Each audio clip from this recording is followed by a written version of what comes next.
Check, check. Hello, hello. Oh, hello, Mr. Robin. How's it going? It is going pretty good today. I've got one second. This thing. Just got this thing. Hey, did you just get it? Is it a Yeah. I foster, so this is just yeah, I'll probably have for a couple months. what does that mean? I've never heard that before. People fostering. Like, what does that mean? Yeah, so basically there's like a kitten shelter, and when they have the babies come in, they like to have them like get time in homes, and so they just like instead of keeping them at their like location, they bring them to me.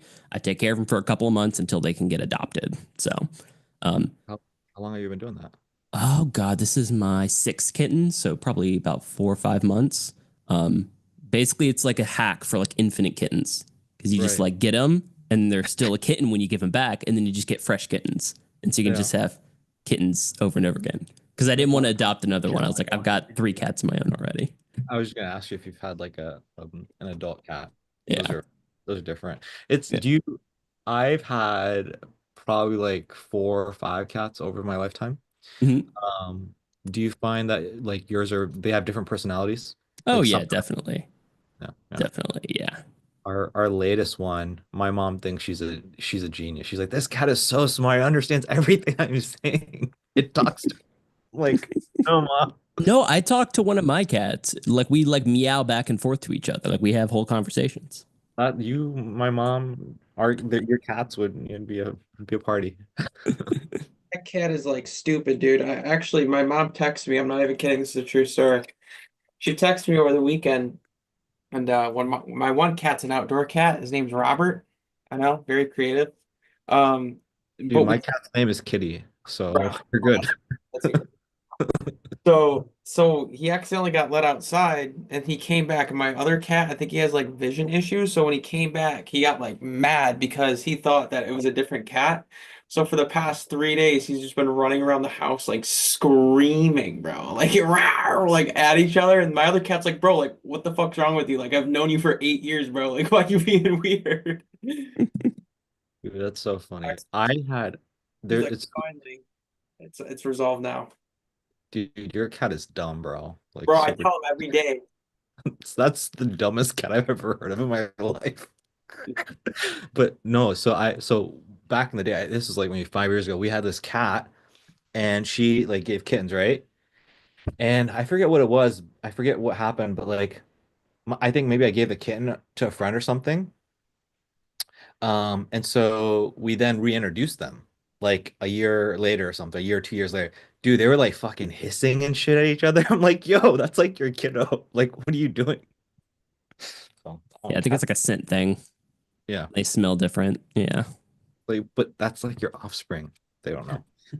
But anyways, 3 minutes of Ken talking as we start this off. Hope everybody's doing well. Aman, Mason, Riviera, Jeremy. Hope you guys are all doing well. Before we get started, guys, we have a new member this week. We have another member that's hopping in next week. And as typical in typical fashion, what we want to do is we want to give them the mic, let them introduce themselves. And then we'll kick off the coaching. So Robin, before you get started, man, just a reminder, who are you? What got you to say, hey, yeah, I want to, hang out with these bozos for a little bit. And then what are your goals? And then most importantly, what is one question that you have that you wanted to kind of get other people's opinions on? So whatever question that is, and then other guys can chime in for you. So that being said, I'll shut up and stage is yours. Yeah. So my name's Robin. I've been doing video production for like 10 years or so. Um, my video production business right now has been kind of like inconsistent. Like I just had my biggest month last month, but then I'm kind of at the point where I'm like, I don't have a consistent way to like get clients in. I've also realized that I'm not sure how much I'm really helping some of my clients because like we're making them great videos, but they're not getting any eyeballs on them, and so it's like it's not really do much for them. And then like I've got another client where even when these videos work, I've if it makes them more money, they're just kind of where they're going to be like, oh, well, we got to do more and then more and then more. And so, um, yeah, I'm trying to decide. I was trying to decide, is my video production business just going to be something that like I want to, do a little bit of to uh, just pay the bills and everything while I pursue going back to school, or is it something that I want to invest some more time to? One thing about me is I'm really passionate about mental health. And some ideas I want to come in and try to niche down into working with therapists and psychiatrists to see if I can do something there, because I feel like that's something that would be really really fulfilling for me, since I'm really passionate about mental health. And then with them, not it's not really as much about like just getting them tons of like patients, because they can only handle so many. But like since they are limited with those professions to only a handful of clients they can handle at once, can I help them find like better matches for patients, since they might have a special niche that they want to work in. Yeah. So I guess a question for y'all is, do y'all have any experience with any, I guess like things like psychiatrists or therapists, where it's like there's only like so much, right? Because a lot of business is like, if you get them more leads, they can just like scale up, right? Where with them, it's like, okay, we only have like so many, like so much capacity. Do y'all have any experience with any types of businesses like that? Anything in the realm of kind of like doctors, psychiatrists, therapists, anything like that? Sweet. So thank you for introducing yourself. I'm going to throw a few things in and then maybe make a suggestion in terms of that question. Um, One thing I do want to mention, I don't know if this, maybe I should or should not step. I hope I'm not overstepping here, but I do want to share this about Robin is I think that Robin is in a very different situation compared to damn near everybody here. Damn near everybody here has a similarity with him where it's like, hey, we're creating content, we're creating video. Maybe we don't know how to generate an ROI. Maybe the client is not generating an ROI. Maybe we want things some more scale. So that he has similar to all of us, right? The difference, however, is that for Robin, he is pursuing medicine as of right now. He doesn't fully know what's going to happen. He doesn't have like a desired outcome goal yet, but it's like, hey, I want to help people with their mental health, and I'm considering going back to medical school and like just delving into that. So I just wanted to bring that up because some of the guys that are in here, you might be of a place where you're like, hey, you're trying to scale to 50K, 100K, build a team, all this stuff, versus him. He's like, hey, I want to get to like 10, 15K or whatever and make impact and just have that chill in there while I focus on the psychiatry thing if this pans out. So I wanted to just bring that up for you guys, just so you guys be on the same page. In terms of your question, it is a very like laser target question because there's only in this room like 6 people and we all have different niches. And so I can leave it up to somebody who I feel like what a good question is, and again, that's a good question for you, Mhm. but in a general, when people hop in and ask a question, it's usually a question like, how long did it take you to get your first sale, or what was the biggest mistake you made, or so it's like a question to help them progress through the program as efficiently as possible, right? Gotcha. How do I, it's like, hey guys, like where's the thermostat in this place, or hey guys, like does it get super cold, and like where they're like what do I do in order to succeed as much as possible in the program, or how to get the most help. So that's more along the lines of that initial question. That being said, maybe take a moment to sleep on that or think on that for a second. But guys, does anybody in here have anything with psychiatry? I know, Riviera, your girlfriend's kind of in that field, but like, does anybody have any experience like running ads for psychiatrists or working with psychiatrists or seeing psychiatry ads or anything like that? Does anybody have any experience with that?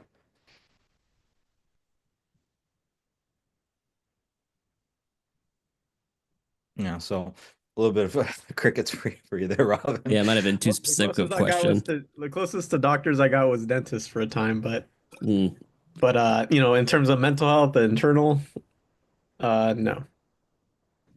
Yeah, we have one guy who was running ads. Mason, do you remember Blake from Australia? Yeah, I know what you're talking about. Do you like maybe like what do you like recall from that experience? Maybe that there's something there that can help Robin. Um, I don't know. Was it Blake or was it what's his name? He was running ads for the dog place. Not Adam and Tony. It was Blake from Australia. Okay. Um, I don't I don't remember too much. I think he was I don't necessarily remember too much because he didn't give me so much detail on it, but I remember he was running ads for it, and I think he was booking calls for it, but I forgot what the issue he ran into was. I don't remember. Yeah. So the issue, so when it comes to what we're doing now, Robin, is we first focus, step one, we focus on ensuring you can breathe and survive. And so what that means is figure out your client acquisition machine first. Okay, so how do we consistently get you traffic? How do we consistently get you leads? How do we consistently get you book sales calls and then close those deals? Once we have figured that out, then step two is okay, now that we know that, hey, Robin can survive, he can just turn on ads and close deals when he wants and just make money on demand. Now that we know you can survive and just have oxygen to breathe, now we focus on how do we just help you get your client amazing results. So that's how we do things. So I lead with that because back when we were working with Blake, we didn't do this. We didn't work on client acquisition for him. What he did is he just, first of all, just found a psychiatrist. I think it was like a friend or a close person he knew. Mm. So we didn't worry about this. So we were just here. And I think what we did is we gave it, I don't know how long it was, maybe a solid 2 months that where we were working with Blake on this. And as Mason said, he was able to get the ads running, get book calls for the psychiatrist. The problem was that the psychiatrist wasn't closing the deals. Mm. And so I don't know if I brought that up with you. I think it was one of those things that I was going in my mind as you were talking. I just didn't get a chance to spew it out to you. Or I thought it was something that, yeah, I remember that's what it was. Did I bring that up with you? I didn't bring that up. Did I share that with you? Mm-mm. Mm-mm. Okay. So what was brewing in my head, I remember, was one thing I wanted to advise you is this. I think I was trying to tell you this is that, oh yeah, I was. I remember because what I was telling you was like, hey, we have to step in and we have to kind of like psychiatrists are like you are very much people that like I want to make impact. I want to help people, and that's like a good thing. But the problem is you there are people that are very not money hungry, not money driven, and a lot of psychiatrists are like that, like this person. And so looking back in retrospect, we needed to push the psychiatrist to be harder on the leads, close more deals, be more salesy. Mm. This is that part of our conversation where I said it's the necessary evil. If you do not work your leads, if you are not aggressive, you cannot make impact. So, in other words, the good news and the bad news. The good news is that it obviously works, right? No issues getting the leads, no issue booking discovery call. The part that you're going to maybe have a challenge with is because of who you are and because of who they are, there's a leader and there's a fall in a relationship. There's the person with masculine energy, feminine energy. So in this relationship, there is a person that needs to push and be like, hey, you need to be better at sales. Hey, you need to work your leads. And that's your responsibility to make impact for them, to make the impact. Mm. So I hope that helps a little bit. Yeah, definitely. Some stuff to think about. Yeah. That being said, do you have another question that's maybe not as specific, that's a little bit more broad or general that you can think of that you want to throw onto the ether and maybe the guys can chime in for you to help you out? Is there anything that comes to mind? Yeah, I think the big one was I've got kind of like the ick when it comes to marketing and sales. And if any of y'all have had anything like that y'all could share with how you get over the ick. I think I intellectually know it's like to exist in the economic system we have. It's like that's like the lifeblood of a business. You can't help people if you can't pay your bills. And so any input of like any perspectives you'll have on how you can get over that kind of ick of sales and marketing. To just like put a cherry on top of like your question for everybody here. Again, I've got a chance to get to know Robin a little bit, over the past week or so. His thing is like, again, maybe you guys are like this as well, is like you see an ad and right away you just don't believe it. You're like, hey, there's something marketing, there's not something salesy about this. It doesn't feel genuine. That's not how people really talk, or there's something gross underneath that. And then you click on the ad, you go in the funnel, and you just go into that sales conversation or whatever you go into, and just right away you just feel icky about it. You just feel, there's something gross about this. And I think he's wondering like, because fundamentally what we do is that like we're the guys that run those ads, we're the guys that build those machines. How have you dealt with that? Does anybody have anything that they want to chime in? This is something I think, Jeremy, you're going to be good for, but like, does anybody else want to like chime in as well? Like, Aman, do you have something, or Riviera or Mason? Think for me, like, cause I'm kind of the same way. I even when I work like fast food and stuff, I can never even have something like a voice where I'm like, hey, how are you doing today? Like, I very much always hated that aspect of like having it almost feels like I don't know if this is kind of what you're referring to, but like almost feels like you're putting on a mask or they're putting on mask when you're like when they're talking.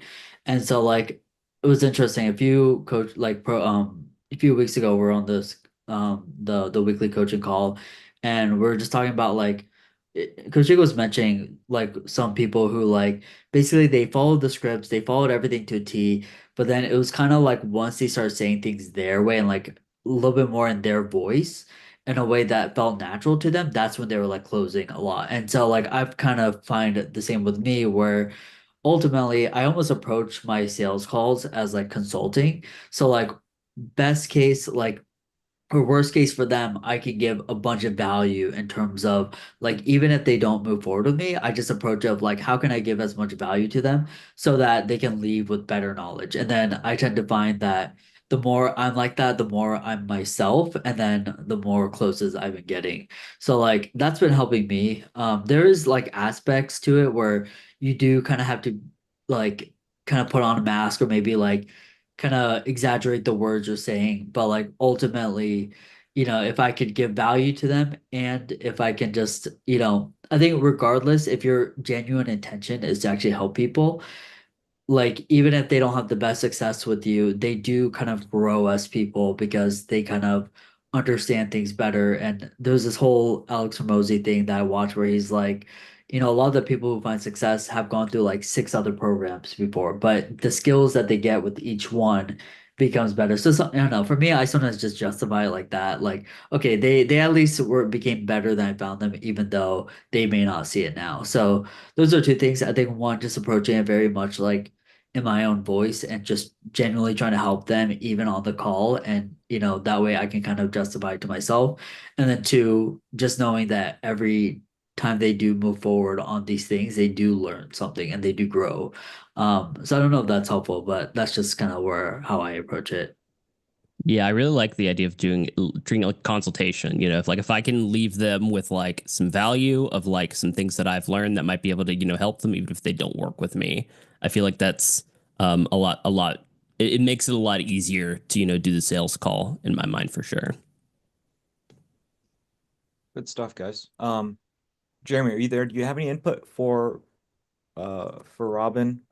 Yes, Dr. Sarosh, I responded to your email on Slack or your message on Slack. Sorry, a little bit late. Responded to it while you were talking. No worries. Just want to be honest. I think what Aman is saying is really good, and hearing what you said at the beginning about wanting to be potentially somebody in psychiatry or psychology.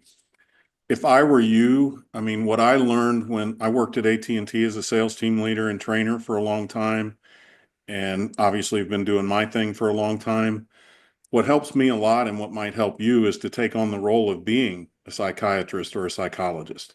So treat every meeting as if you're the doctor collecting information in order to best treat them. And I think, I could give you practice for what you're going to be doing maybe someday, but that's how I have gotten by it. Now, the part that you're probably, I think you'll get used to that and real easy. The part is after you tell them what medicine they need to take and they're like, I need to think about it. Or I want to talk to my wife, or I don't know if I can afford, and they start throwing up all the objections. That's when I start feeling icky. So, I think it was Koshik who told me, he knew of a person who made a sale with somebody, and literally the guy went out and sold his PlayStation and computer and all kinds of stuff in order to make this happen. And the next thing you know, the person who was feeling all gross about the sales, because this guy went and sold his, all of these things he loved in order to get into the program, was making a lot of money. So I don't necessarily, I probably, if Koshik was listening on my calls, he'd probably give me a lot of notes about you need to push harder, you need to push harder, you need to push harder. But I will tell you, when I get people into the sales call, generally there's not a lot of hard pushing if you follow the process that Koshik and Mason have set up, because your job as a doctor is to, when you go into the doctor, if you've got a problem, you're not feeling well, or maybe mentally you're not feeling well, you're going in and talking to this person. And there are certain things that doctor, that psychiatrist does or psychologist does that makes you feel like, without checking their degrees, without going and looking at reviews, without seeing previous proof, they know what they're talking about. And so I think the presentation that Koshik has outlined, the script, and then learning the system as you get more and more familiar with it, you're going to be a doctor prescribing a remedy or a solution or a medicine to their pain, their problem. And a lot of times you will get the people saying they need to think about it or they're hesitant or whatever. But even then, it doesn't require a lot of pushing or dragging them over the finish line if you do your job as presenting yourself as the learned doctor.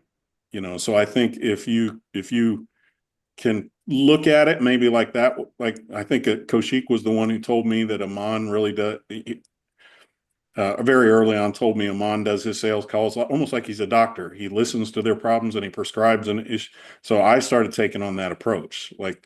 And when he said that, I was like, oh yeah, that's what they used to tell us at AT&T when somebody would call us. I'd ask them how I could help, and I would listen to everything they said was the problem. And there were certain things AT&T wanted me to say, of course, or push or sell. But the way you got the customer off the phone happy was you had to listen and then diagnose using the available offers and things like that to get them taken care of, or troubleshooting or whatever. And I think if you can take on that approach, you'll feel pretty good about it.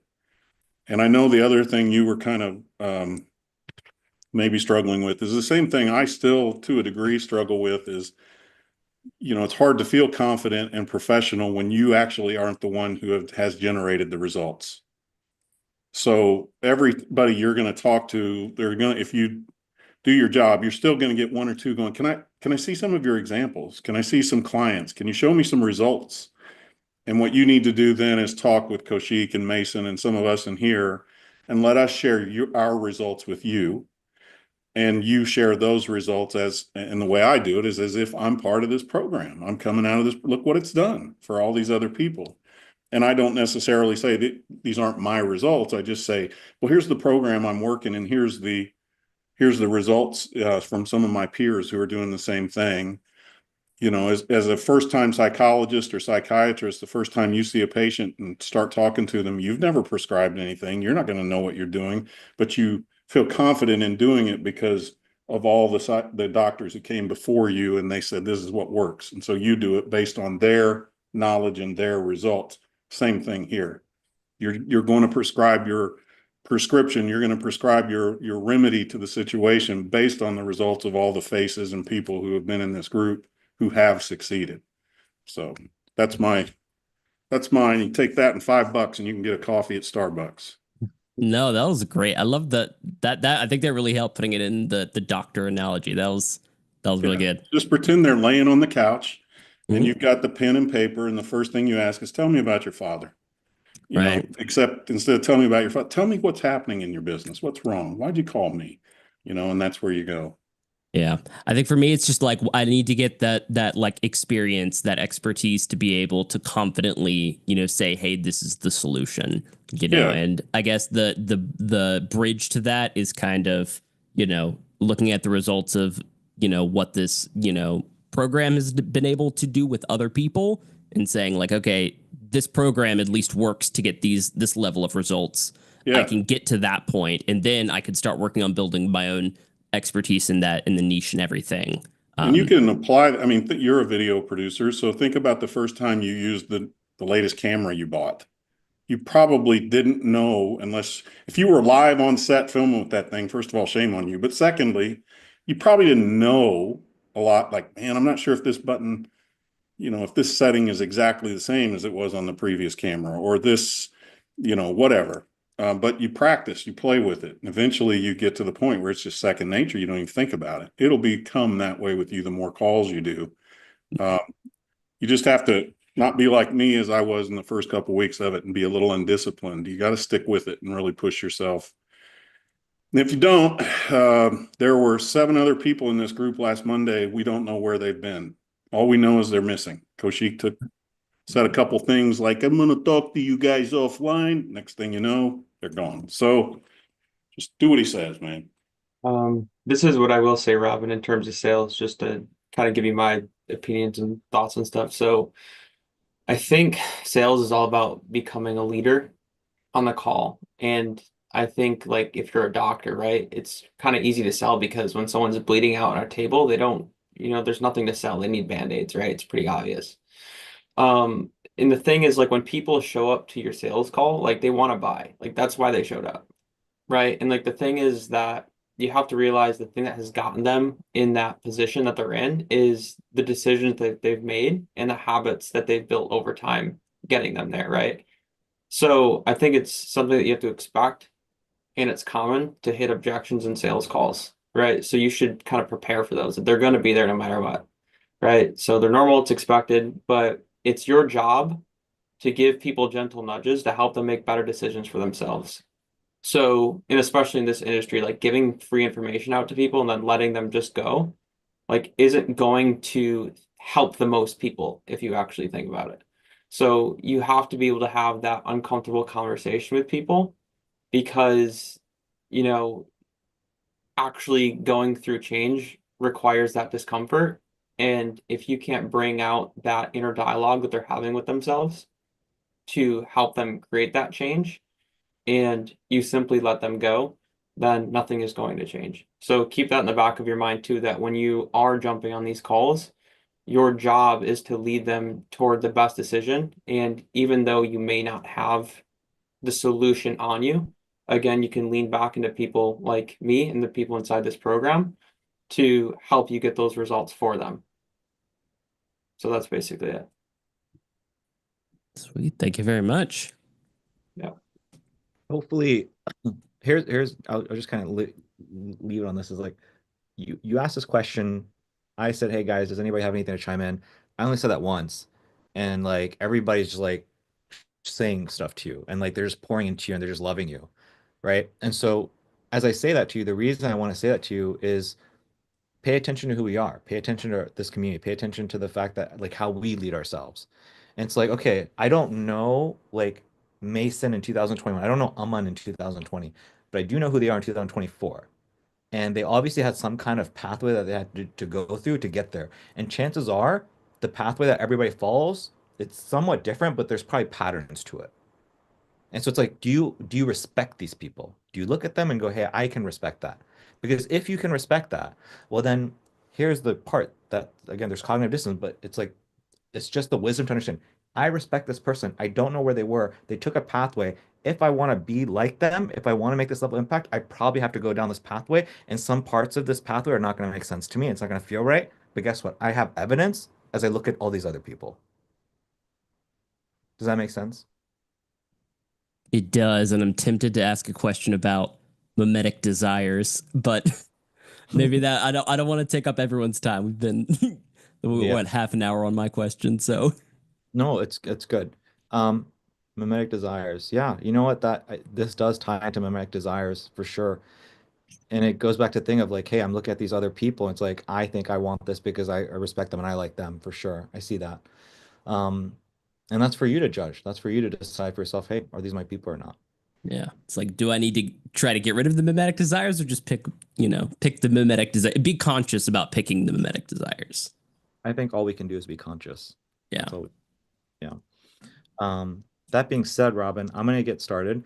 Before I get started, usually for the very first call, you haven't delved in and built your funnel and done stuff. It's usually week 2, 3, especially, week 2 where people start having questions. But before I delve in, start asking these, going through the other guys answering their question, do you have questions? Do you have anything that's top of mind for you in terms of the course material or anything like that? Nope. Where are you at right now? Are you working on the workshop or where are you at? Yes, I've finished up the workshop and I'm on is this week 2 or week 3? I was just at the social media stuff. So tomorrow going to be diving into updating some social media. Okay, so week 2 is like just the general business, quick videos. Yeah. Week 3 I think your niche funnel. Yeah, the week 2 was I had already finished it from the $47 course. Yeah, that was the same. So yeah, I guess I'm in week 3 now. Cool. So now you're in the process of actually like building stuff. So here's what I would assume would happen is usually sometimes people have some question regarding technicals, right? Your kind of background isn't technical, so you'll probably be fine. But if you have issues like, hey, I'm having this issue with this domain or the pixel isn't firing or whatever, don't hesitate to reach out to myself, to Mason in our group chat. And if, sometimes Mason will even hop on one-on-ones with you guys to just get everything up and running. So if you run into that, boom, and then get the bad boy ads launched. And then, hopefully you can get that done this week. And if so, then next week we'll probably start having conversation about discovery calls. It'll be that fast. So, yeah. Sweet. Yeah, I'm gonna delve in and just run through questions for other guys. Here's what I would say is I don't know if you have to get going, if you want to hang out. I know, you're early sleeper, so just stay on as long as you want to. Whenever you want to leave, you're more than welcome to leave. So don't feel like you have to hang out for the whole thing, okay? Sweet, sweet. Yeah, I'll probably stay on another half hour and then head to bed. Sounds good. Cool. All right, guys, let's go ahead and delve in. Who do we have first? Yeah, it's crazy that Cam's having that baby today. That's so funny. He's like, I'm going in for some tests. He's like, oh shit. Poor guy. That guy. I wonder what his face looks like right now. I feel like he like gets stressed out so easily. Bro, he's probably like so confused and stressed at the same time. Well, I'm gonna timestamp this so you can send it to him. It's funny. 30:25. Okay. Cam freaks out. The biggest question is how soon can he get the kid on calls, Right. get him into the business so he can scale up? I mean, That's the real question. a week after the big move, but day 6 or 7, if he's not on the call and joining, I think we need to have some sort of a chat with him. I think so too. Somebody's gonna get cut. Somebody's gonna have to get cut. So Yeah. Yeah. So all right. So Mr. Cam, we'll put him aside. I think that's you then, Oman. Yeah, I don't. It'd be nice if Cam was here so you can chop it up with him about some stuff. So go over the best strategy on how to reach other agency owners to get info from them. Also, because I'm using lead forms for my clients, is there a way to track the data for them? Because when I set my pixel, it isn't active unless those leads.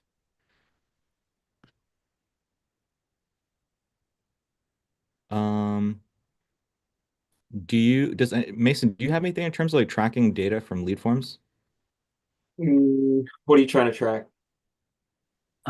Basically just like my clients' leads, because I'm kind of running things without a pixel for them, like for my different clients, because the pixel I was gathering info on like isn't collecting anything since I use lead forms. So I just didn't know if it's like worth having something that's like a better tracker or something. Yeah. I mean, what you can do is you can have a separate form for every single offer that you're running, or like within a different ad set, and then name the form whatever that is. And then you can track it based on the automations that are fired in Go High Level. So for example, let's say you're running an ad for like semaglutide, right? You can have like form 1 go to one ad set, form 2 go to another ad set, form 3, and then you can mix and match these ones so you know exactly where your leads are coming from what ad set, and then which exact form that they're laying out. I don't know if that helps.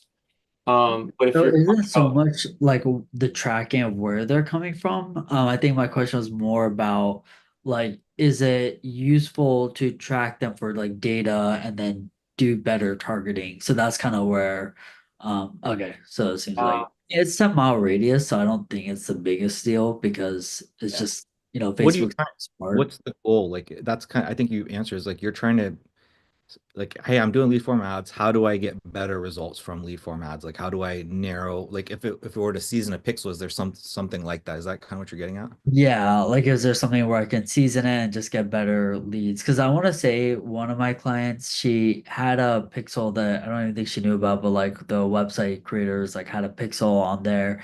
And so I just like attached that and she's getting extremely low cost per lead. So I didn't know if it had something to do with that.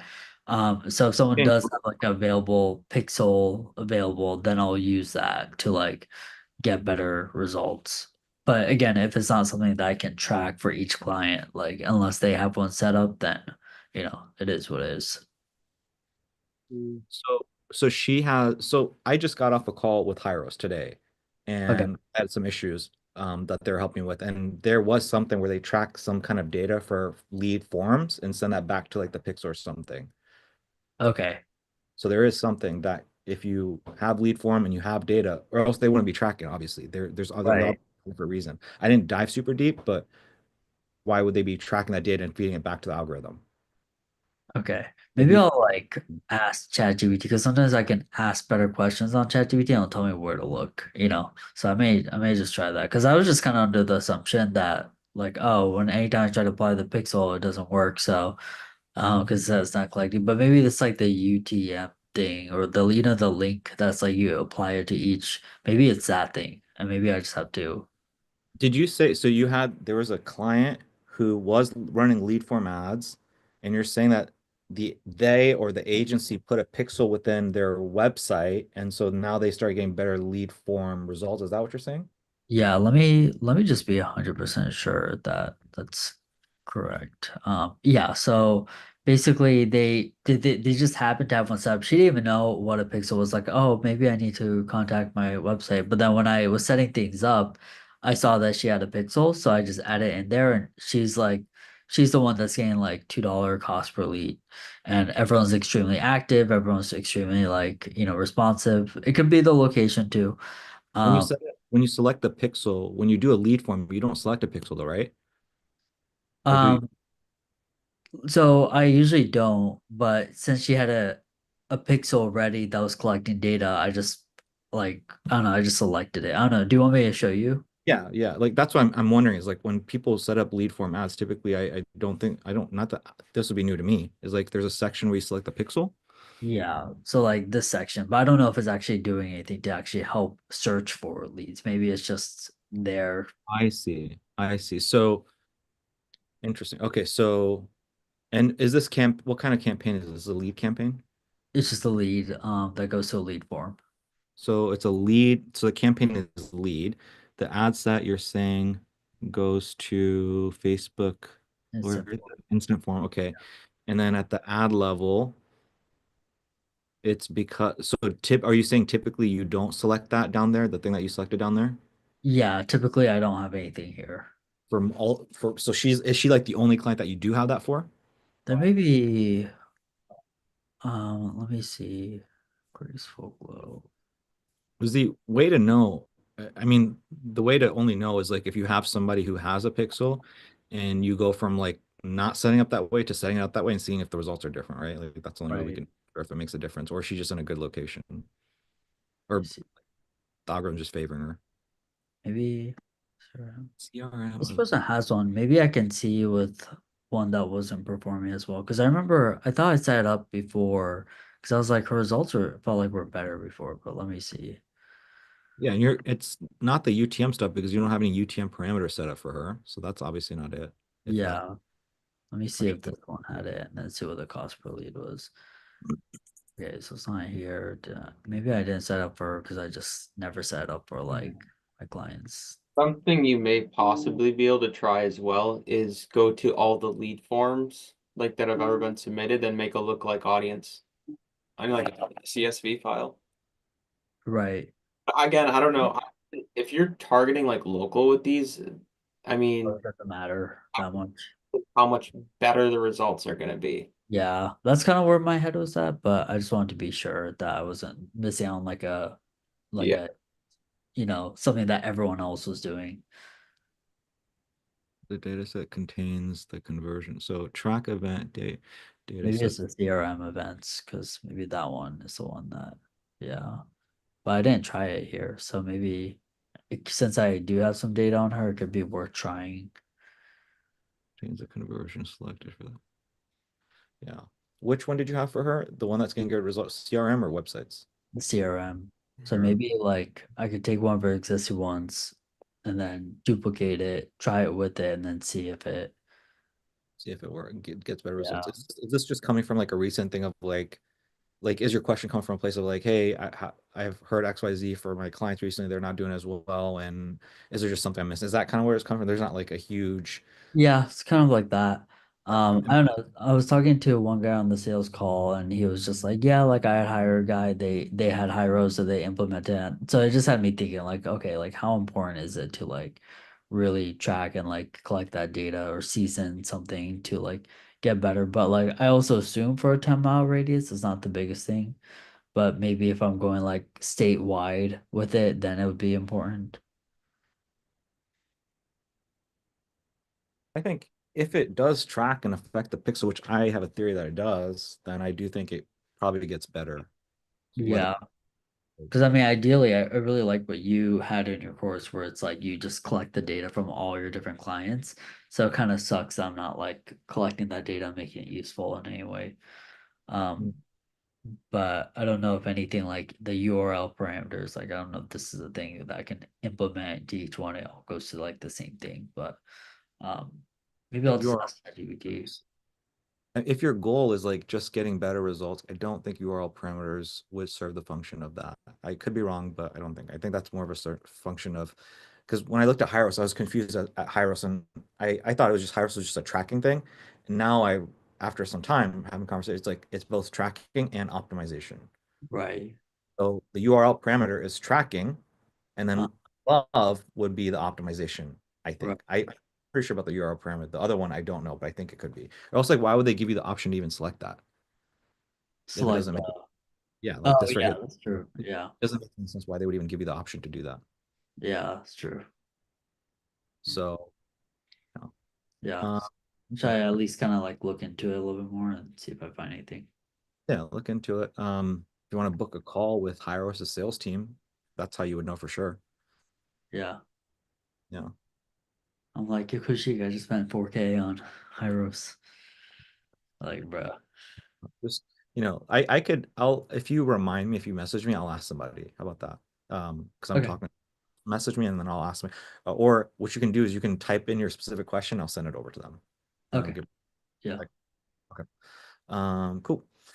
In terms of so has anybody in here, I don't know, Jeremy Riviera, Mason, has anybody like spoken to like a niche expert, where you had to find it on your own, like you have to like go into a Facebook group or anything like that? Has anybody like consulted with a niche expert in here, or have you guys all been kind of in a position where like we've already introduced you and giving you the resources? The reason I'm asking this question, that's what Amon's getting. She's trying to find a niche expert for a problem he's trying to solve, and he's just wondering like, okay, how do I go about finding somebody in my particular case? Does anybody have experience with that, or can share anything about I that? I found one when I was doing Pilates. Right. How did you do that? I think it was ended up being one of the Facebook groups. I'm not sure which one it was, but just like reaching out to a lot of people actually. I tried doing like going to school, joining some groups. I think the guy's name was Rob Bailey. He's got a big following, and then from there just kind of searched, Pilates. I found one guy. He wasn't it, but like I was able to like just um like search his account and then like find somebody who would who messaged me back really. Wait, so yours was from school or was it from a Facebook group? It was a Facebook group which I found through school. So how did you go find it through? So if we just like step by step reverse engineer, what did you go into school searching, or how did you find them on school first? So I went into school and then there's like a search, right? I typed in like Pilates. Um I think I did Pilates and yoga maybe. And then like sure enough there's people asking, hey, does anyone specialize in Pilates studio? And there's one guy. I want to say he didn't respond to me or didn't respond to me in time, but I like going through his Facebook account, I was able to like see, I don't even remember to be honest, like just like see comments and stuff, like who's commenting on what, and then just find somebody who was like in a group and then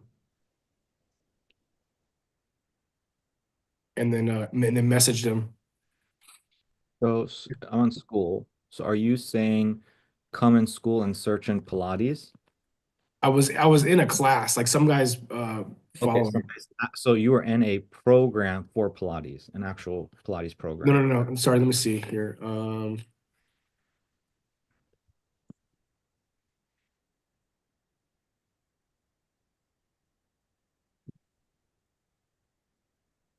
don't know how school freaking works, man. Yeah, I Bro, haven't been on it since. What are you trying to do? I'm trying to figure out what the hell he did. I'm just trying to figure out what Rodarte did. But honestly, just going through Facebook is the answer, I guess. I'm telling you where I started. Well, I came a little bit late. Rodarte, can you tell me what happened? So I went through Rob Bailey's I don't even call it class, school, I don't know what it I is. think Mason missed like the whole question. So basically, I'm looking for a niche expert, And so Rodarte was just telling me how he found his niche expert, and then he was saying he found him through school, which landed him on a Facebook page. So yeah, that's where we're So if you go back to school, Koshi, maybe this is what you're trying to find.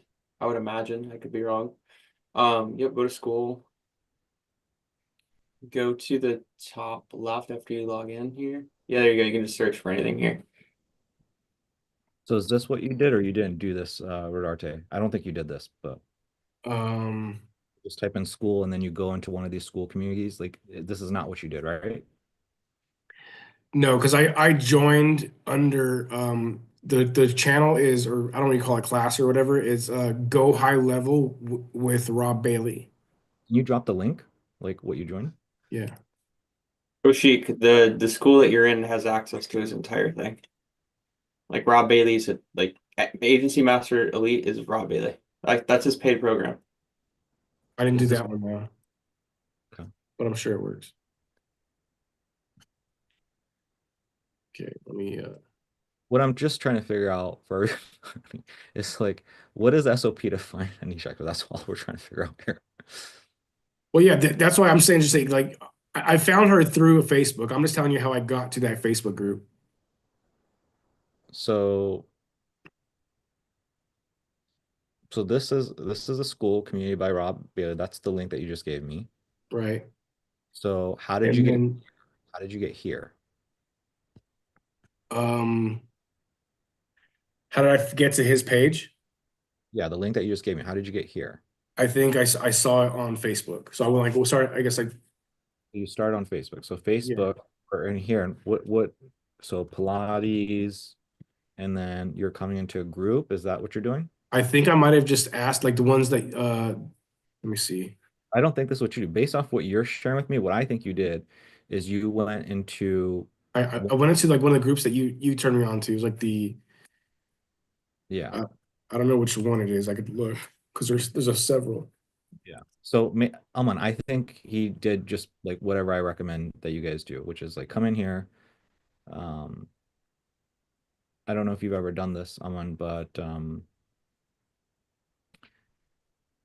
on your onboarding page, if you scroll down to the bottom, you just there's like all these agencies you can come in here, and then I'm pretty sure he did. He just probably said, "Hey, anybody have experience with Pilates?" Does that jog your memory, Rodarte? Does that sound familiar? Yeah, essentially. But I also like search for Pilates. So yeah, he And- did this. He waited for people to respond, and then when you said you searched Pilates, where did you search? It's like, did you search inside this Facebook group, or did you just search overall, just Facebook? Hey, Pilates, Yeah, like- in the Facebook group. So you came inside the Facebook group, and then you like just searched Pilates. Has anyone? Yeah. So there you are. Post. Figured out what you did, Rodarte. I figured. You got the receipts. But this has no responses obviously. So I think I found somebody and messaged her. Let me I can pull up my DMs. That's $1 million question. I'm trying to figure out how you did that. This was like a year ago almost. Like, I'm guessing if you did that, that didn't work. I'm guessing you went here and you just like one by one, but that doesn't even make sense. There's way too many people that for you to have done that. I don't think that's what you did. No, the girl I found was on, now that I'm thinking about it, the girl I found was on Rob Bailey's. And then she didn't respond on Rob Bailey's, so I found her on Facebook. That's what happened.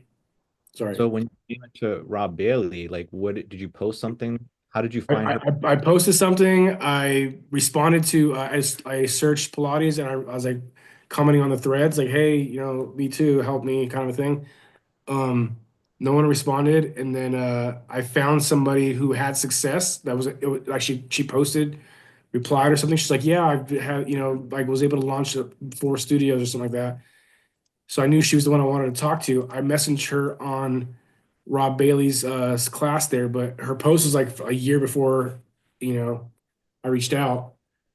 So I found her on Facebook, and then I reached out to her that way. I DM'd her on Facebook, and I told her, hey, I found you on Rob Bailey's just wondering if you have a chance to talk, and then she did, and So you make a comment, she replies back, and then from there, dead lead. no, Then you go to Facebook, and then you find her on Facebook and message her. No? she didn't respond. That's why I found her on Facebook. I'm saying you left it. Oh, you left a comment. So how did you even? Where did she come from? This. So you left a comment. She didn't even respond to this. How did you find her? How did you even know her of her then? She's on Rob Bailey. So I just searched on Facebook and found her. So like you came down here into this section. Well, no, like she commented on a post on Rob Bailey.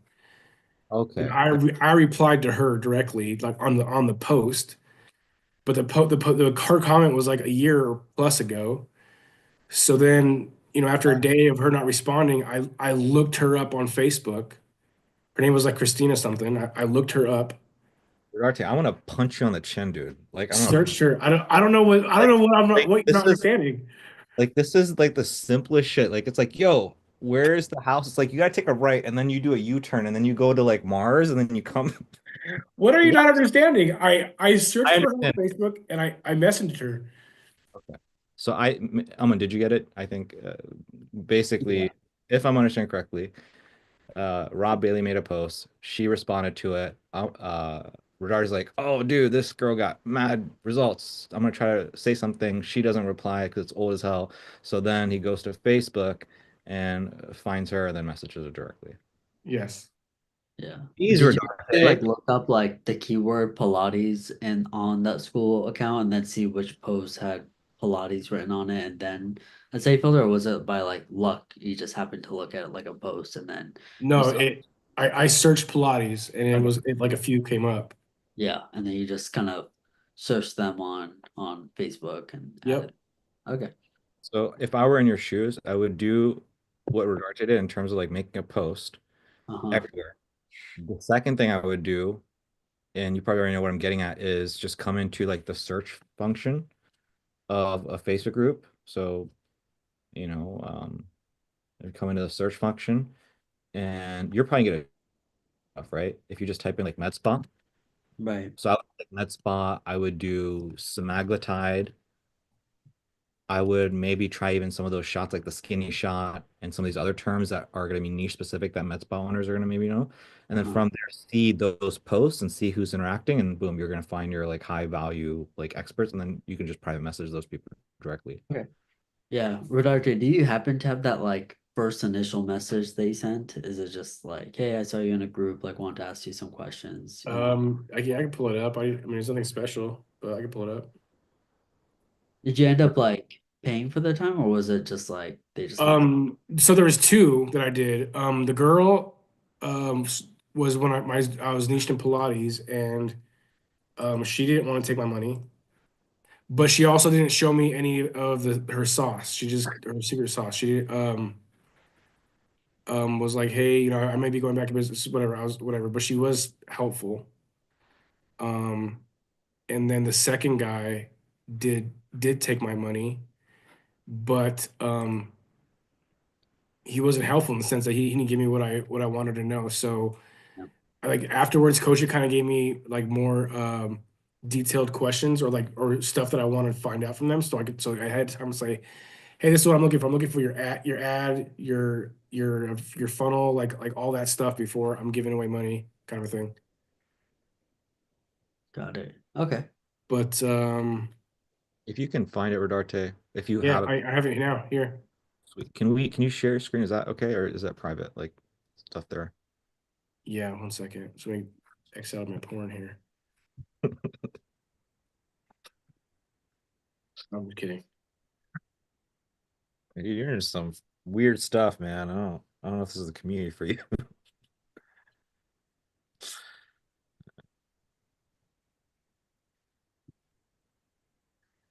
Okay.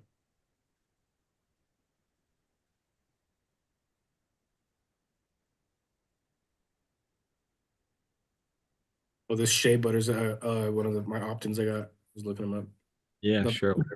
Nothing weird going on there. See, I found you on High Level Community doing a Pilates search. I see that you're. Any chance you share some pointers for success? Okay, cool. And then is she the one that is like the one with the 4 studios or whatever? Yes, she Okay. owned a studio. Right, Several.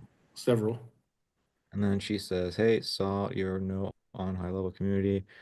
I have you work with any? Okay, keep going." Thanks for a quick response. No, I am not. Keep going. Hi, so you're new to the niche. I used to own multiple studios and consulted for me. Now have moved on to other interests in fitness. Share with me a studio you are helping. I'll probably give you some insight on how to help them. I no longer help them, so please do not worry. Sorry.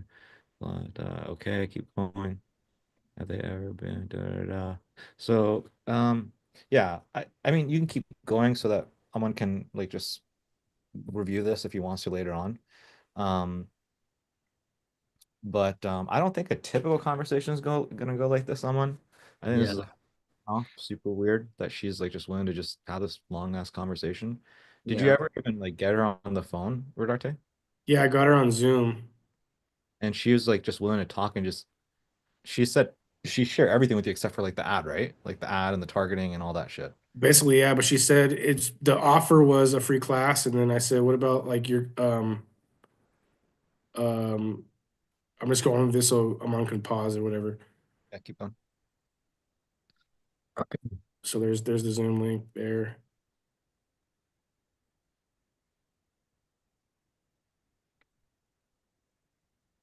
Yeah, so Cool. I think, I think it's, you can maybe take some inspiration for this, but like I don't know exactly what that opening line would be. Did you get a response from everybody that you messaged, Rodarte? Not everybody. There was a few that like on my posts, I got lot of like third world country guys, like guys from like Pakistan and like maybe India.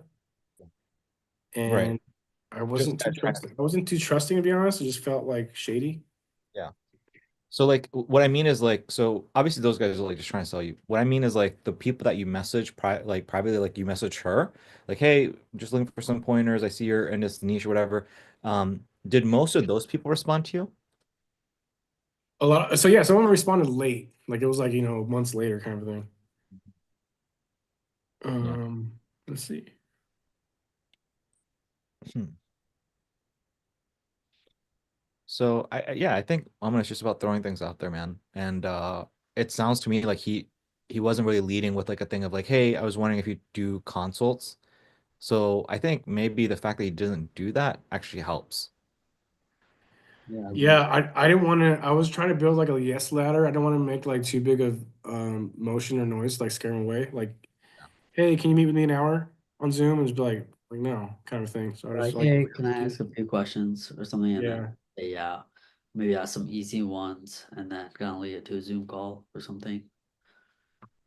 Yeah. Yeah. See, I was trying to look on like YouTube to find people who were talking about it, and I was looking on LinkedIn, and I think that's why I was having a hard time because I just wasn't looking at a bigger pool so that's why I was like, where do I even look? And I don't know why I didn't think Facebook pages in school and stuff. Pretty Yeah, obvious, Facebook, but Facebook groups. So start there and just like fucking like carve out a day, and just put as yeah, many, start messaging. yeah, like a shit ton, dude. And like obviously not everybody's gonna respond, but then from there, just ask them any questions, see what we can figure out, and then from there we can push that. What are your thoughts? I mean, I don't know. I haven't, I have done this where I've booked sales calls just to learn somebody's process, but like, what are your thoughts on something like that? Like, is that something you think is just like a terrible idea and like not worth doing? You're gonna piss somebody off? Yeah, I don't know if it definitely makes me uneasy to think about me doing that. Like, yeah, I own the med spa. Like, I don't know. I don't know if I can. Hmm. Like, how do you think it would be if like you walked into like a Selena's funnel and then with her setter, you tell her, say, hey, look, I'm trying to get a hold of Selena and I wasn't able to. I'm happy to pay for some of Selena's time. Is that something that if she's open to? Do you think that again, honestly, like, would you be opposed to that, or is that Like, I'd something? be more open to that because then at least I'm being kind of transparent on the front Yeah, end. that's And fine. I had some people do that with me. So like, Had you know, people do that too? I've had like one person that was a Lysander dude. Yeah, Oh yeah. Yeah, and you guys became like best friends and shared a client. yeah. Yeah. He was the best thing ever. I handed Dr. Jane off to him, and I talked to him like not that long ago, and he's like, "Yeah, I still work with Dr. Jane. He tried to rip me off by, well, like he still works with them." I'm like, dude, that stressed me out just you even talking about. He's like, "Yeah, I don't think he's like being honest about the leads he's closing. I think he's just trying to get more at me. I'm gonna charge him 500 next time." I'm like, "That's it." Oh man, they had a nightmare about him the other day, but that's the side of a problem. Well, the doctor, Dr. Jane. Virginia, you had a nightmare, legit. It Like, was literally like he sent me a message on Slack, and he was like, "Hey," I was like, like the first thing I thought of was, "Oh, I didn't know he was still on my Slack," and so it was like a very brief, oh, jeez. yeah. Robin, I hope you're all right, man. I hope we're not scaring you away. We literally have nightmares here about our clients. Oh, wow. That is too. Yeah. I'm sorry about that, man. No, it's Bill's character. Night. Um, but yeah, dude, if I were you, man, I would do that. Like carve out a day, just go ham, and then if you can do Selena's ad and Yeah. Yeah, and I'll even try to figure out other ways to reach because I only have tried like following up on Instagram DMs, but I'm sure like maybe if I even try what Rodar did and like add her on Facebook and like stuff like that, maybe if I just show persistence, she'll just be like, all right, this guy's actually trying. So yeah, be deliberate. Like take out an entire day, be as deliberate as you can. yeah, yeah. Okay, cool. I'll start Uh, there and then we can figure out the steps after that later. Cool. Yeah, I mean, if you can try to get some stuff, I like tomorrow, ideally, Yeah, this way, by Thursday when we chop it up on do our one-on-one, at that point I can kind of get an update of like how things are going.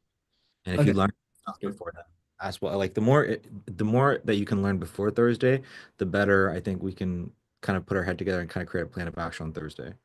Cool. That sounds good. Cool. Anything else, bro? No, I think that's the main thing for now. Got another close, so Did you? yeah. That's the new person you just added? Yeah, it's the new person I just added. Let's go. What did you close him for? The first month of the 1250, and then he'll pay off the rest within the first 30 days. Or at least he says he wants to. He just wants to kind of get started. But Nice. I mean, he like instantly he took care of everything. Like did the form, giving me access, he sent me the content. Like he was on his end. So like I felt pretty good about it. And he wants to do a really good like front end offer. So I'm He pretty is excited. running a really good front-end offer already, or you came up with a really good one? Or He actually sent me like because I told him like what we typically do, and then he's like, okay, what about two red light therapy, one B12, body scan, two free shots. I was like, damn, yeah, let's do it. is he so he's wait, so is he semaglutide or no? He sent my book yeah. Okay, so he's throwing all that stuff in and for the okay, I see. For the Um, bucks, yeah.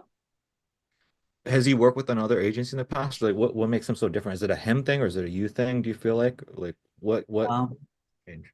I mean, he does. He's actually working with someone where he's actually just like decided to get started with me just because he really wants to. And I think he has like all the admin to do that. Um, it seems like his like systems, like I think he's really good too because one, I just saw the way he just did everything he just did in terms of like being fast with everything. Two, he already has like the systems to like call the leads and like be, the only thing is I think the biggest thing with him is gonna be he kind of wants the leads to be sold by the time they get to him and he just focuses on closing, like just kind of fishing where I kind of really like try to open up him up to like, hey, like don't rely on like your front desk staff to do the closing. Like just get them to you and you're gonna do better, like a lot better within them in terms of like closing. So I think that's like the biggest thing I have to work on. But like the biggest reason he wants to work with me, and I think what really sold him was like the weekend just passed.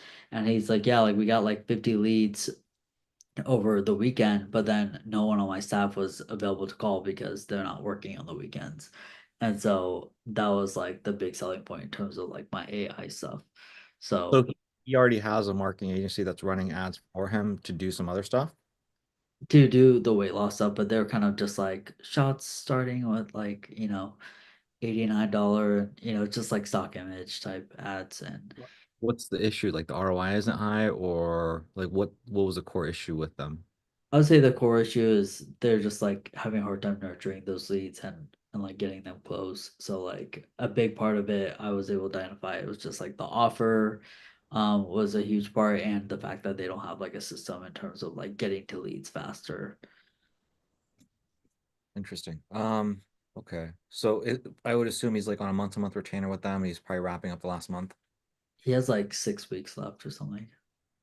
Gotcha. With you, did you make him an offer of like, did you break it down like the 6K to 5K and 1K trial, or how did you structure it? And then how do you like, did you say something of like, oh, it's gonna be this, and then if you pay off the remaining balance within 30 days, you're gonna get the discount? Like, how did you structure the offer? Basically, like how I do it now is, at least for now with these prices, is that it's basically we start at a 3 month program because it typically takes 90 days for any big transformation. So we like to just work closely with you, make sure you can commit to that kind of time frame at the beginning. So if you pay monthly, it's 1,250 per month, or which is 3,750 over 3 months. Or if you pay upfront, then it's 3,000. So you basically get 750 off. Which of these would you prefer, right? Like even if they tell me like oh yeah, I'm working like I won't be able to make a decision. I always ask like which of these do you prefer? And then they'll say something like, if they say like, hey, I'll just pay out the 3,000, great, I just let them. But then if they're like, yeah, like I want to do the 3,000, but I don't know if I think I may just do break it up, then that's where I kind of use your line where I'm like, okay, well, I'll do you one better. I'll get you started with the 1,250 today, and then if you text me within 30 days of us launching the ads that you want to pay it off, then I'll honor the 3K, and then they love that. So And so did you onboard him yet or no? we'll have the onboarding on Wednesday. But he paid, gave me access to everything. So Okay. So take the opportunity to, really practice because what you're saying sounds okay in terms of like the tie down or whatever. I uh, mean, I'm guessing maybe you say some other words. If you just say what you just said, I would say it's a little bit short. okay. Yeah, like I'm a little bit on it. I'm like, okay, so here's what we're do. Here's what the benefit is. All these, like, I really like milk it. Instead of like, if you text me this, it's like, so let's get you in, let's do this, da da da. My only request is that within 30 days, if you pay off the remaining balance, we'll still go and honor that 20% discount. Okay, how's that sound? Instead of I mean, maybe I'm being a little bit like nitpicky with you here of like, hey, if you text me back this, um, maybe it does a trick. So yeah, maybe I am being nitpicky as I talk out loud. The big thing though is the onboarding, that for sure. So take this opportunity to practice onboarding. Yeah. Yeah, it's definitely like hard for me to like say the things like if there's a missed payment and stuff. So like I do have to practice that. Um, but yeah, I just You kind of have sent to like be. Have I sent you any of my calls where I do that? Have you gotten a chance You to see sent that? me you sent me a call before where you did that, and then yeah, I just kind of have to really drill that part. Like, I do kind of hit the angle of like I spend a lot of time, focused on my clients, so I don't have the time to do follow-ups, chasing on payments. So I just have to kind of like really like drill that part. And then make sure that they know, like kind of repeat it back to me in terms of um like what to do, and they'll be like, yep, like I'll message you, and that way. How many times have you done that so far? And have you had somebody come to the 30-day cycle yet? So we know whether it's working or not. I think I might have done it like 2 times or something. I think one is still within the first 30 days of the cycle, and then the other one had to like pause their account. So um That was the recent one that had to pause the ads. That was the local one. that was well, she actually messaged me. That's a whole different thing where she messaged me because she finished her 3 months. So she's the one that paid the 5K, which is awesome. But she actually deciding afterwards that she's gonna move forward with like the people who are doing her website. They kind of have like all in one sort of thing.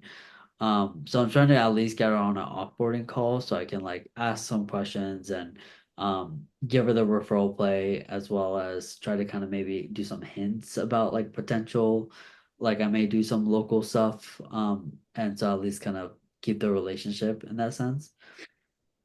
But it was a different one who they were from Texas. Yeah, what happened with that one? The one that did not within 30 days. Like so I mean, yeah. Within Oh, yeah. yeah, the one that paused everything was just, they just like she wanted to get the results faster, and then so like she just needs to like focus on her full time for now, and all that. But they didn't ask for that money back, so they were saying like, yeah, like we still want to work with you afterwards. But it was about like 2 weeks in that happened.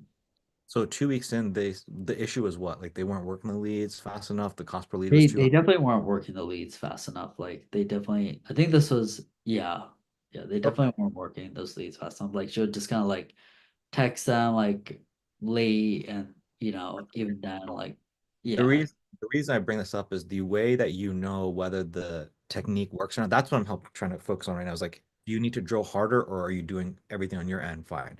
And what I would say is we don't know yet, but this does not qualify. So for me, I remember I sent you a voice and I was like, hey, there are specific inputs that you have to hit. And if you hit those inputs, it creates an emotional output, which causes people to re-up. Remember right, that? So right, I'll literally, if you message me today, I know there's two things I message me, the Hyros thing for the lead form. If you message me this, I'm gonna send you something really cool that happened today. Okay, okay, thanks for all this. Um, but so in your case, you didn't have the input required. What is the input required? They have to have like a certain number of like good results. They have to hit a certain revenue. They have to do something.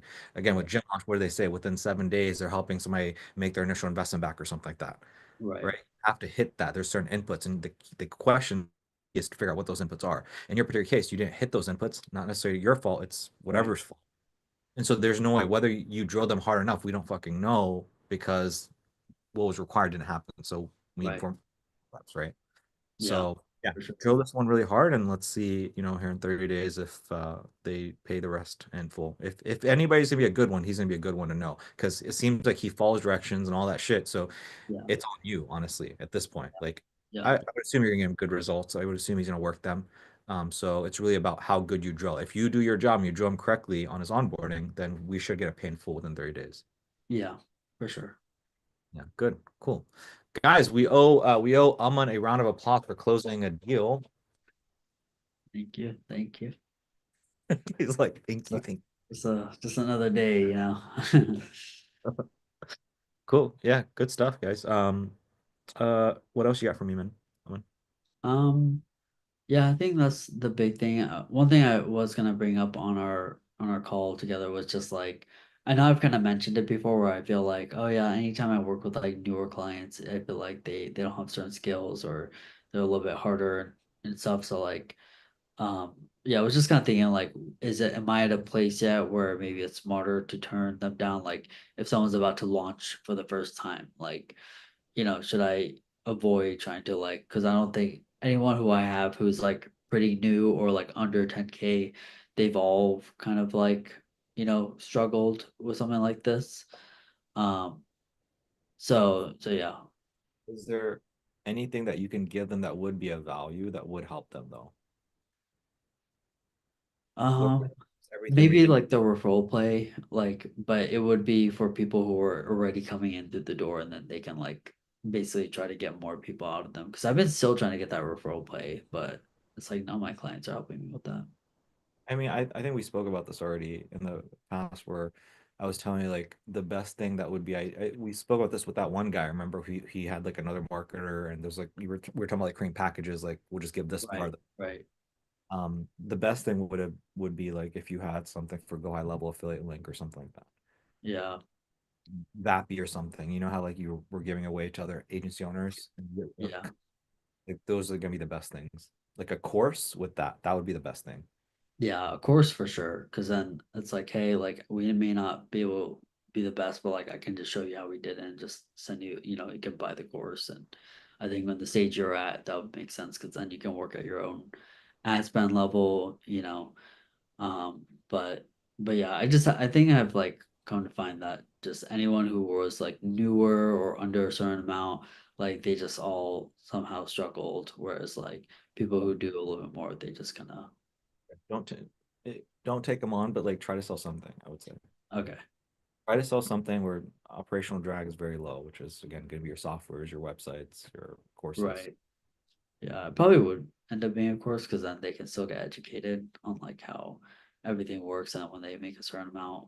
Yeah, I'm not sure. If I can work with someone who's like getting clients, but maybe they don't have like a high amount, then maybe I could sell the referral play to them. But Yeah, the only reason I don't like the referral play, not when I say don't like it, what I mean by this from a place of business is Yeah. like, what does it mean? It's not sticky for you. You don't get paid for it. You know what I mean? Like we don't make lifetime. And then on top of that, how do you actually make it work? You have to be on their asses probably. yeah, yeah, And that's so true. the idea is to not do that. The idea is not to give up any man hours. That's why the course works well or software or something. Unless, I mean, with the referral play, a big part of it is having like a form, they submit the form, the texts go out, and then, maybe it's something where they set up the AI that pushes them to a phone call. Maybe that could be sticky because then it's like the software, and then I just kind of whitelisted to them. Or I don't know if whitelisting is the right word, but where they just buy that and then, That's stuff like that would work fantastic. yeah, I would say that's a good move for sure. cool. But yeah, I'll think on that. But at least, it kind of gives me a little bit more confidence where I don't have to like try to put so much energy into those, to try to sell them on like the high ticket thing. It's just, I'll also like go through things like, on like can they hit a certain ad spend and like I'll just kind of frame it like typically we don't work with businesses like we're making revenue under 10K, but it's not because like it's not because we don't work with them, it's just they tend to have a harder time with the system. So I'm going to ask some specific questions that if you generally feel good about these questions, then you'd probably be a good fit. But if you hear some of this and it feels like it may be a little bit difficult for you, then I just want to be transparent up front. So like those stuff will be like what the offer is, how much ad spend they're actually going to be spending, and then as well as um So you how much time they're going to be spending. purpose of this is what though? The purpose of this is like, what would the purpose of you saying that? Because as you like, well, yeah, what would the purpose of that be? To try to really like turn them away, like to try to turn them off, and then and then if they genuinely feel really good about all that, then it's like okay, they at least know, they're at least aware of what it's going to be, and then they'll, you know, Here's what I do. Maybe you can sleep on this. I don't know because I don't have something off the top of my head to make and supply for you. What uh, I do is whenever I don't think somebody's necessarily a good fit, or I like, again, my case might be different than yours, right? For you, I'm willing to bet that the reason you don't want to take them on is because of the time and energy suck that it is. I'm willing that's part of it. If it is, then what I'm going to say is going to apply. If that's not really a part of it, then you can do something similar to what I do. What I do is I go in with the thing of like, again, the 6K, the 5K, whatever. And I'm like, now in your particular case, because of this and that reason, I want to go ahead and just let you try out do the trial, right? And I am already banking on them just paying 1,666. I don't want any more from them. I just want to see what I can give in terms of value because I know that they're not going to long-term succeed. right, Like, that's how I would approach it. okay, Does that make sense? So it's like I'm selling something and I'm already of the mindset like, hey, I'm going to do my best, but they probably are not skilled enough. And that's just okay. I'm going to do what I can. Another, so here's something I don't know how helpful this is going to be for you, but like, here's what I do. I was being a little bit vague on the last one. I need to be more specific with you. So what I do is I first help people see like 1,666 is the price of the course. All right. So first of all, step one is like, hey, before we move on. So here, actually, before even that, I basically marinate the offer. So I do is on my discovery call, on my sales call. Usually what's happening recently, and the reason I'm sharing this with you, this is recent happening, like very recent. So it's like I'll have like a discovery call. It's before the sales call. It's usually there's right before the sales call. It's like, hey, Kushik, I want to do this. It all sounds good to me, but like I don't know, money's an issue. This is that, whatever. And so what I do is, so again, you have your discovery call and then you have the sales call. So I have a marination. It's weird. I'm creating this marination before the discovery and the sales call. And so what is a marination? The marination is like, hey, I've got something really good for you. I've got something that's gonna be a no-brainer for you. Whenever I make this offer, people eat it up. So don't worry about that. I just want to rip the band-aid off. Just rest assured we got something good for you. We got something okay. Don't worry about it. And I'll add to it. So I'll say like, you're gonna feel stupid saying no. I'll go that level. So I'm doing the opposite of Hormozy, where he's like, it's expensive. I'm like, no, it's like a no-brainer. So I'm already telling people like, hey, you're probably gonna say yeah.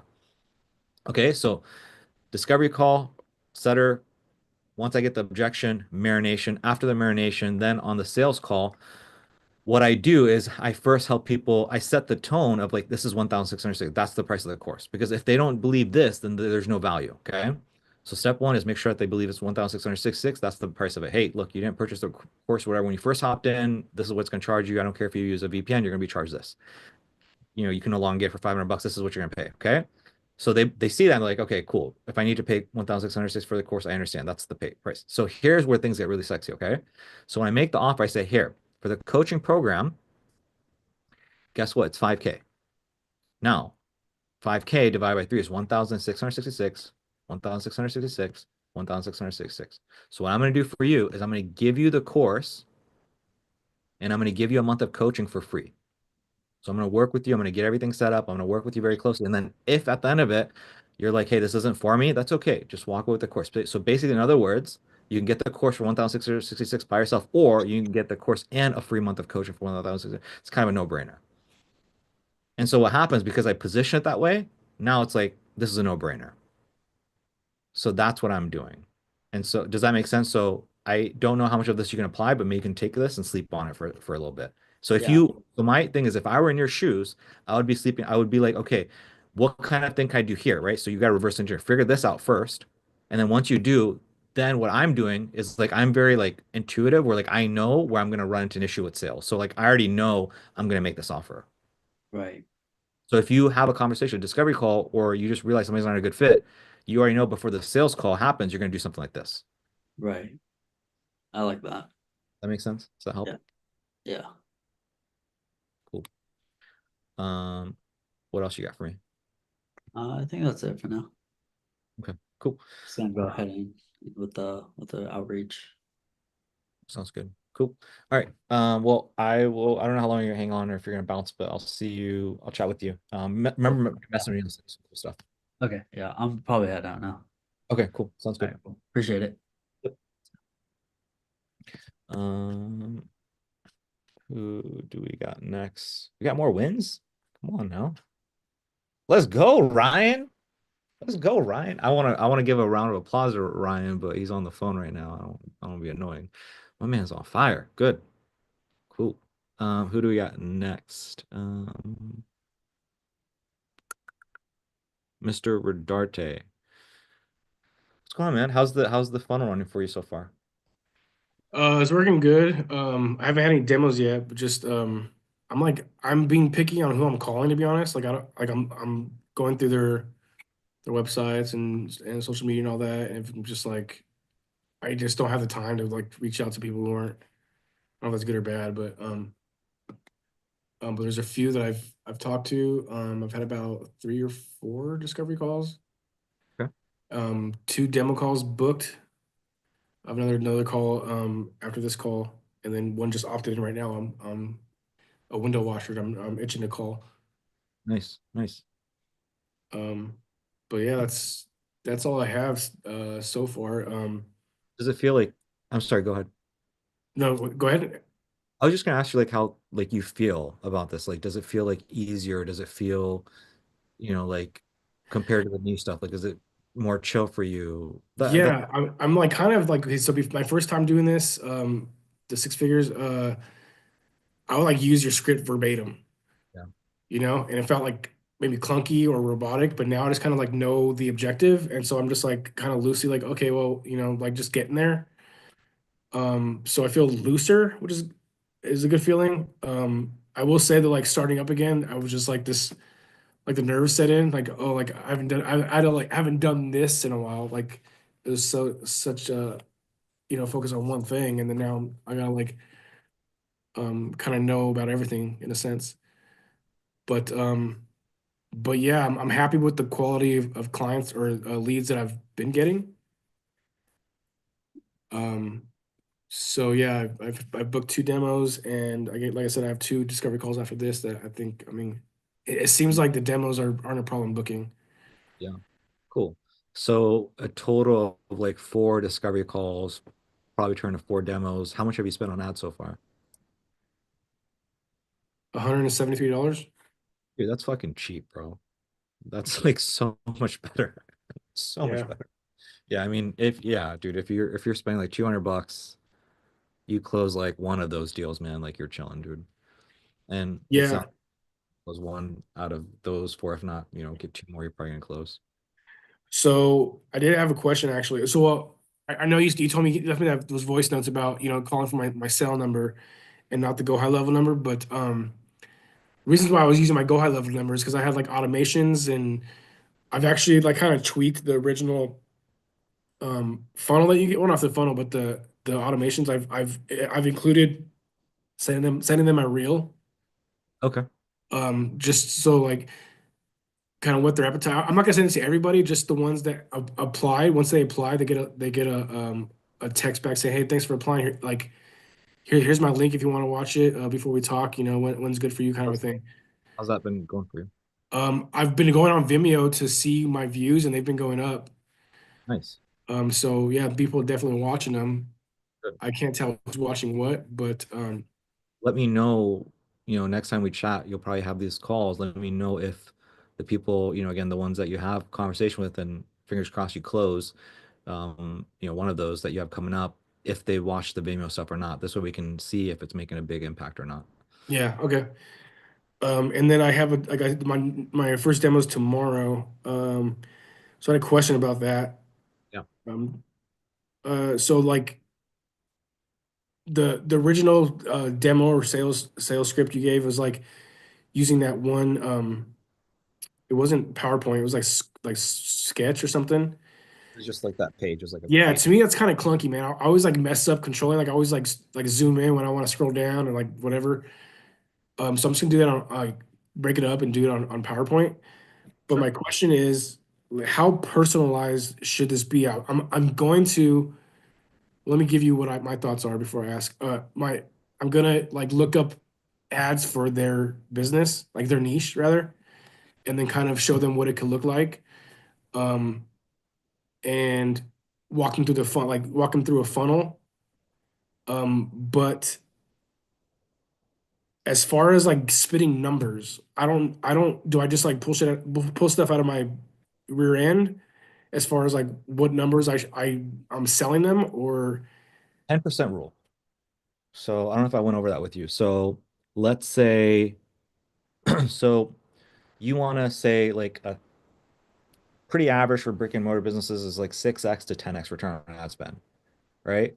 So let's say they're selling something for $1,000, right? So if they're selling something for 1K, then we're going to say that it's going to cost per acquisition is going to be about $100. And then what we're saying is 10 of that. So cost per lead is $10 per lead. So that's kind of how I'm doing, like 10%, 10%, 10%. okay, So $10 per lead. Acquisition is 10x that, which is $100 for a product that you're selling for 1,000. So just do that for like every niche, just to keep it okay, simple. Just keep it simple. okay, Because got it. yeah, good question. And then I don't know if this is me just being a little Mitch or not, but so I'm already like thinking of the demo and like the price point and the objections, and I know like I'm just like getting far ahead. So my thought was just to like offer the just to start out, like I give them my price, but then just go ahead and offer the 1,000. And my thought was just to kind of get clients and get clients, get testimonials, get stuff that I can show. Obviously I think like fill them out, like if they can pay me 2,000, great. But if like I don't know how to explain, like when I present the price, I kind of know, like watching their face or like their you know, what their objections might be, and they'll be like, hey, you know what, here's what we can do for you, kind of a thing. I don't think you should do it for the reason of like building testimonials and stuff. And the reason for that is you don't have to, right? You and I both know that. You can just create Okay. a presentation where it does what it needs to do. If, however, your thing of like is like just getting some momentum, like I can get behind that for sure. Yeah. Your thing is like that. But the thing is, again, you're gonna have to, me and you are gonna have to drill on your onboarding, dude. That's what me and Aman were just talking about. Like doing the whole 1K up front is like, hey, we typically charge this per month, so 6,250 is typically $2,083 a month, which is 6,250. Or if you pay in full, it's gonna be $5,000 for 3 months.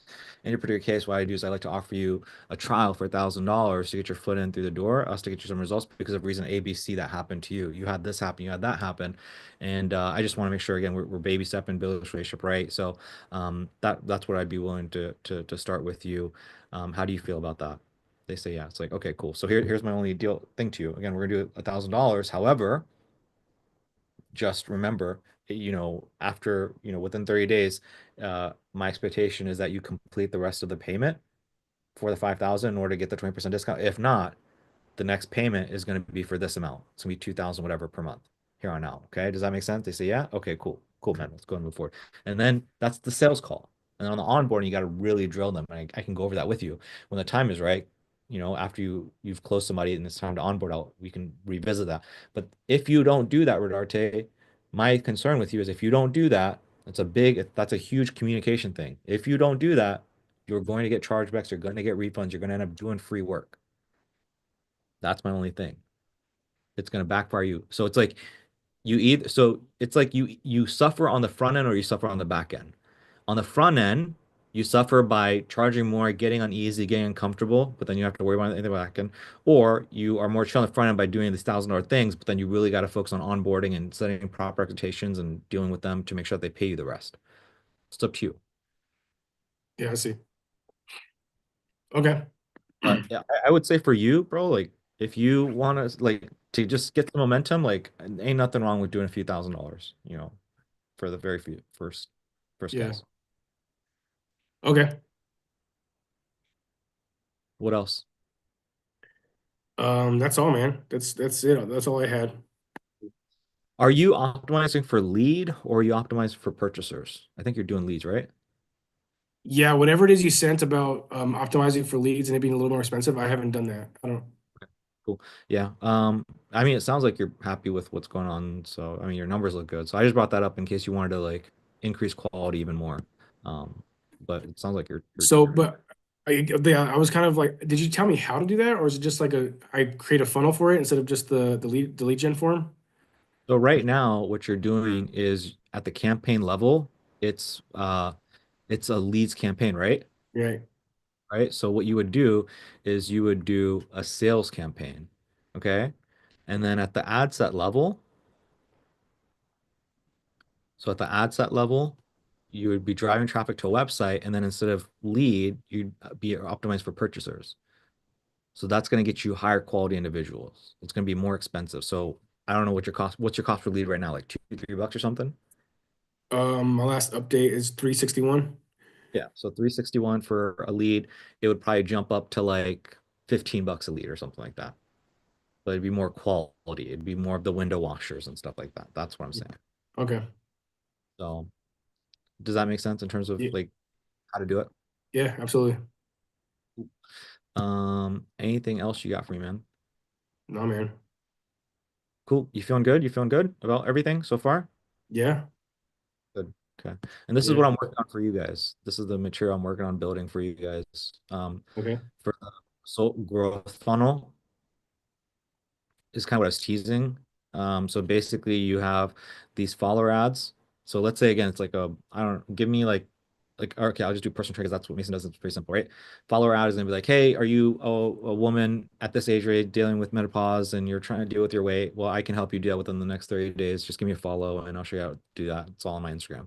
So you have a top of follower ad, they follow you, and then from there, you basically push that to a conversation side of the DMs, and then you push that to a sales call, and then you try to close. So that's all it is.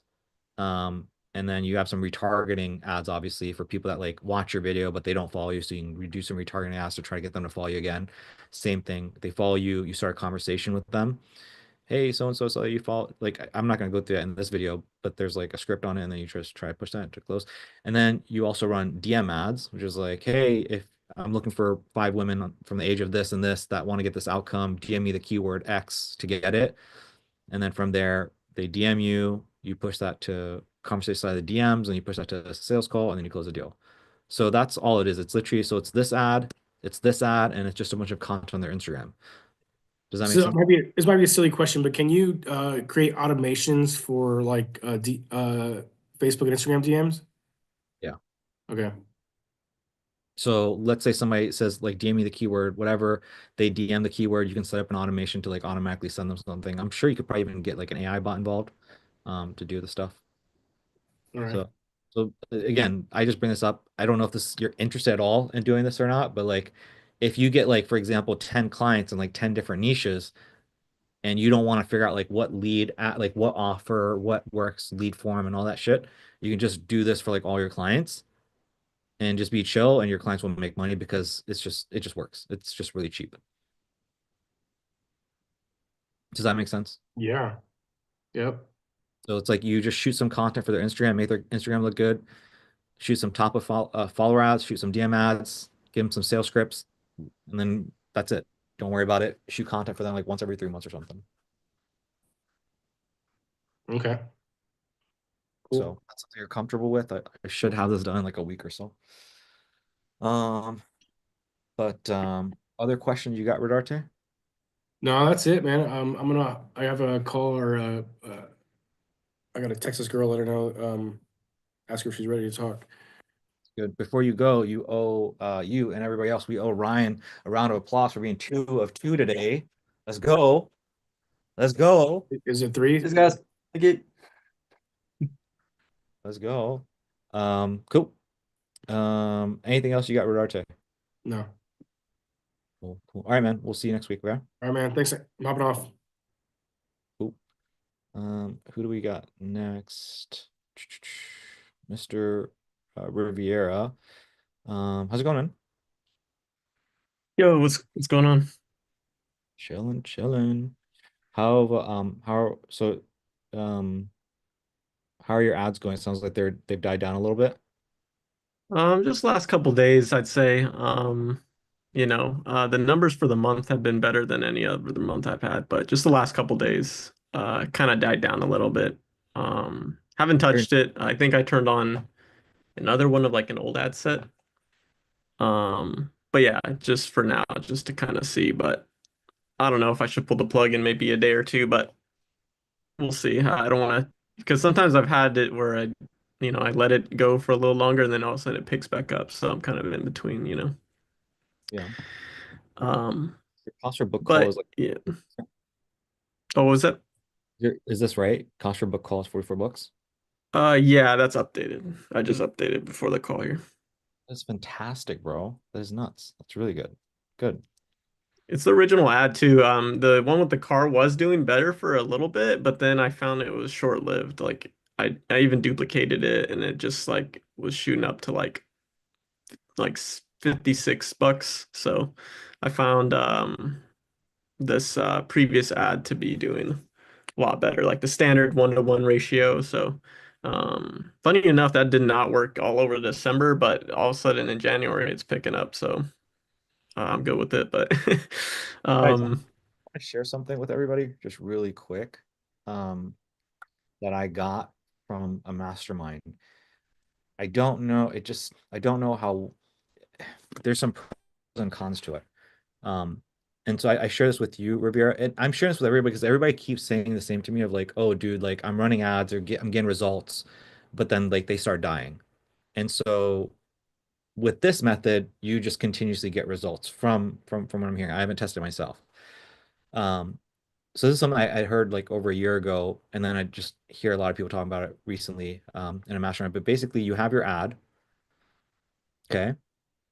You have your opt-in page. This is the thing with everybody here. We don't have an opt-in page, right? And this is for everybody. Jeremy, everybody else that's listening to us right now. Ryan will be important for you as well. So opt-in page, and then you have your video sales letter or your deck sales letter. This is another thing that people are doing. Has anybody here heard of a DSL recently? It's a big thing that's going around. I can share it with some of you guys.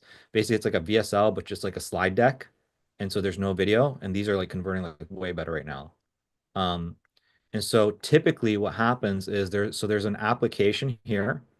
And so this is like, Mason, this is your Typeform stuff. Okay. And then what happens is you have one page with no pixel, and then you have one page with pixel and the event that you want. And Jeremy, this is going to start to play in. You asked me about like the pixel and events and everything. This is why this matters. So if you have your pixel event here of like book call or whatever, what's going to happen is you are taking somebody that's not a good fit and you're automatically redirecting them to somewhere where there's no pixel. Here, there's the pixel. And so what's going to happen is this just gets smarter and smarter and better and better. And so a lot of people have been doing this, and it's just like blowing up their ads. So consistent, predictable results. Does that make sense, guys? Yeah, I'm just curious, how does it know which one's like a bad quality and sends them to the no pixel versus the pixel site? You use Typeform. Mason can talk on that, but Mm-hmm. you use Typeform to like so you can ask a question, and if they don't meet, like so for example, one of the things was like, hey, do you make 15K or more? And if somebody said no, they get redirected here to this page. So what does that mean? It's like so why is there pros and cons to this? Well, everybody here is just going right to like the calendar. There's not an opt-in page, and there's not the VSL. So it's like you have to add more steps into your funnel, which can get expensive. So that's kind of why I'm saying like, I don't know. But main thing to understand is just this. So I don't want to spend too long here, but if this is something you want to work on, Riviera, we can work on this together. If anybody else wants to work on this, we can start working on this. I can tweak your funnel to do this. I think that it's more work on the front end, but I do think it's better on the back end if you can get this dialed in, if that makes sense. So you get an ideal ad, you get it good enough where we get these two nailed, the opt-in page and the VSL. I don't think you necessarily need a VSL. I think you'll be okay with the DSL or something simple. And then this part's easy. This part's easy. So it's really just about opt-in page and the DSL. If you just put in the work to do that, then it works on the back end, I think. And so if you guys want to explore this, I'm happy to work with some of you guys on this. Koshi, can you explain the difference of why? So they're going to the ad, they're opting in. You said it's an application, so I'm guessing like a form they fill out where you're qualifying them.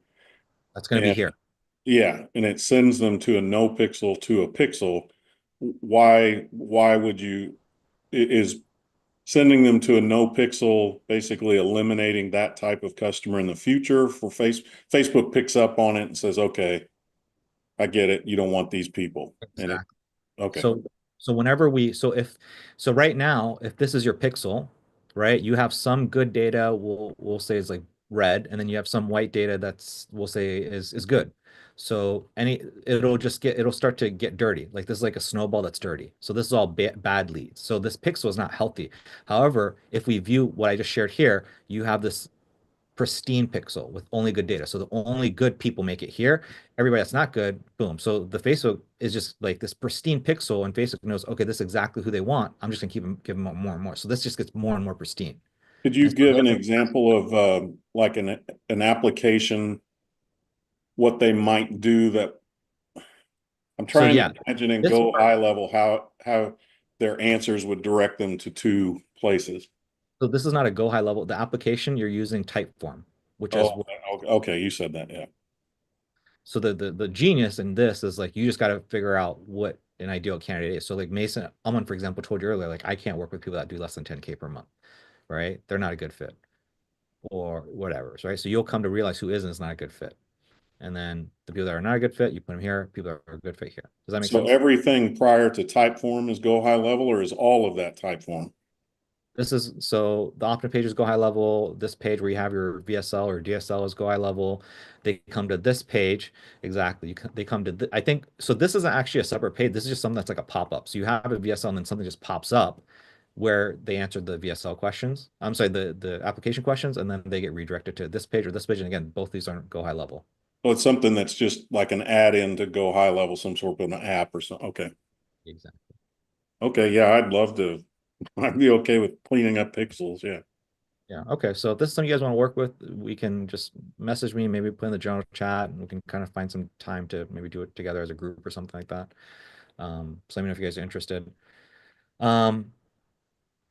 Or actually, how about this? Instead of just, why don't you just message me and Mason, say if this is something you guys want to work on, and then from there we'll individually work on it with you guys.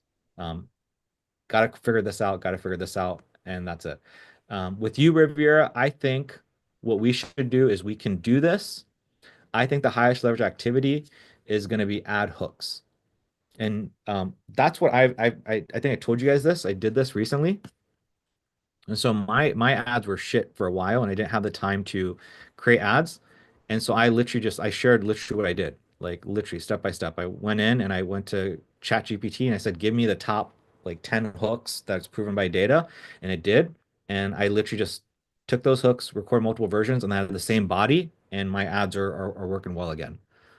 So this is what I would recommend for you, Riviera. Well, what kind of prompt did you give it? If you message me, I'll try to find it for you and I'll share it with you. Okay, But cool. all you need is this. Like I shared with you what you most need, which is like most HVAC business owners are doing this completely wrong. Let me show you the right way to whatever their desired outcome is. So most VRFers that want to scale their business to multiple six figures and beyond are doing it the wrong way. Let me show you how to 10x your VRF business without burning out. And then the rest of the ad is the same. And so I did that for all of you. Yo, That's it. Rivera, if you go to ChatGPT on the left-hand side, it's going to say explore GPTs. If you go in there and you type in the word hook, there's actually a hook generator. Really? Yes. I didn't even know that. I'll pull it up. That's crazy. Yeah. So Oh yeah, explore GPTs and then hook. So I just wanted to bring that up. And for your ad stuff, like, let's just film more, right? Like, it's unfortunately a never ending thing of like, not a never ending thing. I think one day of batch shooting, like for me, I never do this. And so this is my first time actually experiencing doing it. Like, dude, I got fucking enough ads for like 2 years now.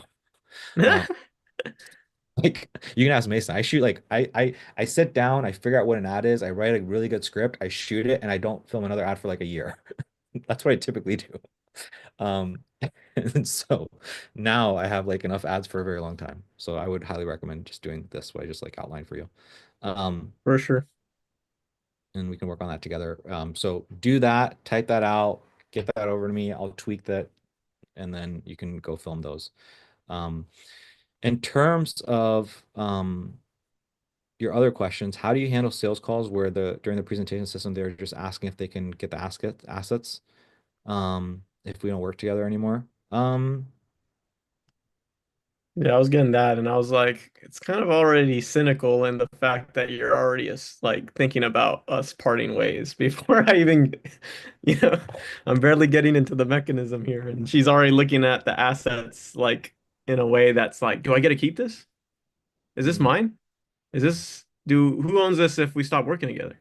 And it's just very like, like, so I don't know. I've just never had it, so maybe it's a fluke or a one-off. I didn't know she asked a lot of questions that I end up telling her, hey, like a lot of these questions you're asking, like, I'm happy to get into them, but they're going to be answered in a lot of these slides coming up.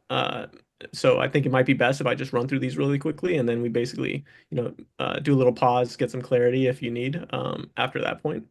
But even still, setting those expectations, she would just kind of always lob questions. So it took forever to get through the call, honestly. But so I don't know if it was just her, but yeah, I noticed she would always ask every time she saw something new in the mechanism that was software based or whatever we have, right, that we utilize. She just asked if do I own this after, or if we stop working on it, do I own this? So it just became a little, so I don't know if there's like a way to go about that or a certain phrasing that works best. The short answer that I would just give you is just say yeah for now.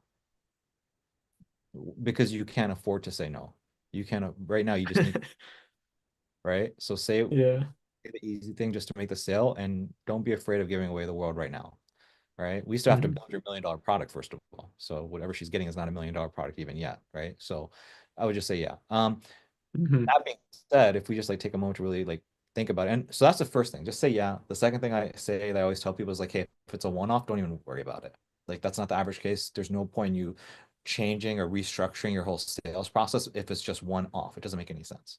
I've seen more damage come to that than not. Like me and Cam and Mason had a month of like wasted ad dollars and sales because we tried to tweak something up that we realized he was only getting like 5% of the time. So he had to issue 5% of the time.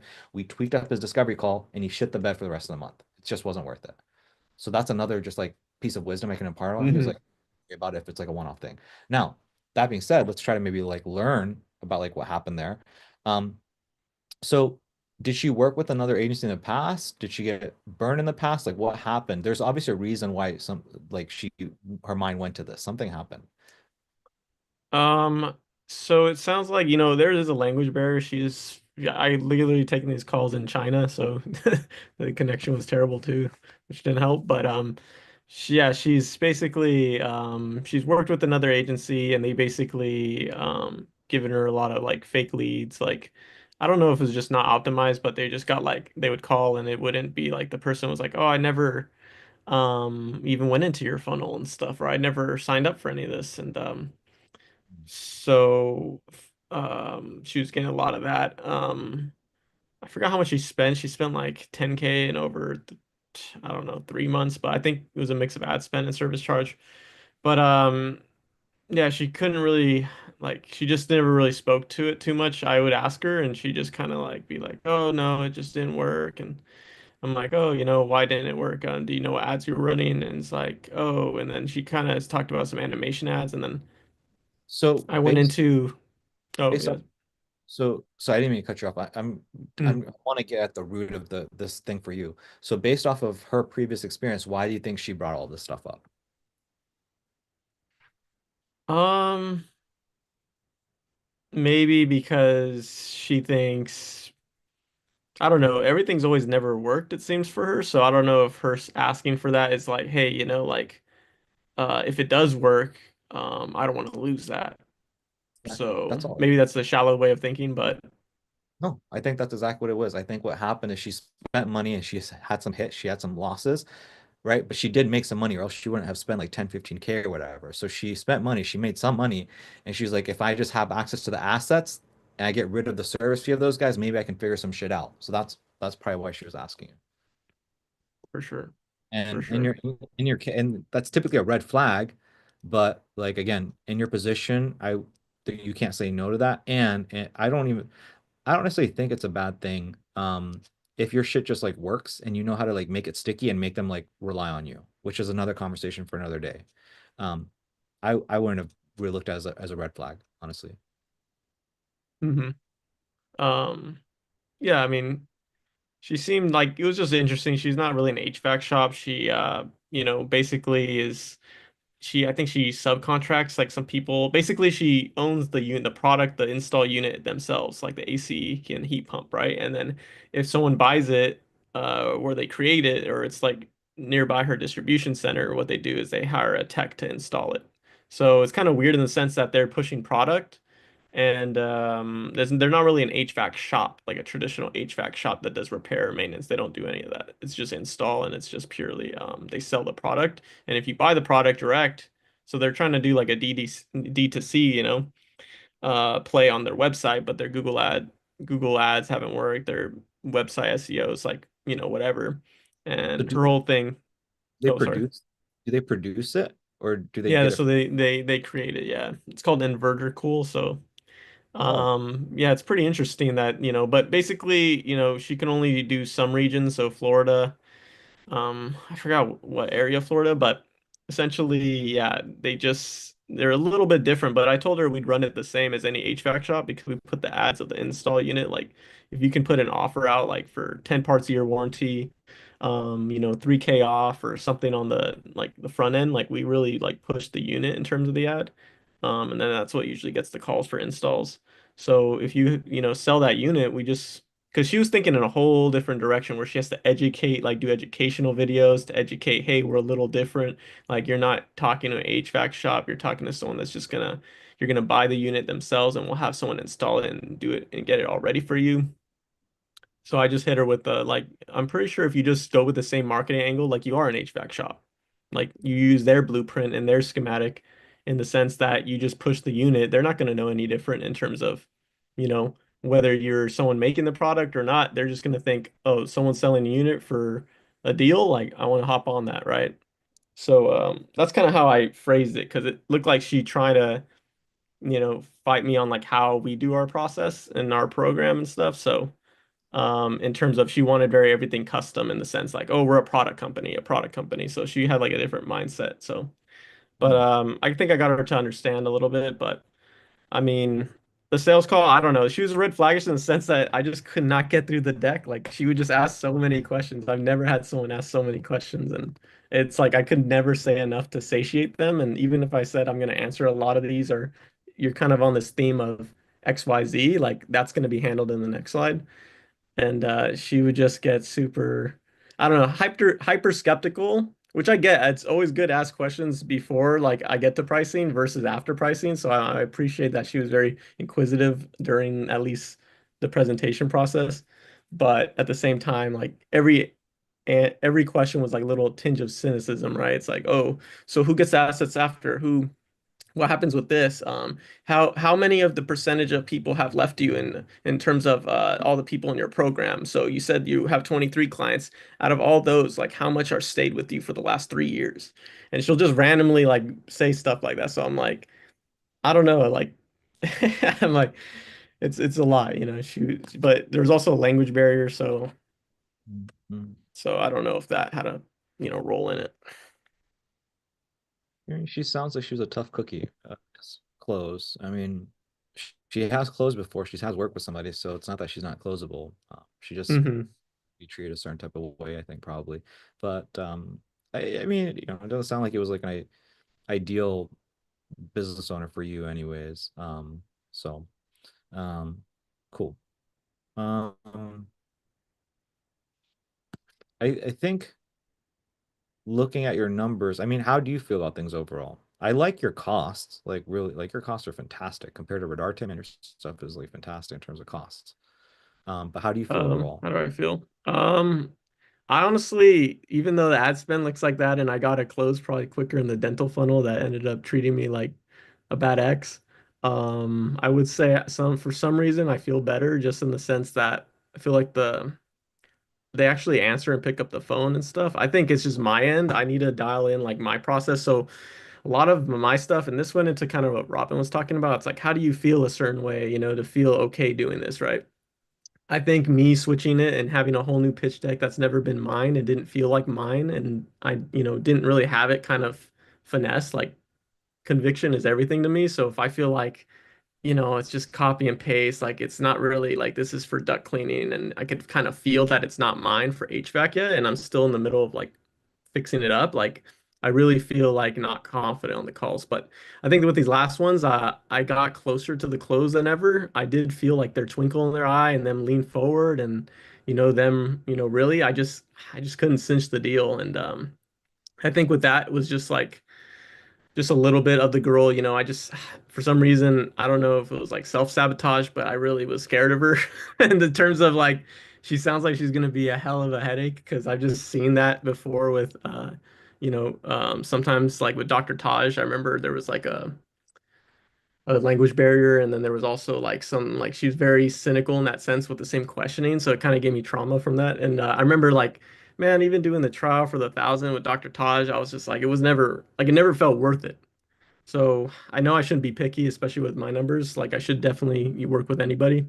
Um, it was just specifically to her, but the other ones I felt like I just could have done better um, in terms of the end. But there is a call I'd like to show you, but the thing is now my pitch deck is kind of more finessed. I'm kind of using Cam's like tabs, so I wasn't using. I think we talked about that last week. So you were kind of like, oh, I think that's why you're getting a lot of doubt and uncertainty because I wasn't really pushing to other tabs. I wasn't showing within Go High Level. I wasn't showing the site. I wasn't showing like the ad manager. So a lot of that is just recent changes, and I've only done like maybe one or two calls with that. So, but with those one or two calls of me kind of doing that and adding it in for the first time, I felt like the calls were, I don't know, I felt a difference. Now I didn't see it in a close, but I did feel a difference. And so I feel like, to sum it up, I feel a lot better. And I feel like I'm gonna get it closed very soon. Did you tweak up the slides from the last time we spoke, or does it look similar? If it looks different, I'd like to see it. If it looks similar, don't worry about it. Um, so it looks similar, but I have like a lot of the slides, like the things I take out, like I go outside of the slides. I do have like 9 or 10 links now, that which I didn't have before. Maybe I could show you that if you like. Yeah, the reason I bring this up is like the last time I looked at it, it was kind of there were a lot of pages that still needed to be edited. Hmm. Wondering if you left them that way, if they've been edited. Because I just based off of seeing this and doing this a bajillion times, Hmm. I know that makes a big difference. Just like showing the actual tabs, like you're saying, makes a big difference. It's mostly in the tabs. I guess, yeah. What can I show? So let me see if there's anything worthwhile, because a lot of it is like Cam gave me everything, which I'm really grateful for that. But essentially, I reverse engineered a lot of this stuff, so he had a lot of things I just could not use. So I would be, but it was like smart. I was like seeing what he was doing, and I'm like, oh, I get that, and I get why you would use it on this slide. So what I did, because he was using the Gyozo, or I think that's how you pronounce it, Gyozo, app to kind of screen grab like a lot of things he would make. So a lot of that stuff I would just So you yeah, I watched would. his sales calls, yeah? You watched his sales Oh, call? Did you watch his sales calls? uh, no, I don't think I've ever gotten a call or shown a video of his in terms of Can you I did ask him a couple weeks ago, but he said he was thinking about changing his whole sales process, so he didn't want to give me a video until he like dialed stuff in. But that was a couple, maybe 3 weeks ago, right, when I asked. So maybe I have to ask him more recent. Maybe is that a more recent video he did, or? I think just watching anything of his like will be massively beneficial. So Hmm. why don't you do this? Why don't you message him, and then if he's being a little bit if he's being a Dumbo, I'll get one over for you. I'll reach out to him and get one. For sure, for sure. Yeah, you reach Um, out to him today. Reach out to him. I mean, he's got the kiddo, but he's only having a kid, right? oh, Um, might not be fresh. uh, Be so aggressive, and I'll get you some. Because I watching him and seeing it in action is going to help you tremendously. It's I gonna think be that's what I'm missing. I think I just need to see in this moment, am I saying it with the right inflection? Is there like sometimes I feel like I'm just saying it to say it because I know I need to hit that point, but it's like, is there, I just like to see it live. I think that a lot would come from that for sure. he does it. He I don't know how it is. It's like telepathic, but like when I say something, I tell like he just fucking gets it and he just does it. So I just watch him. I think it's gonna be great. Hmm. Hmm. So let's Can I what show do you you some of the slides I created though? I'd please, like to just run like a quick run through if that's okay. please.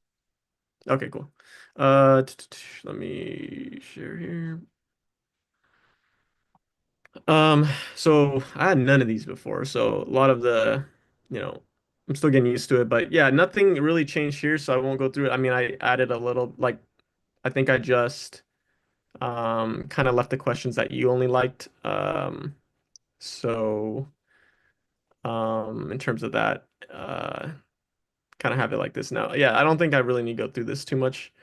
But yeah, so essentially a lot of the stuff now I have like a Take 10 onboarding experience. So that I didn't have before. I did, but it was like on a Google Doc. So it looks super like janky. And then next kickoff form, obviously I can make that into a landing page. This is kind of just like a placeholder for now. But it's enough for me to be like, hey, next steps, if you were to move forward, if everything makes system and financial sense and you decide you want customers in business right away, what we do is we essentially go and lock in an onboarding call. And essentially, and then yeah, basically I could just talk through the slides. Hold on, pause.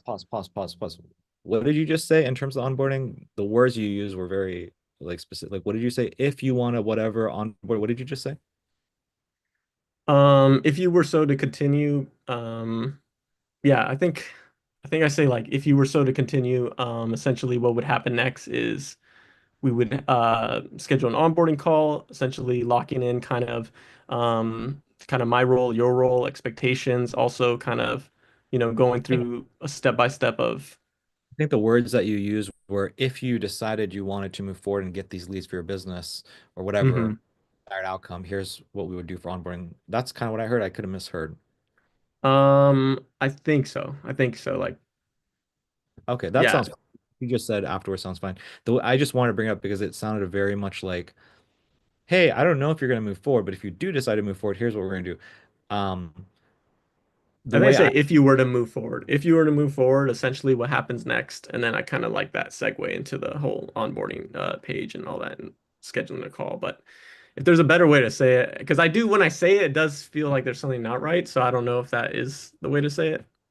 Yeah. So the way I think the way I say is like, okay, cool. So just really quick, here's basically what happens next. Um, and so I speak as if the sale is closed. I assume the close. That's what Mosey says. Assume the close. That's how I speak about it. So that's maybe why it didn't feel right to me. As you're, Yeah. it sounds like it's like you got to be by the time you get here, dude. You're confident and they're confident. Does that make sense? It's like by the time you get here, you've gotten so far in the conversation that's like, okay, so cool, man. So I'm gonna go over price, I'm gonna go everything just really quick. Here's what basically happens next. I just want to kind of give you an idea. That's the energy. It's not Got it. No, that sounds a lot better. yeah, yeah. So just kind of keep that in mind. So, anyways, keep going. I'm sorry. So you show the kickoff form and Yeah. then Yeah, and then there's like, at some point we talk about like in the system of in the whole system of the mechanism, right? So the one you kind of get deep dive into like how we do things, right? So, I'm able to kind of not only like read a bunch of block of text, but I can kind of speak to it. In terms of Google review, make it more real. I kind of saw what Cam did, and it's like, basically it wasn't this but yeah, basically we send this automated after you guys service them. They click on there for a Google review. Essentially this is what it looked like, saying, hey, leave us a review. And then we also, it basically links to the site where basically they if they want to leave a great review, you click on this, boom, it shows you your Google profile, business profile. And if they were to leave a bad review or they had something bad to say, well, we don't want to have them say it on your Google public profile. So what happens is you click here and essentially it gets taken to an internal form where you can hear some feedback, but it's not going to show publicly. So that way you're only getting more of what you want, which is the 5 stars, and you're getting less of what you want, but you also get feedback. So that way it's for your internal team to kind of course correct for the next service. So have you seen this before? And I'll kind of ask them about it, but this is something I recently implemented. I saw Cam kind of do it in a different way, but any thoughts here before? all of this like just the overall vibe is what I was just looking for, and you're putting a lot more. You're coloring in between the lines versus before you just kind of talked and it was very vague. Now you're visually showing that's the key. And so obviously, like as I see it, it's pretty obvious. It's very common sense to me of like why this would make a bigger impact in terms of like how you feel and how they feel and the look in their eyes. So overall, Yeah. like looks fantastic, man. Like all this stuff. Yeah. So yeah, I just show them the text, what it looks like when you get texted. It's a hot lead. It's essentially someone replied. It'll show the reply, also, contact info again, and kind of just like hintful reminders. Um, how it looks through the chain of command in terms of like how these texts get sent. Well, it starts with like they basically go through this kind of branch here, and essentially they get hit with like it's kind of email blasting, but imagine SMS texting blast to any lead that came in. So you can kind of see who's actually in the chain of command here. And then it will kind of look like this in terms of like conversations, right? Them actually replying. How does that look like? And you kind of get nurture text too. So we have our automated system for that. And then obviously, I created a fake, HVAC site and actually ran ads to it. So to kind of go into, I'll obviously have it on maximum. I'll kind of lean it over to where it shows more so the actual, because if you hit maximum, you could just make it look like it's a fresh campaign, right? So I just kind of, I'll probably have to fix that, but I try to keep it here so that way they can kind of see and, basically what we're running, and, that way it's just a little more legitimate because it's actually Northridge HVAC on the site too, and it's kind of everything I've been showing up until then. So I just want to, even though it was some site I created and I kind of ran ads to, I'm just been kind of milking it to be like an actual client in a sense. The thing So I've been leaning on that a little bit. the thing that I like them, I mean, you got to do what you got to do until you get the client, and so you're doing a lot of Hmm. screenshots. I know that Cam like will actually go in and makes a big difference. Like out of all the stuff that I'm seeing here, this looks the most like maybe I just have bias because of what I see, but this part like you can't. It's not a screenshot. It's interactive. So if I were Hmm. you, I would maybe make this the beginning of the presentation. Really, the beginning. Okay, Like not the that'd be beginning, cool. like showing the machine. So it all starts with this ad. I'll show you here. So before I even get The started, ad part right here. Yeah, so yeah, because you're talking about the ad right here. It's like, so it all starts with the Mhm. ad. Da, da, da. Now let me go and show you actually in our ad account. I'll go and pull up a live ad account, and you can use words like, so this is this is a client that just signed up with us, da, da, da, make it related to them. They're out in you Mhm. whatever location for you. And what I'm doing is I would actually start with this. Before you go into what you were on, I would start here. Mhm. And you go in and you can maybe even like on purpose, like click the refresh button, just like, let's go and refresh, let's see what the numbers are. So yeah, on average, we're looking at cost per lead of about, anywhere from whatever to whatever. Now the question becomes like, how do we do that? And then you go into like showing step by step. Like that's what I would do. Mhm. So I Cool, would cool. So just have it make sense with like any excess slides, maybe make it make sense in this same like A to Z flow. yeah. Yeah, the idea is to Okay. go from A to Z, right? The idea is to go from A to Z. So visually show Mhm. step by step what happens. So first, people are going to see that ad. Here's the ad. There's the target. And then from there, they're going to go here. And then from there, da, da, da, da, da. The idea is to show them step by step from the top of the funnel all the way to the bottom of the funnel so they can follow it. If they don't, they're going to be fucking lost. Yeah. Yeah. And that's what I was doing before. So a lot of that's why I feel like I can't really say like I know I spent a lot of my journey through this whole process like using what I felt like wasn't like really a tried and true. So Cam kind of led the way, and now I'm just kind of adding my own like little flair. But essentially, it's more the same, right? So and he's closed with it, right? So I'm just like, okay, I'm closer to what he's actually closed with versus something that I was kind of pushing that wasn't fully fleshed out. So. But yeah, I feel like they get a little more twinkle. They have less, I've noticed less questions, but I've only really had it with two people, and one was kind of like unqualified in the sense that her business was not really a HVAC shop. So I don't know if that played a role, um, but yeah, so, and I'll probably, honestly, I like that this is like a screen grab, but I might just like recreate this with like some actual names, and then that way I could put like, I don't know, a 10,000. Because a lot of people say, oh, like, we sell units for 15, 20K. So it's like maybe I should be like putting a 10K lead value here to kind of just juice it up. But I don't that's know pretty what much it. I don't know what Cam does of like blocking that stuff or I don't think he does. I think he like straight up just goes and go high level. Like the more authentic you can make it, again, you have to actually get the results. But like if I Hmm. were in your shoes, I gave you the advice regarding the ads stuff, like ads manager, show that, lead with that. I would be in go high level. I would not show a screenshot. I would straight up like scroll, scrub, make it seem like Oh, yeah. yeah, that I would not hide Okay. in. Uh, Yeah, that's what I'm thinking is like to have it. So I bought a long time ago a lead list of random, I think HVAC owners. So I'm thinking of just uploading that and not having an actual tied to a sub account that has any like capabilities to like actually push anything on them. It's just simply to kind of have their names there. So they're, because they're real people with numbers and everything. So obviously, they're locally service-based businesses, so there's probably something to having maybe their area code kind of similar, right? If they see a bunch of like area codes that are different, I'll have to kind of think about that. But I think I got a lot of, yeah, I got a random HVAC owners that are in different counties, so I could probably just nab the people with the similar area codes and just recreate it, and then kind of make like a almost a sub account dedicated to just showing versus like so that way it just looks legit. here's But the what are your big thoughts on that? Like, here. So here's my big advice to you. So we're talking about like the nitty gritty stuff, and this is like important. I'll tell you right now, based off of our entire conversation so far, based off of looking at your Excel sheet, especially, like looking at the 10 sales calls, looking at the cost per discovery call, like, dude, you are so close. You are so close. And here's the big thing I will say to you. And I just know the big lever for you is gonna it sounds silly. It's literally bombard Cam, watch two or three of his sales calls, especially the ones that are closes, and then model his shit. So if you see him do something where it's like he's going through go high level, you go through go high level. If he's showing a screenshot, if he's doing something where you have no choice but to do a screenshot, you do a screenshot. You get as close as possible to him. That's it, dude. That's all it is. And when it comes to your ads, even I talked about hooks and stuff like that. When I looked at your numbers, dude, your numbers are fine. Like obviously, like yeah, let's record some ads if you have time. But like the big lever for you, Daniel, is gonna be this: is literally just bother him with that.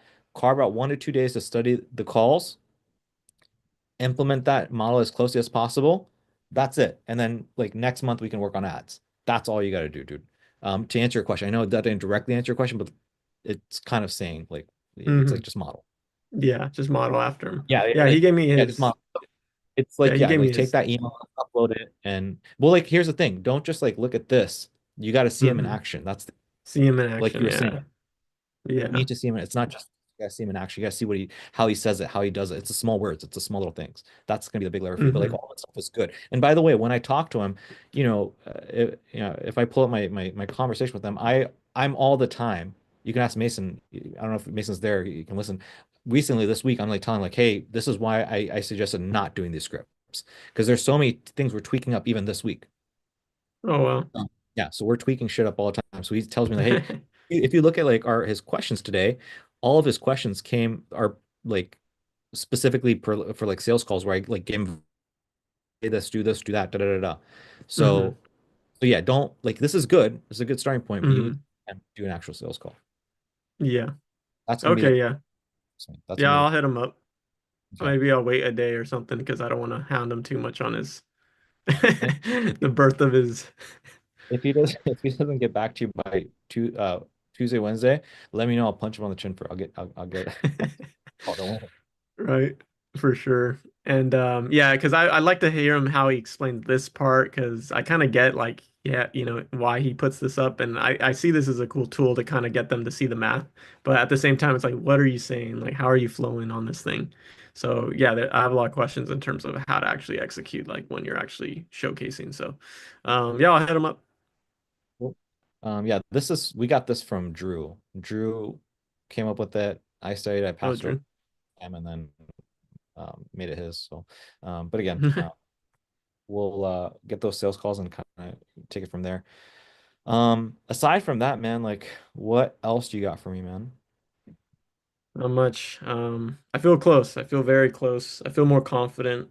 Just because, yeah, I just with these slides, I just felt like, when I was running through them, like, dude, they probably feel like, a fifth grader could have like, obviously not fifth grader. This is some detailed stuff, right? There's real work in terms of the slide content, but in terms of like, I don't Depth. know. I feel a lot more confident basically with basically things to show. And I think if I tweak that thing, like you said, if I actually show go high level versus a screenshot of go high level, I think that will really take it over the top. So I'll definitely get on that. Good, good. Okay, cool. But that's it. All right, man. Yeah, keep us posted. I like the numbers so far, and we'll take it from there. Okay. I think Well, I'll stop the share. thank you. I think we got Jeremy and then we got you, Ryan. Yeah. Mr. Jeremy, what you got for us? Yeah, just looking back at what I put on there, the discovery calls today, the one at 3, the lady got a client right before we were supposed to get on the phone, so she's hopefully going to reschedule. It was weird. I sent her a message saying, "Hey, no problem, we can reschedule. Here's a link, or I can reach out to you." And then she sent me a text, and all it said was Wednesday. How long is this coffee supposed to be? It's like, well, as much as I'd love to have coffee with you, you're in California and I'm in Kansas City. I don't think I'd make it back to my office in time. So this will be virtual or over the phone. Just let me know what you want to do. And I didn't hear back. And then the one at 4 didn't show up. When I looked up her name, she was a dentist. So I'm not sure how she got my ad, but Rivier is like, give it to me. yeah, I should have. Her name was Harleen Grewell. I could send you the information, Daniel, if you want it. So, Yeah, that'd be cool. she No rush. didn't answer any of my texts, didn't answer anything. So I don't know how responsive she'll be for you, but let's see. So I'll give you 3 guesses. So I had a 2-hour call with Alpita today, and she's already ditched all the ads that I built in the funnel and everything. She's back to a Facebook form.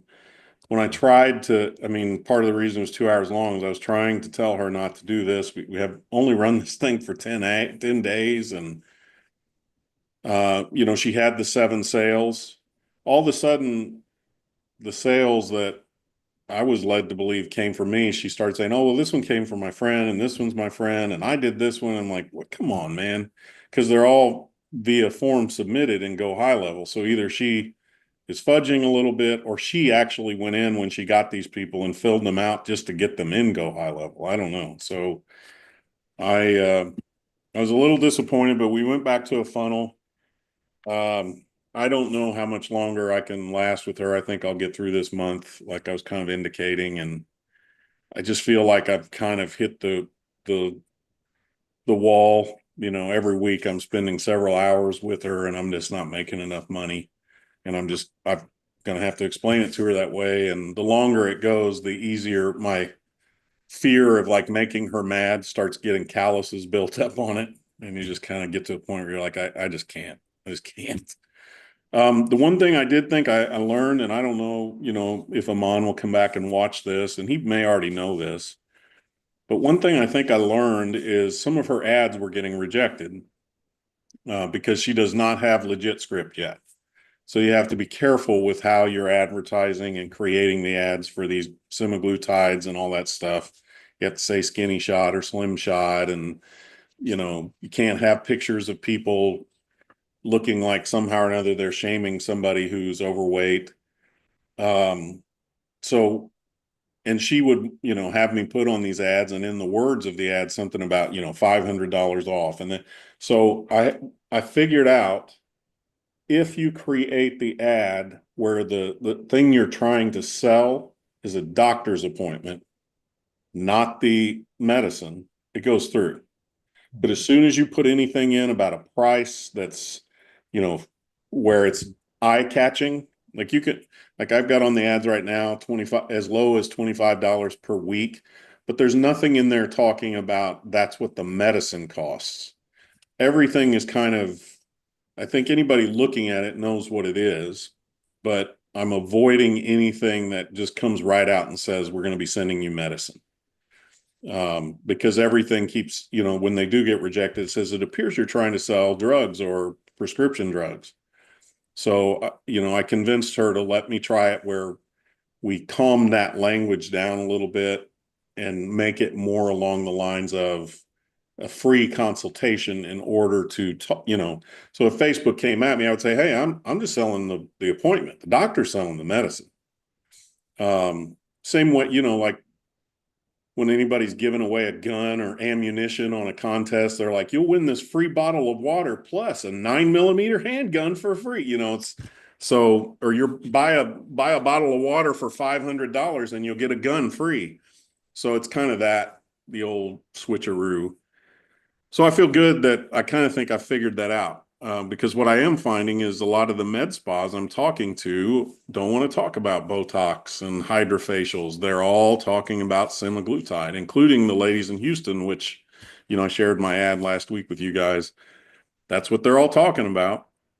All the sales calls I have had, which are still in my sales call column because we're following up, or somebody ran through the front door of her med spa and stuff like that with their car. We put some things on pause, but that's what they all go back to. As soon as I start talking about Botox or hydrofacial, invariably they all go, well, the thing that really sells and we make a lot of profit off of is these weight loss drugs. So I'm seeing a trend. So anyway, that's that. Really, go ahead. How are those calls going for you though? You have those They're all calls? going great. I mean, okay, I'll just go like this. Dimitri Ashbel, I talked to him. He is opening a med spa for his fiance, but they won't be open. He booked a call with me and I get on the discovery call. And what I ended up doing with him was just it was a discovery call that I just merged into a sales call because I didn't want to lose him by just asking a few questions that he didn't have answers to. So I wanted to get through as much of like, hey, look at this awesome system, because he kept talking about, I need customers the day the door opens. So I went through the whole sales pitch with him and he loved it. And then he goes, we're not opening for 2 months. I was like, so he wants, he and I are staying in touch and he's letting me know how things are going slowly and surely. And I'm hoping that when we get close, because he was like, oh, your prices are fair. Everything, that's all sounds great. I'd love to sign with you. I just don't have a business to send to people to yet. I'm like, okay. This Bobby Morris, I got her. We're talking on Friday with the sales call. Grace Katz is the one I told you. She was telling me she thinks her business may be going out of business.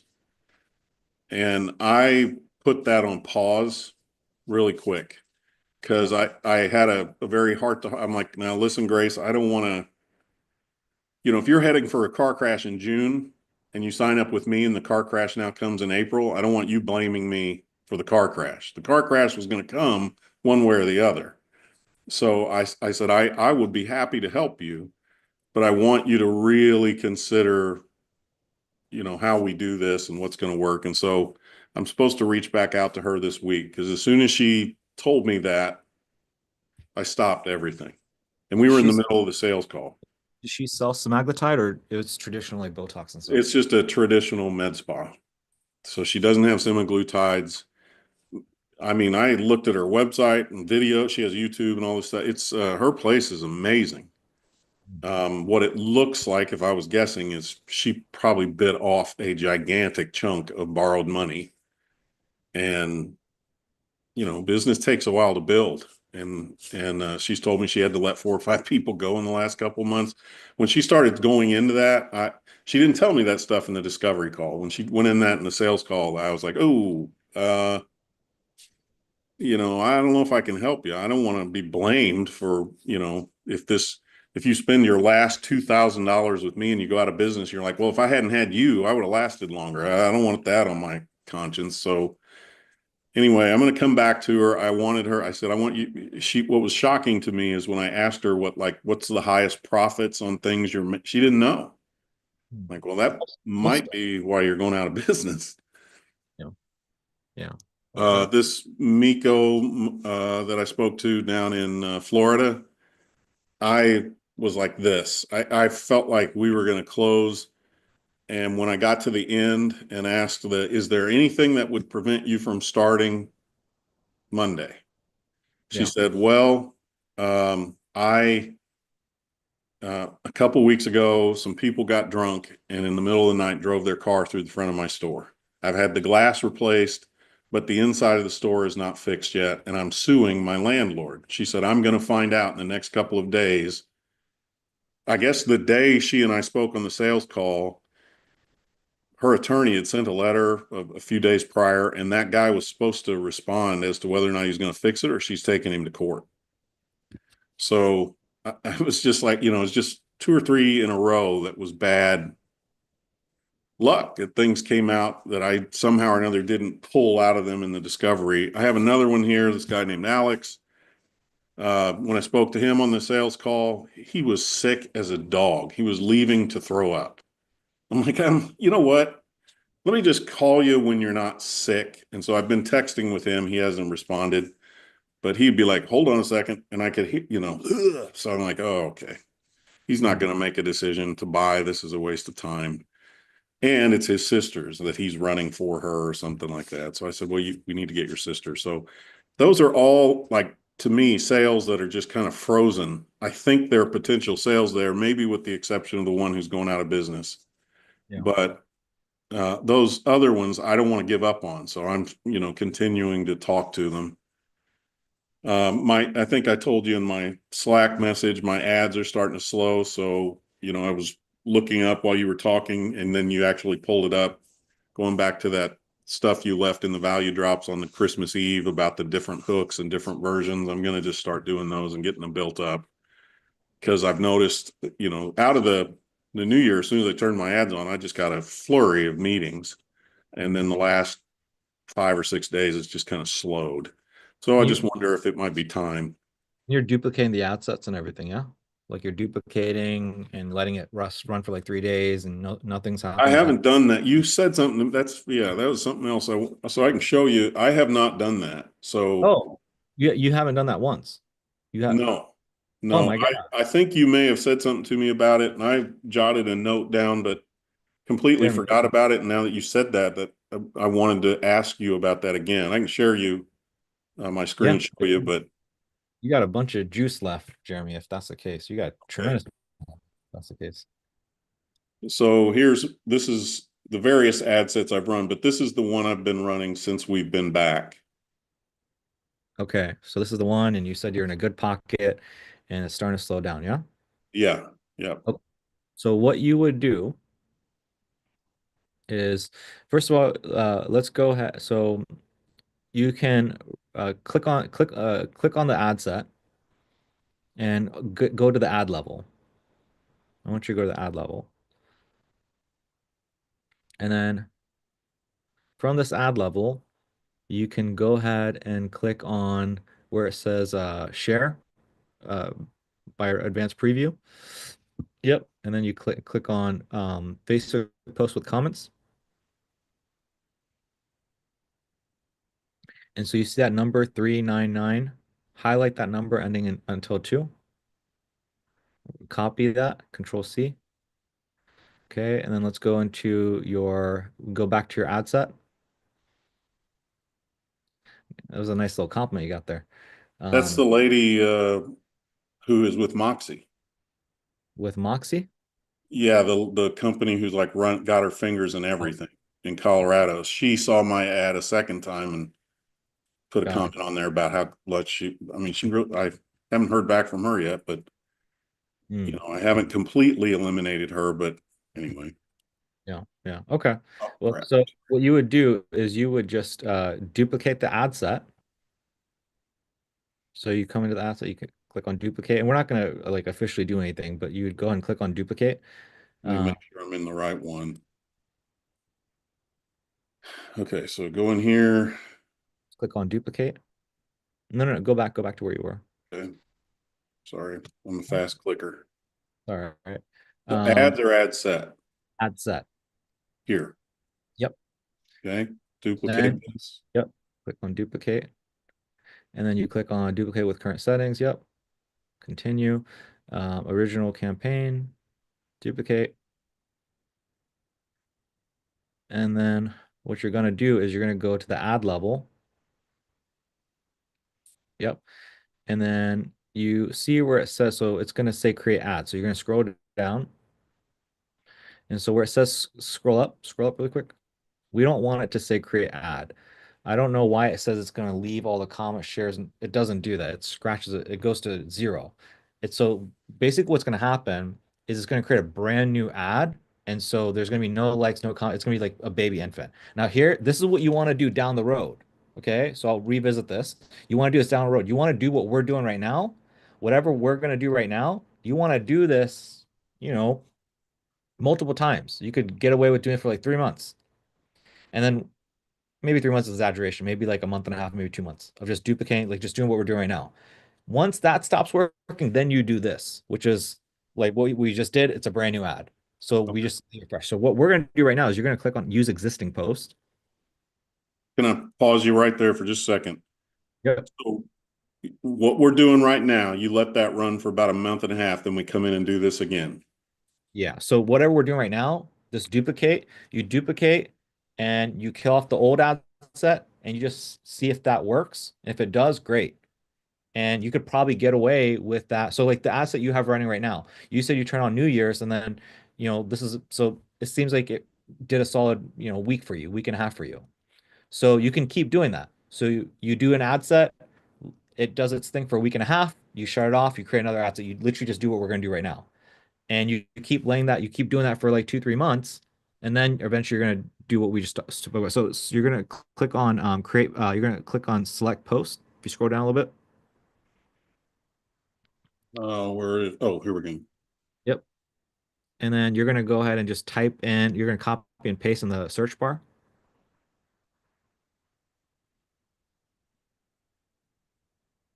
Control V should give you that. And then click enter. There you go. Boom. Now, if you select that, boom, there you go. And then you're going to click continue. And then if you were to publish it, you'd be good to go. It would build the know, like, trust, all those engagements, everything like that. You wouldn't do anything else. So I'm just going to go ahead and do it. Oh, sorry, should I not? I'm fast. I mean, I guess you've done it, so it's fine. Ta-da! I can close it out and get rid of it. Well, so now what I would do is I would turn off the other ad set, because what's going to happen is you're going to compete with yourself. Okay. So you want to go to that ad set and you want to turn that old one off. This one. Yes. And the new one, the way I like to do it is where it says hyphen and copy. And instead of doing that, I like to just put in the date.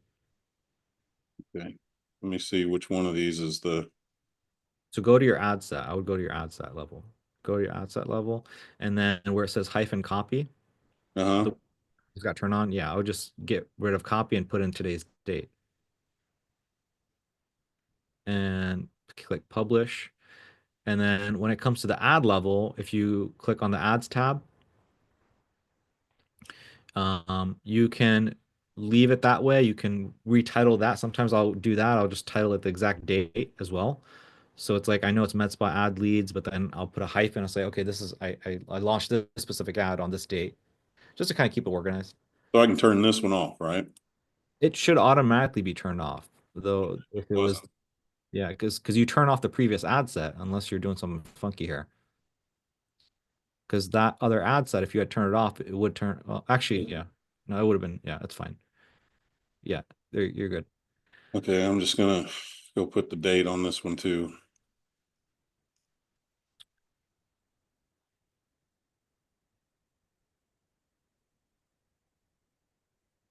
And so, and so here's the thing. Here's what's going to happen. Either what's going to happen is, so you got to give it 3 days, right? Either what's going to happen is it's going to be fantastic. Results start pouring in either right away or within day 3, 4, right? Option 2 is, so option 1, that's the case. If that's the case, awesome. We just let it rip. If on the other hand, it does not pick up here in 3 days, you do the same thing. You duplicate again. What are we trying to do? We're trying to find a really good pond. So ideally we chill and results start coming in here in 1, 2, 3 days. We're patient enough for 3 days. If so, great. We're in a great pond. If not, repeat the whole process, try to get in a good pond. And what's going to happen is down the road here in like 2 months, no matter how many ponds you go to, it's not going to work. And so that's when you're going to create an ad instead of, the existing ad. And so if you need a refresher on that, just come back to me here in a month's time and we'll do it together and you'll be okay. Okay. And then Give it 3 and to so 5 that's days. Hopefully it starts working. If after 3 to 5 days it's not working, do this whole process again. Give that about a And month, and if we're still not doing anything, then I come back to you. So what should happen theoretically, based off what you're telling me, because you've never done this, step 1. So here's what I think is going to happen is I think you have just duplicated. And again, if you duplicate, you wait 3 days, it doesn't work, you go to another pond. Then you go to another pond, another pond, another pond. I don't think that's going to happen. I think what's going to happen is you're going to duplicate and it's going to work for you. And then what's going to happen is you're going to have to duplicate that here in another 3 months. And then we're going to duplicate that in here for another 3 months. I'm sorry, another few weeks, duplicate that in here a few weeks. And then eventually what's going to happen is you're going to duplicate, nothing's going to happen, duplicate, nothing's going to happen, duplicate, nothing's going to happen. And then from there, we're going to do create an ad instead of the existing ad. And so you're going to do that, and then that's going to work, and then that's going to work again, and then that's going to work again. And then eventually you're going to have, where you duplicate, nothing happens. And then it's like, okay, now we need to create a brand new creative. Now, all that to say, this can be solved theoretically by like what I just said at the very beginning of our coaching call, where I talk about that pixel and the other page or whatever. Right. That's why I was talking about the pixel earlier. I was saying we just make the pixel so smart that it just keeps giving good results. And that's the type form thing that hopefully we'll learn from Mason. Exactly. Okay. And then when we create the new ad, that I can go ahead and start producing these other ads with the different hooks and stuff. Yeah, I would tell you that's the highest leverage activity you can do. If you can create more ads right now, that's the best thing you can do. The number one thing you do is if you batch shoot ads and we have enough ads for like a year, that you're going to be in a really good position. Okay. If you wanted, like, based off of where you're at on the journey, I would say the highest leverage activities are going to be taking a day to shoot a bunch of ads. The second thing is going to be if you want to work together and figure out how to optimize the funnel where it's like ad to opt-in page to DSL to whatever, like that's going to be this, because then you're not going to have to duplicate these ad sets and pull your hair out. It's just going to be consistent. The problem that you have that everybody else has that does the strategy is like it's stressful because you get good results for like a week and then it stops working. So if we can fix things so that you just stabilize, well, then you can put your time and energy and focus into other things like getting better at results for your clients, getting better at onboarding, getting better at just the service. So that's how I would think through things. Step 1, create more ads. Step 2, work on building this out. Step 3, the other stuff. Okay. You, Riviera. Yeah, I'm glad you mentioned that because I do recall when we were doing the whole pocket theory discussion, you saying that, and I have it in my notes. Forgot all about that. So yeah, that's good. Okay. Glad I And was then able to give Mason a laugh by clicking quick. I looked up right as I clicked it and saw you going like this, and Mason's laughing up there like, good Lord, man. last thing I'll share with you is, can I get the screen back really quick, Jeremy? Um, so so the question that you had, this kind of go, you should maybe have a little bit of the answer from earlier today, but you said like, okay, understand these events. Okay. So here's basically what happens. So let's imagine this is your funnel and these are multiple pages within it, right? So you have a page that has like view content. You have a page that has lead. You have a page that has add to cart. You have a page that has initiate checkout. You have a page that has purchase. This is now things are going to start clicking for you. We're like, Kushik is like, why is Kushik saying like what I got is super wonky and shouldn't work? If we consider these events, which one is the least most valuable event, and then which one is the most valuable event? View and then most valuable purchase. Exactly. So I have on purpose created these events in order of like a funnel. It's very easy to get view content, and then it's harder to get leads, and it's harder to get add to carts, and it's harder to get like purchase at the very end, right? Make sense? Yes. Okay. So whenever you go to the ad set level and you optimize for one of these events, what's happening is you're going to pay more and more for these events, the ones that you get further and further down. So if you optimize for purchaser, that's going to be the most expensive versus view content. The reason for that is now here's the reason why. Whenever you say I'm optimizing for add to cart, or I'm optimizing for initiate checker, I'm optimizing for purchase, I'm optimizing for lead. Here's what technically Facebook is doing. Facebook is going out into the ether and it's finding somebody who has triggered a purchase event in the last 30 days. So if you say I want to optimize for purchase, it's not just finding random people, it's finding people that have already shown literally with their behavior that they spend money because they have landed on the purchase event in somebody else's funnel. So somebody else they've purchased from somebody else and they've triggered the Facebook pixel and said, hey, this Alpida is a purchaser. She's expensive. She spends money. Versus if you say I'm optimized for lead, it's going to find a bunch of people that have landed on a lead event. So maybe they went to a funnel, they gave name, funnel, but they haven't purchased anything. And so as you optimize for something and you say purchaser, what's going to happen is your pixel, let's say this represents pixel, you're going to clean it more and more. So if this is initiate checkout, this is lead, you're saying, oh, I'm getting rid of people that do that event. I'm getting only purchasers. So it's going to really clean up your pixel. So you optimize for purchaser, it's going to get you more purchasers who are high value people, and it's going to make your pixel smarter. I hope this makes sense. I feel like this is a lot. Yeah. So let me ask you two quick questions. So as I say that to you, the reason your stuff like made me scratch my head a little bit is because your stuff wasn't built like a traditional funnel. Most people that build a funnel, they go in this order. So your thing was like super wonky. You had like your stuff like looked like this. Like it was weird. Tornado. Yeah, it was weird. And so I'm like, I don't know why that's working, but it was working. So anyways, I'll shut up. So let's say the second step there, lead. Yeah. You put in, let's say, so there, I know there's one that's like submit content. Submit application. Yeah, submit application. So that's what was confusing me is just because they land on the page doesn't mean they're submitting the application. So my thought, as I'm looking at your steps, like let's say that when the lead there is actually, there's a form there where I want them to submit that application. Where do I put that in the funnel on the header with that HTML code? Do I put that on that page or do The I next put it on page. the page that goes next? The Okay. next page. So think about it this way. In order for someone to be a lead, they have to give you the like name, email, phone number. Right? So if your front page is like a lead magnet, that's like your page view. Right? And then once they submit the information, that would be considered a lead. So then it goes on the next page, even though the next page might be booking a calendar. Correct, because if they book into that calendar, that will trigger the next page, which will be Purchase. complete registration.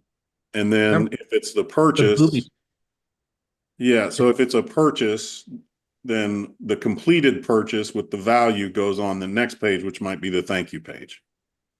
So if you put the purchase event here, that means that the where they put the card details is happening on this page, right? Because Right. they haven't purchased yet. They just put their card details. Only if they made it here does it mean that they actually made the purchase, Yeah, right? that I think, you know, Afterwards. I understood that after we kind of, you know, you and I exchanged some, like, you know, I was saying, so this is how it would line up. So the last question for you, and I'll let the next person go. You said optimizing it in the ad set for lead calendar. Can you show me where that is? Because I guess I'm not. So I was just doing this earlier today. So I'm glad you brought this up. So if I come into so Facebook has changed things up a little bit, but like if I come into campaigns, I can do if I do a leads campaign, Right. then so that's the campaign level. At the ad set level, I don't know, this is being a little bit funky here.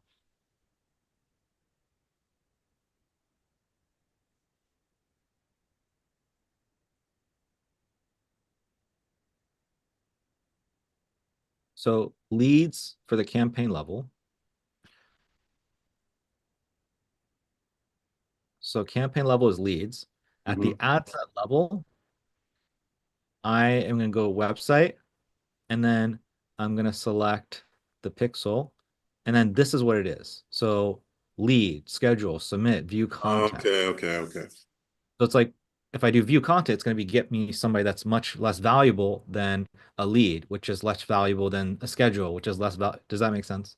So go back up and just click on like instant forms and I So think instant forms is different. This is like specifically if you're going to phone. If it's instant form, that doesn't that's exist. what I'm doing for her right now. So for instant form, yeah, exactly. So what you did before when you had the funnel is what we were just talking about. Right now, because you went to instant form, the only option are you can optimize for two things, which is like this or this. right. Okay. All right. So it's like Clicked. Yeah, I got it. so you basically select, do I want the kind of ad that goes off social media? Do I want it? And then if you do the one that's off social media, now you get to optimize for, okay, what exactly do I want? See. So when I went in, yeah, so I messed all that up. Yep, I got you. Now I know why I looked like a crazy. It worked.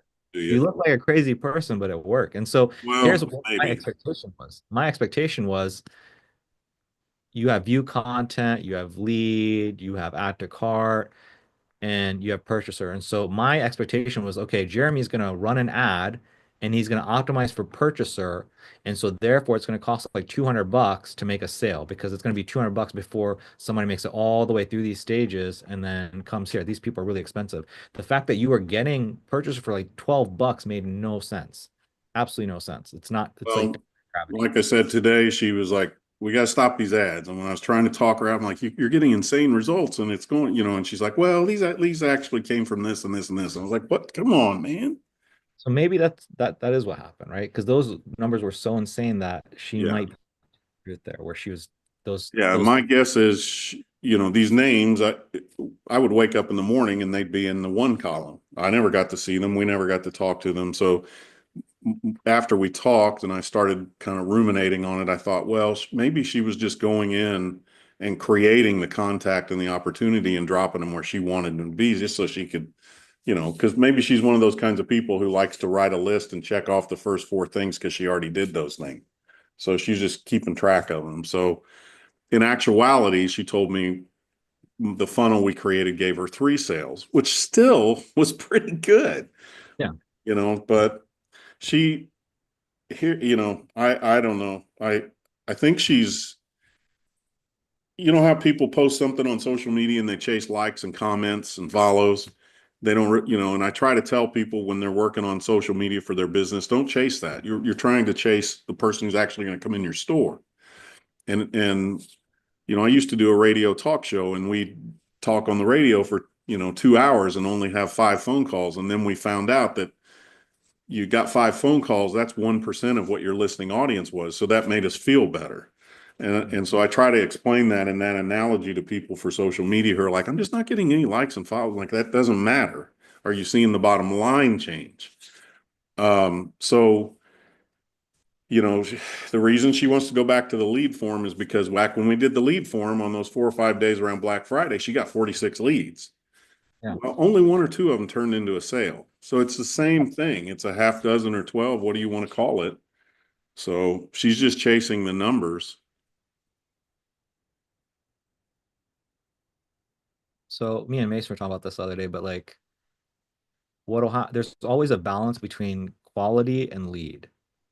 Yeah. And so usually what happens is like, trying to find the ideal balance, but like with her, what you had with her initially, it's like lead is really high and then quality is really low. Yeah. That's the lead. And then when it comes to funnel, the lead is really low, but the quality is like really high. Yeah. And so, yeah. But, like I said, when she would go into Ads Manager, she'd see how many more clicks and how many more the audience was reaching when we did the lead form. And it's just not reaching as many people, and it's not doing. I'm like, well, if you'll think about it, that's what I told you was going to happen. These numbers are going to fall off the face of the earth, but I expect the sales will remain the same or maybe even get better. And just didn't work. So I've switched it back to the lead form for her, optimized it the right way after you just showed me what you did. And we've got a couple weeks left in January, and then she and I are going to have a heart-to-heart. What'll happen, my theory is that what will happen is she'll continue to make the sales that she was making at that previous rate. And that's what you have to work with her on, is setting the proper expectations. 1 out of 100 people or whatever her number is, that's what's just going to happen. And it's going to be a huge volume of people. And that's just the name of the game. Yep. I appreciate it, man. As always, fun to talk out to you guys. Ryan, congratulations, man, sounds like you got 2 in one day. That was the record I was going for. So tip of the cap to you, sir. But I got to say, I'm a little bit pissed off. I wanted that record. So I'll just have to get 3 in one day. Don't be, man. Start doing my sales steroids, my PEDs.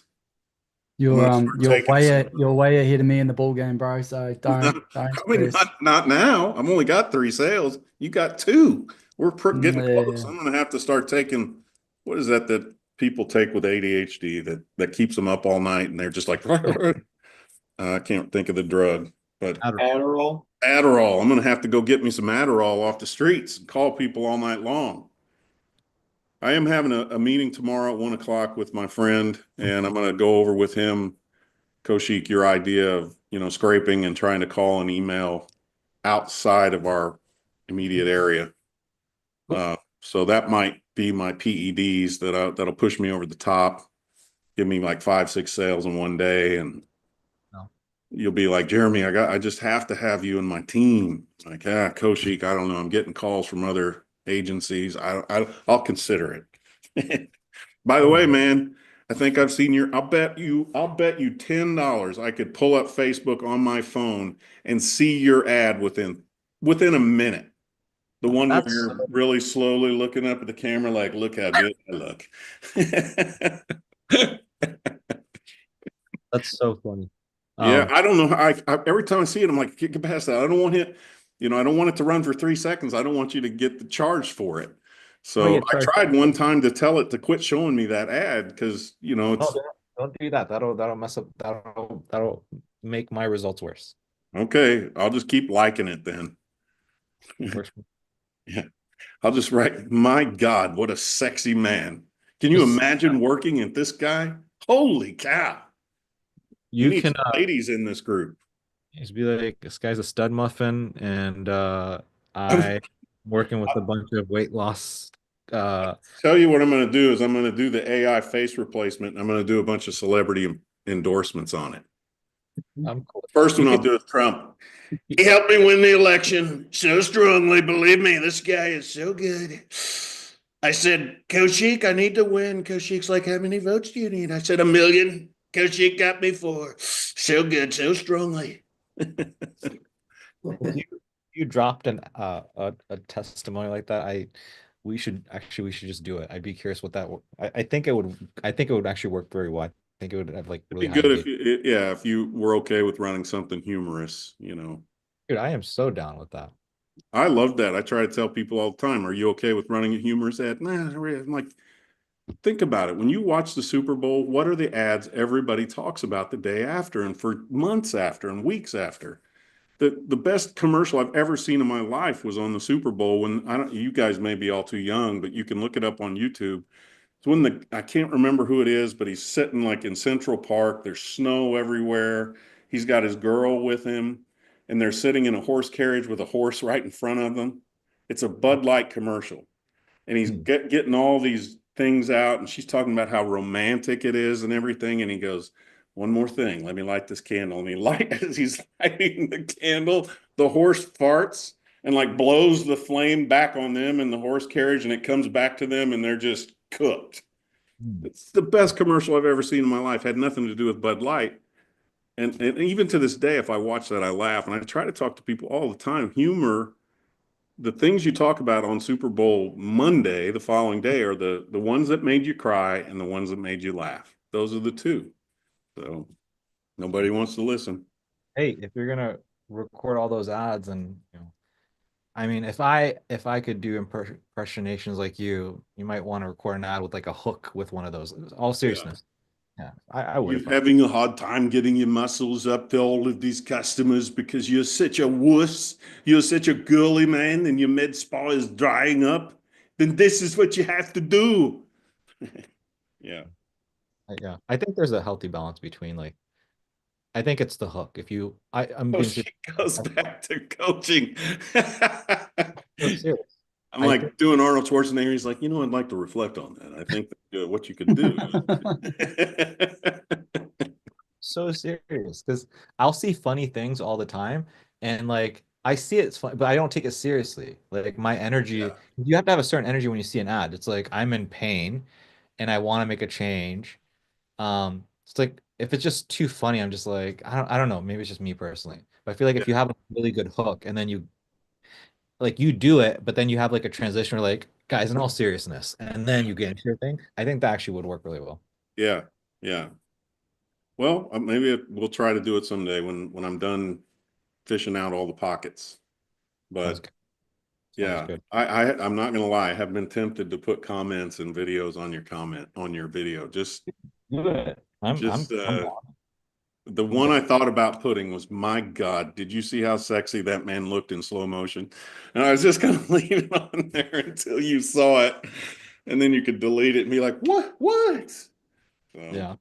I would reply with like a GIF with your face doing something probably. Yeah. Put me in slow motion, but like eating a Dorito.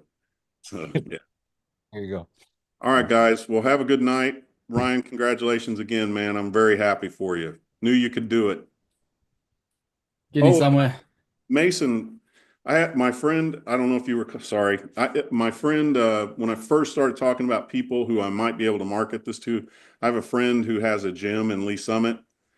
Now, or maybe this is you now, Ryan. I don't know. He's a personal trainer, has a gym, needs to sell gym memberships.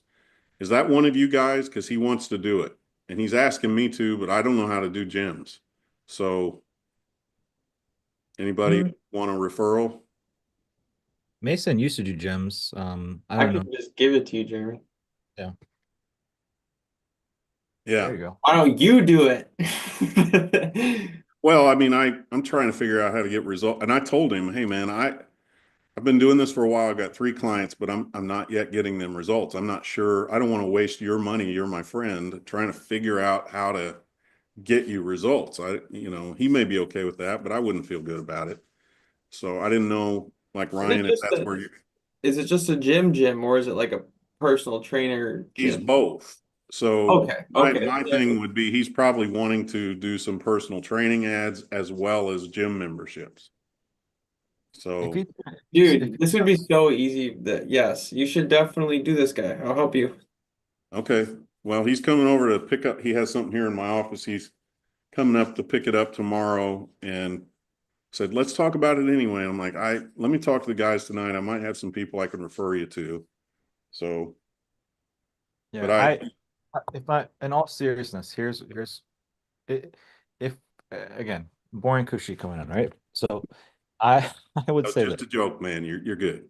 I don't know. So in all seriousness, if he's at a gym and I know Mason doesn't have the time for it, if you want to do it as a thing of like just doing it for like a month to see how it works, it's very similar to Metsboss, and so there's some learning there, and I think you would get value from it. And on top of that, it's like you have a proven thing. Like we know it works. I've seen Mason do it multiple times. He's done the setter calls, he's closed the deals, he's seen it happen. So it's like it could be valuable for you to learn, but it's not something you want to stay in, obviously, for med spas, right? It's going to take you off the journey off track. It's going to like it's not worth it in the long run. And you've seen that there's a lot to learn, but it's worth it to do it for at least a month. Now, if he's doing personal trainer stuff, I think Mason stuff still works. Now, if it's online personal trainers, then I would say that's something you could hand off to like Ryan, honestly, because Ryan is doing specifically online personal training. I don't know if he's gonna do in-person personal training, and we're helping him with online personal training. So those are a few different ways you can kind of view it. Okay. Well, I'll talk to him tomorrow and find out what it is he's trying to do or what he wants more of. I don't think it's online personal training because he has this huge gym. I Okay, think he wants to see people in the gym, probably. but he may be open to that. I don't know. Yeah. But the guy looks like Arnold Schwarzenegger. I mean, every time I'm around him, I feel bad. I always joke. I'm like, I went to his gym for a couple weeks and was working out with him, and then he and I would be out places, and I would tell him, we used to be in a referral group together, and he'd be standing next to me, and I'd get up in front of the group and say, I've been going to Jesse's gym now for a couple of weeks. I know it's getting harder and harder to tell us apart. First of all, he's black. Secondly, he looks like, Lee Haney. Third, I'm white and I'm fat. So I always stand up and go, I've been going to Jesse's gym for a couple weeks now. I know it's getting harder and harder to tell him and me apart. I just want you to remember I'm the one with glasses. Everybody thought that was hilarious. I wrote that for like a week, but that's great comedy. So people come up to me and go, Jesse, and I'd be like, I'm Jeremy. I know Jesse's over there. And yeah, so all right. Well, you guys have a good night. Thanks for listening to me. As always, fun to talk to you all. Sounds good. All right, we'll see you next. See ya. Yeah. Mr. Ryan, what's going on, man? It's Fill us in. Give us the juicy details. cracking morning. So each person was from each of the ads that I put up. So one of them was the guy who I actually sent to you guys. It was real buyer aware. Yeah, so he'd been burnt quite substantially by mentors and stuff in the past. But kind of talked him through it, and he was sold by the time the end of it. He's so hyped. Like he was I almost had him not do the free trial at all and just completely sign up. Is the only catch is that it just would have put him out for a week, or 2 weeks or something, where like he would have no then spare cash if something bad happened. So, but 500 wasn't an issue. So that guy, he actually responded to my New Year's resolution ad. I might add. Nice. And The one that cool. the other, the chick, Jess, who I had first, the first one, she was doing personal and now she's going online. And she responded to Mason's ad. Nice. So I've had one each for each of the ad. I've stopped the New Year's ones, but I've How much have you spent on ads total so far? campaigns $354. Nice. That's chump change. 354 New Zealand dollars. And so that's US, that's like half, right? It's like 100. Yeah, pretty much half. Maybe 200 US.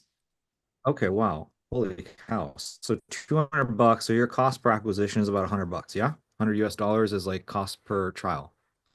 And you're getting each of them to give you $500. Yep. So you're basically profitable right from the get-go. So you're profitable doing these trials. So that when I was doing these trials, I forget how much I was spending, but I was charging people, I think $250. So you're charging 500, so you're charging double. So as long as you can keep at least the ad spend, you can keep just doing this forever for free, basically. Never spend money on client acquisition. So that's fantastic. Okay, good. How many like so I would assume you had like a crap ton of DMs. How many discovery calls did you have? Or are you just doing like one call closes where you're like, There was my only 2 discovery calls. so you're Two so discovery calls. how many DMs are you like how many people DM'd you? How many individual people are I've had 17, but authentic DMs have been maybe about 6. what do you mean by authentic? What is the difference between like the 17 and the 6? Well, there's people who just message no. I don't know if you can see that. Literally just message no. Just shit like that. So like 17 people have clicked on the ad. Okay. And some of them are just like fake accounts. Some of them like just aren't genuine in the slightest. So there's about 6 who are genuine. Maybe seven here are genuine. So that's Um, basically that's like $30 for a good conversation. That's pretty healthy. It's like $28 yeah. for pretty healthy. Good. Okay, cool. So ads look fine. Discovery call. So how do you feel about the conversation side of the seller? So I gave you some tips on that. That sounds like it's pretty smooth for you now. Since you gave me that tip of them being able, I was able to get those 2 across to a discovery call fairly easily. So that was good. I appreciated that. And then from a discovery call, it's a piece of piss to put them on a sales call. That's fucking.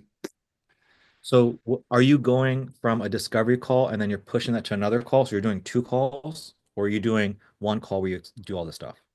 First one was a DC, and I just said, hey, and she wanted to go more. She wanted to see what it was about. So I was like, cool. Hey, look, I'm going to put some stuff together, and I'll have a Zoom call with you. And windsuits, 72 hours, perfect. Boom, done. This other guy just straight to a sales call. I see. Okay. It was So straight on Zoom. do you feel interesting? Okay. So they click on it, you start a conversation, you push that to like, hey, you want to have a conversation with the first one, you push that to a phone call, talk to her, and then push to a Zoom call, and then on the Zoom calls you collect the cash. The guy, you went from conversation to just straight up, hey man, let's just talk over Zoom and then collect. Okay. I have a theory on which one I would do if I were you, but what are your thoughts on what you should do and why? To be honest, I think it's case by case scenario. Because PTs have been so burnt in the past, there's no trust. So it's the catch of, do I spend a little bit more time building trust with this person, or do I come across like I'm just going to try and hard sell them? So I think jumping onto a phone call real fast is like a hard sell approach. So if they're fairly new to it, that works. I think they'll be absolutely fine if they're green, sweet. If they're not green, if they've been in it for a while, then I think a bit of a conversation, and then depending on how they feel, I'll try and push for straight to the Zoom if I could. Otherwise, just a quick call and say like, this is what it's about. Oh, do you want to learn more? Then go to the Zoom. Case by case. I think it's got to feel each person. Yeah, good. Okay, yeah, keep me updated. You definitely want to put this on an Excel sheet so we can keep the data and kind of figure out what works best for you. And obviously, as you figure that out, we have to standardize that, give it to like employees if you're gonna just run this trial thing forever.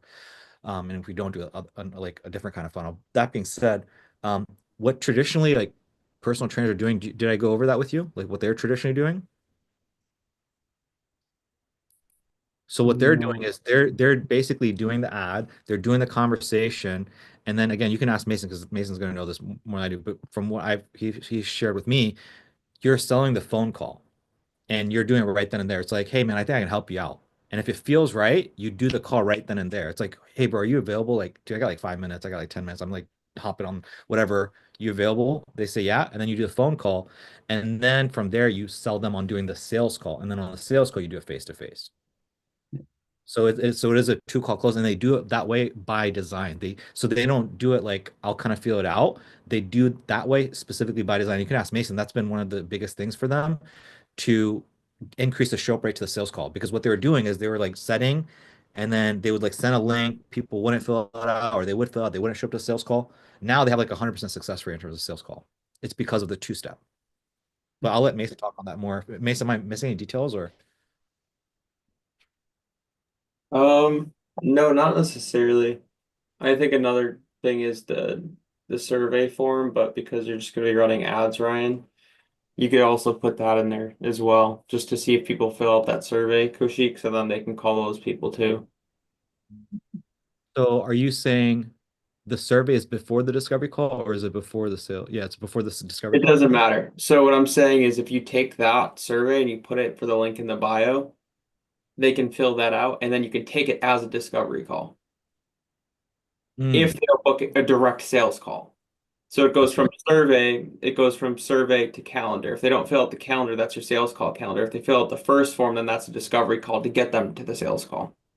Gotcha. So what I'm saying is to add a cherry on top when he's running ads for the clients, I would put that link in their bio as well so they can capture every single person that comes to the profile to that. Gotcha. I don't know, just if that, I don't know if that makes sense to you, Ryan, or not, but regardless, like we'll delve into that with you once it comes to actually getting results for these people. That's he's focusing more on the service delivery side. But what are your questions right now, Ryan, so far? What are your questions? How can we help? We're gonna link up their Instagram. I've got to send them a script for ads. All right, so for me to then quickly edit up a ad for them. Okay, so you need to it. What else? So I need a script to send them an ad, and then that's pretty much it. But then okay, then there's the other things like that. Yeah, is there any particular thing that you've found for the sales process for the PTs that I can give them to be like, here's some help for your online sales when you come across these people? Have you got any material or anything that I can? I'll let Mason talk on that. Yeah, Mason, I have everything you need, bro.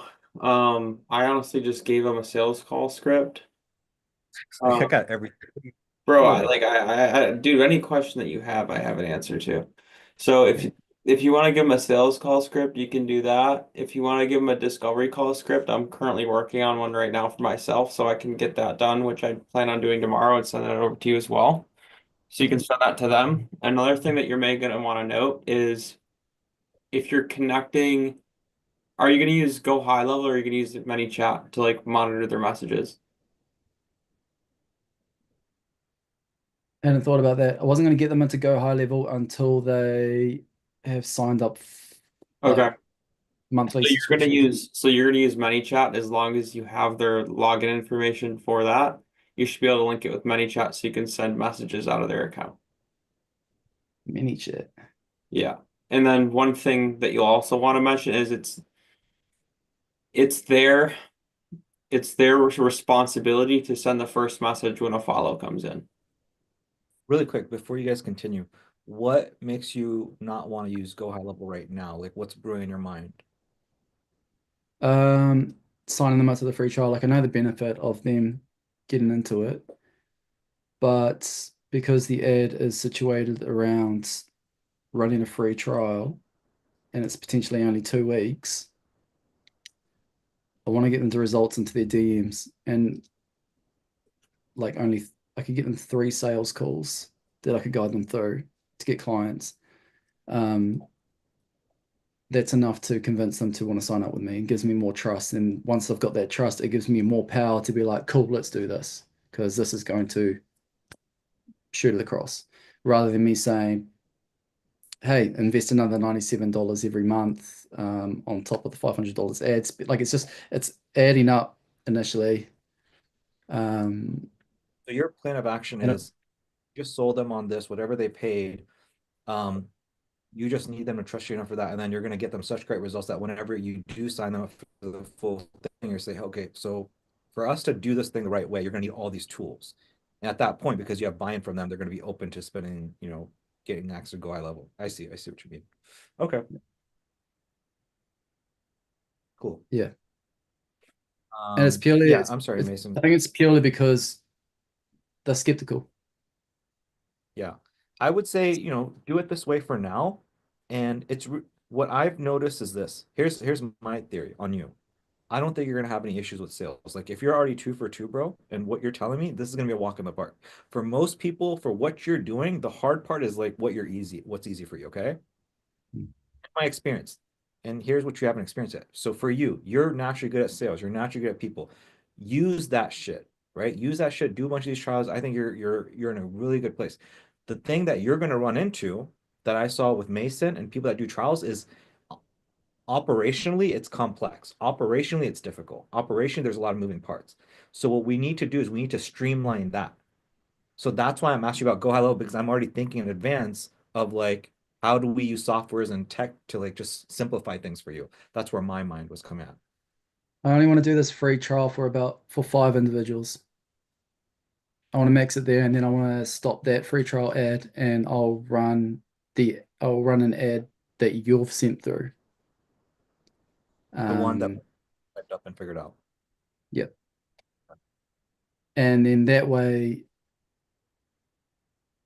I've got enough money coming in to sort me out, and these other responsibilities I have here, I can kick them to the curb because I'm bringing enough funds to sustain and support everything, right? So then that takes a lot of that off. So then it gives me a base to work off, to then actually run ads that bring in more established PTs. What I'll so to tell you speak. is They don't necessarily have to be more established, but there's a high chance because I'm not saying, hey, here's something free. It's more like, I'm going to What get it you is- better results. Here's my experience. So what it's going to be, Ryan, and it's up to you. I'm not worried about you and suggesting this to you because you said you're more of like a leader and you prefer to have employees, right? Am I not, from our last conversation, is that right? Like you want to have people underneath you, you want to be able to just like spearhead it and just have people do the stuff like that. You said you're good at that. So what it's the decision you should be you should be making your decision based off of numbers. So what I mean by that is the numbers you have right now, you don't appreciate them right now. And I say this in a respectful way. You don't appreciate them right now because you don't know how good they are. Here's what the average cost for an acquisition is. If you sell a $5,000 thing in this day and age with paid ads, dude, bro, it costs like $4,000. Yeah. So like you want to sell a $5,000 coaching program, bro. Most people are spending like $4,000 on it. They're making $5,000, so it's like a $1,000 profit, and then they have to upsell them. So it's a shit ton of people that are coming in. It's a shit ton of leads you're working. It's very expensive, sales team, all that stuff. Versus right now, you're getting paid to acquire customers versus you spending money. It's a completely different ballgame. So if you like the numbers you have, like $200. So here's my theory. If we just roll out the numbers, my theory is okay. It costs $100 for a trial. So 100, 200, 300, 400, 500, 6. So let's say you spend $1,000 on paid ads, you're gonna get 10 trials. Okay, so you get 10 trials. Out of those 10 trials, let's say 2 of them convert over into $5,000 clients each. That's how the numbers work out. So if you do the number, you spend $1,000, and then what is this? 5,000, 2,000, whatever. I should be like really doing this. So out of the $500, how much of that you're going to spend on paid ads? I'm willing to bet you're probably going to spend all of it. Or are you going to pocket any of it? The 500 for them. Yeah. Them, I wasn't planning on pocketing it, not initially. Not an issue, but you could. If it got to that point, you could. But like, so let's just say theoretically you give it all to them. And that would be a wise move on your end right now. So you close 10 people, you spend $1,000. You're not using any of that money to cover your costs. So you're $1,000 in the hole. 2 people sign up at $5,000 a piece. You've basically made $9,000 profit. And I think you can do like 10 people easily in a month. Versus if you spend $4,000 on paid ads and you try to run it to actual people for an actual program, you're going to be able to sell like 2 a month, maybe 2, 3 a month, and you're making $3,000 profit for a lot more work in a different way. Right. I'm just theoretically giving you the numbers right now. We have to work it out, but I would just say like, I think you should focus on if I'm you, I'm gonna focus on making this trial work as good as possible for now. I'm not gonna be thinking about paid clients like that way right now. I'm gonna just make this as good as possible if I were in your shoes because your numbers are so good. Right. And I'll tell you, and this is my opinion. You can ask Mason, dude. Personal trainers are some of the hardest people to sell to, bro. It's so fucking expensive. It's so expensive. Mason tried. I tried it with Mason. We tried various funnels, various types of ads. This is what I told you a few months ago when I remember I was like a little bit hesitant. Remember that? Remember what I said to you now, coming back full circle. I said there's client acquisition, there's service. I was like, dude, I'm not worried about service. It's gonna be so easy to get them results. Client acquisition is what I'm worried about because these people have been burned in the past, right? But based off of what I've seen, I know service delivery is gonna walk in the park, and it looks like client acquisition is good. Like you're like bro, this is like the best of both worlds right now. So I think just keep going all in. Whatever you're doing, I would say just do more of that. I've copied Mason's ad and I've situated it in Australia. Yeah, I was just doing that just before while Jeremy was talking. Just to see what that does as well. Okay. Cool. Yeah, maybe Um, it'll help you with your sales. Maybe those people will resonate more with you. We'll see. We'll see. don't know. Well, I mean, yeah, don't know. I mean, I won't know till I get on a phone call with someone and they decline me. What's that? I won't know until I get on Yeah. a phone call with someone and they decline me because so far there's been no one saying no once we're on a phone call. Yeah. Are you recording these calls, by the way? Not these two this morning. I wasn't. Okay. Make sure you record these moving forward, right? Your discovery and your sales calls. Gotta make sure we get these to your team. What else do you have in terms of questions for us? Let me check. There was that questions. Nothing yet. Nothing yet, but I'll have questions for Mason soon. I think once I get them all set up, then I'll have questions for Mason. In terms of the ad, yeah, I think just you should message us and then Mason can work with you. I mean, he's already showed you the script for the follower ad and the DM ad, right? Yeah. So So you should be Yeah, good. You said that you needed the scripts, but you should be good because you have what Mason shared with you. need the ad for the not those.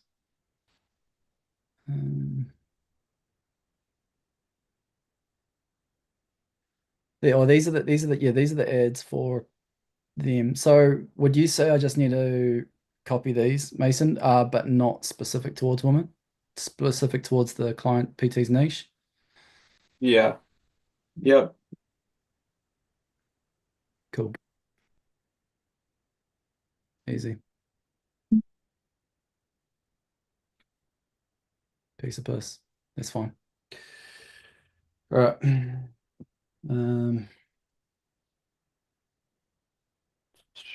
With a demanding job, and because of it, your health hasn't been the best. You're probably struggling with things like a busy. So yeah, they're all pretty cookie cutter in terms of like a general format. Heaven Island, Hell Island, Avatar. I'll help you. Give me a follow. Sweet. Yeah. No, that's everything, guys. For now. Okay, so you're good in terms of scripts. Like if you want to like type in some scripts or something, or like send that over for us to review, if that would be beneficial, like we can do that for sure. Yeah. So I guess like what questions do you have then? Because if we got that taken care of, what else is there? Nothing right at this moment. Okay. Not until I've got Insta. Not until I've connected up with these two with their instas, and yeah, I can send a script for a review if I just alter the ones Mason's done. For them, I'll send that to you guys for review before I send that across, and I'll just let you know if there's any more DCs that come through. I've got another one who just messaged not that long ago. Christian PT targets Christian men. So Probably. should be So see how that goes. if I kind of, I'll give you a few tips, a few things to look out for. So I don't know if you've done an official onboarding. You're gonna have to refine your onboarding and get that better and better. So here's what I meant by like the challenge is this stuff. What I'm gonna go over with you right now. This is the hard part. Is so you have to have an onboarding call. Then you have to have like some content for them to watch in order to like, hey, here's the type of ad that we run, for example. Like, here's the type of ad that we run. Here's the type of script. Here's what I'm gonna have you do. I need you to, like, for example, follow this hook problem authority solution call to action ad. I need you to type it up and then you just send it over to me for review. And then after that, I'm gonna greenlight it, and then you're gonna film it, and then you're gonna send it to me. I'm gonna edit it. Right. So some content for them to watch after. Yeah. There's just something I should probably bring up too. If you run a follower ad with one of those carousels, you can already just have the post and just post it for them and boost it That's true too. without having to film anything. How So are your carousel at those have you guys launched those? I have not launched them. We're launching them soon, but that's just something I thought I'd bring up because we have ads we're about to test with like within the next couple days or so, and they're just carousel posts. And there is specific posts that I know that do work. So, and they're carousels because they've been proven before. So I can also like give you something along the lines of that. And if you make something like very similar to it, Are you then doing that for follower or are you doing that for DM ads? so it works for both. But specifically for Ryan, I would start it with the followers. Okay. So are you familiar with what he's talking about right now, Ryan, or no? Is this new hearing this? The followers stuff, yeah, the carousel, not entirely. So basically there's two. So when Mason was doing this back in the day, initially, he was just doing video ads, right? And so now what he's doing is he's come to realize photo ads, video ads, and carousels all work. And one thing he's really leaning into is carousel. So the reason the reason I'm sharing this with you is an operational thing. So let's say you onboard somebody, instead of like doing this whole thing, watch this content, do this, I need you to film this, I need you to script this, I need you to send this to me. What he's saying is just give them a carousel ad to run. So every single trial you do, you don't have to create any content. That's what he's saying. You just give them the ad and say, this is what we're running. So you onboard somebody, you have nothing you need them to film or do. What my suggestion is this is like keep this in your back pocket. I'm not saying leave Is that because there's no person in that ad at all? Yeah. Exactly. It's literally just like images. Now, my suggestion is this. I'm gonna tell you to play it safe. I trust Mason, but I want you to do so that you learn as well. I want you to learn how to like interact with these people, build systems and all that stuff. So I'm gonna suggest that you get them to watch some content, get them to film some stuff, script some stuff so you can learn how to work with these people. And then from there, you have a launch. You need to obviously like tell them there needs to be something to know before the launch. So maybe this is where the content comes in. Then once you launch, you have to update people. Okay, all this stuff I'm going with over here is super crucial. You have to have a manual thing of, hey, we just launched. And you have to have expectation. Here's what you can expect over the next 24 hours, 48 hours, and then 72 hours. Okay, after you launch, they need to have something like that. So they need to know, oh, I'm going to get leads. So the reason this is so important is when you do a trial, and if you say something, this is huge. When you say to somebody, hey, here's what you expect, and then that happens, bro, their belief jumps through the fucking roof. Right? So this is massive. And so then after that, here's the other big one. Good lead. Okay, this is crucial. When I was doing these trials, I was scavenging and I was waiting for a really good lead to come in, because the moment it came, I would milk them and be like, bro, this is a med spawner, or this is this, or this is that. And here's all the like this is how much they make, and here's what you have to say on your sales call, and all this stuff to just get them hyped up, because now they're like, oh, dude, I'm gonna fucking close this person. Like they get excited about that. Okay. You got to build their belief.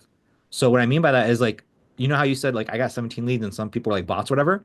But what about the ones that were like a really good fit, like the Christian guy maybe? You're like, oh, dude, I looked at this profile. He seems like a really good fit. He seems closable. He seems like, long. So the moment you spot that, you hype them up. You have to. It's imperative. I really got to take this phone call. Okay. But Okay. I'll get back in touch with you guys, or I'll jump in the voice note. But I really got to take this. Okay, sounds good. Yeah. So You're good. All right. Well, I guess that's that for this call then. That was Oh, that was abrupt. weird Um, vendor. yeah. Um, Mason, anything, or you want me to leave your ugly mug while you get fat and eat? What are Protein you, bar. you eating? Nice try, bro. What are you eating? Pure protein bar. Let's see, you thought I was a Snickers, didn't you? I didn't even know you were eating a bar. I thought you were just eating food. Protein bar. Hmm. Cool, man. Do you have anything you want to chop it up about? No, ready to launch ads soon. FCA gave us like we were following their roadmap, and after I like informed them kind of where we were at, they were like, all right, wait, we're gonna switch some things for you. So I'm waiting on some things from Lauren, but we have a lot of different creatives built out right now that we're gonna test the next couple days. What were you guys gonna do, and then what are they having you do instead, and why? Um, I don't exactly know why they changed it. But I think because we've ran ads before, they're like, yeah, honestly, if I were you guys, I would start here just because the leads are higher of quality. So they're making us test out. Go ahead. I'm guessing you're gonna say they're suggesting you start out with DM ads. Yeah. So we're not doing any follower ads. So um we're doing a DM ad that goes into a freebie, and then I created another version of that exact ad for a direct offer. And then I've done that for a video. I've done that for a carousel. I've done that for a single text, um, like picture. And then I'm also doing a B-roll video. And then I'm going to test those creatives out within ad sets. So that's what they're having us do so far. So I have made one, two, three, four, five of the creatives. I need to make three more, but I'll be done with them tomorrow and launched by tomorrow too. You have an indirect offer, and then you have a direct offer. All the creative that you're making, are you making that for both the indirect and the direct, or just the direct? I'm making them, so I have two versions of each thing that I've created. So I have I one video with a direct offer, then one video with a freebie, but it's basically the same ad. Yeah. Okay. And Are then I you have that with four different creatives. So one video, one carousel, one picture, one B-roll video. what percentage of the budget is going to go to like the indirect, and then what percentage of the budget is going to go to the direct? So this is cool. So when we got on our launch call with IFCA, like they probably weren't supposed to show us, but this guy's cool. His name's Darren. He showed me an ad where this lady was running, and she was running a freebie ad, getting $3 per leads, and she spent like a shitload of money on it, but she's spending about 140 bucks a day on that. And then she's retargeting those people with a direct offer ad, and she was spending $30 a day on that. So it was 30 and what did I say? 140. So she was spending about 170 a day, and she was spending about a decent eight, I guess 75 to 85% on indirect. Oh wow. So it's like instead of follower ads for top of funnel, you run indirect ads. Exactly. Yes, exactly. And so it's like it's an indirect offer, but because it's so good of an offer, and because indirect typically has better quality, your top of funnel is better quality, and then you're retargeting. Do you know if she's retargeting messengers, or like do you know how she's segmented that? I don't know exactly, but I can figure that out. Interesting. Okay, that's cool. So it's like you're gonna okay, cool. Very cool. That's dope. Yeah. So I think for what we're going to do now is we're not going to use a landing page. But if we do end up using a landing page, this is cool that the information you shared today. I was Oh like, yeah. we could probably try to do that too, potentially. But then I was thinking, I don't know how we would do that with a lead magnet, so it probably wouldn't work. But Huh. Well, you would do that for indirect, or you do that for direct? mm, Indirect, probably, right? yeah, that's why. Yeah. Yeah, you could do that for indirect. How? Like, what would that transition be? Well, you know how they said they add on SMS and like emails to the spiderweb funnel or whatever? I didn't watch that section, but So yeah, go ahead. so basically you have your indirect DM ad, they click on it, And then after they click on it, they get you set up an automation where it says something, ask them for like their email and their phone number and stuff. Mhm. And then from there, they can put their name, email, phone, and then you're like, and then you can say, awesome, click here. And then now you're off of DMs and you're into the funnel, right? Mhm. And then from the funnel, you can do something on your type form. Like you can make it like a quiz or something, right? It's like, see if you qualify for this or see how healthy you are, how early you are for longevity, Okay, whatever. so they're going after basically.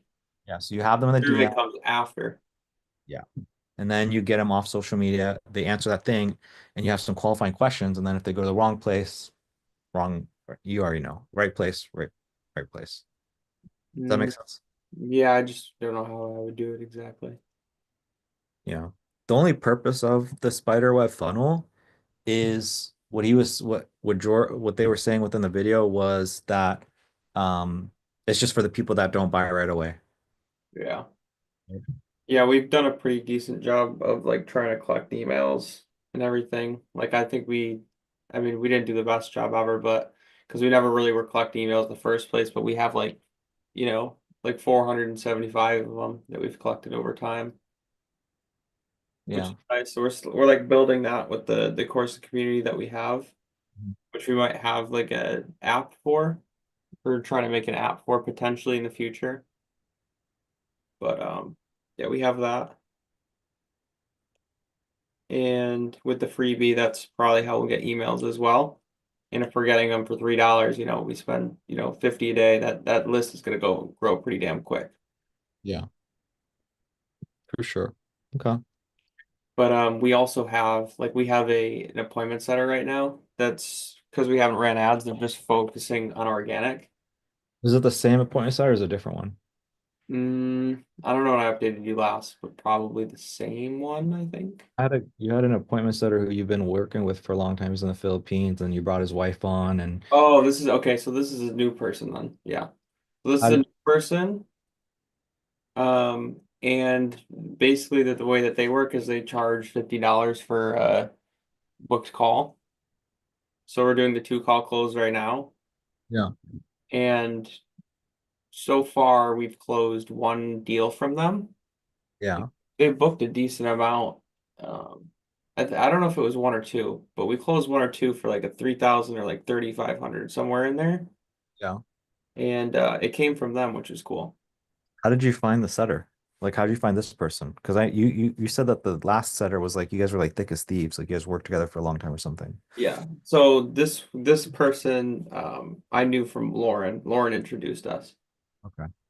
So Are they I personally never like saw anything from him. so this person's like not from like the Philippines or anything? No, so the guy's name is Cooper. He's the owner of it. But then he has someone underneath him that works in the Philippines. His name is Sam. So is Sam the one that's doing it or is Cooper the one that's doing it? It's Sam, but Sam is being managed by Cooper, which I don't think he really does anything, but I think it's all Sam. Gotcha. So he's got like a It's basically like an appointment setting business. that's cool. So we have that. So we want to test and see what that looks like when we launch and throw ads behind that as well. So So he's setting follower ads or he's setting DM ads?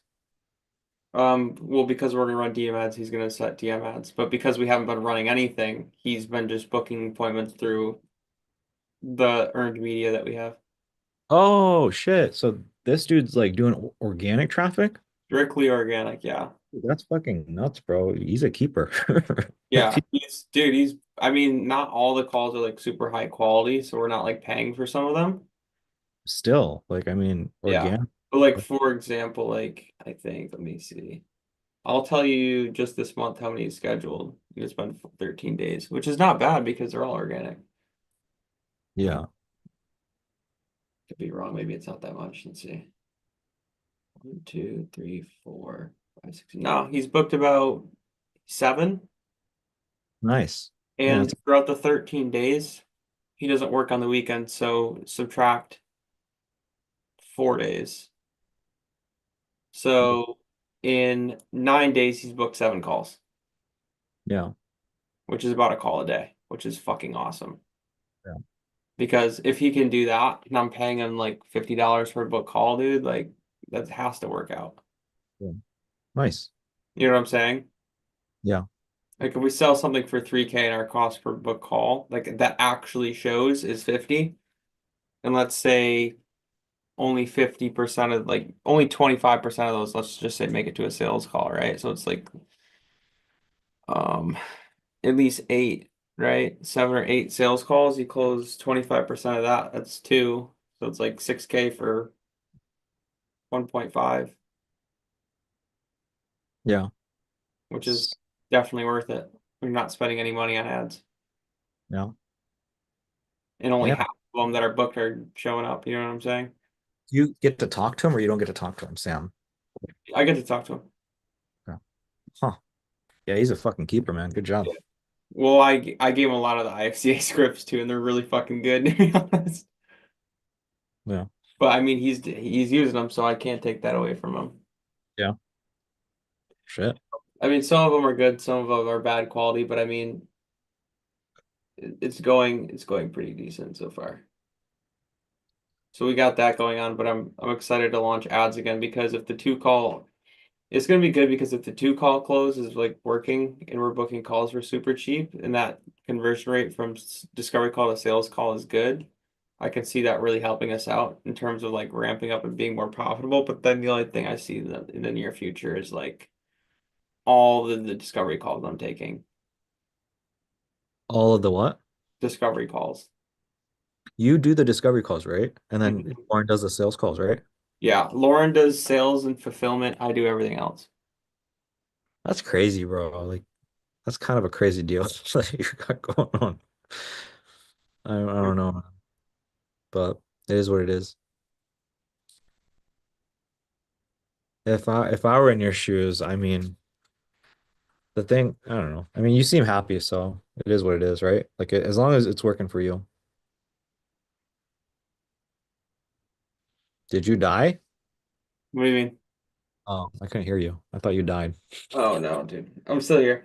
Yeah. I mean it is, but obviously I'm trying to do my best to get as many sales calls booked as humanly possible so that we can make the most money. Because we've been at a standstill, so we haven't been running ads, but we're gonna get those launched again and we have this organic thing going on. So hopefully we can book a lot of calls. We haven't had like so many calls. Like I'm excited to go back to Would you not make more money if you were able to get Lauren to do discovery calls and sales calls herself and you just reviewed some and then you brought on another Lauren? Or maybe you just don't want to do that. You know what I mean? um Like if you got your time and energy back so you weren't doing as many discovery calls and you find yourself another client. yeah. I would do that for sure. But I Significant can't I don't know how I'm gonna, you know what I mean? because of the deal you cut with her. Well, that and I think that from the stage that we're in right now, it would be bad for me to leave. Um, what do you mean? Like we're on IFCA and everything. Oh, okay. I thought you meant like it would be bad for you to stop taking discovery calls. Um, it would be bad for you to stop taking discovery, do anything because of just expectations you've set, right? That's where I've come to find. It's like if you cut a deal with somebody like, oh, here's what you're expected to do, here's what I'm expected to do, here's what our pay cut is, you can't go back on that. You know what I mean? Yeah. All So about it was never, I mean, it's not really ever decided on who's taking what. It's just for now on, like the way that we typically work is like if we're learning something new, I do it first Yeah, until I have like a really firm grasp and understanding of it, and then I teach it to her. I see.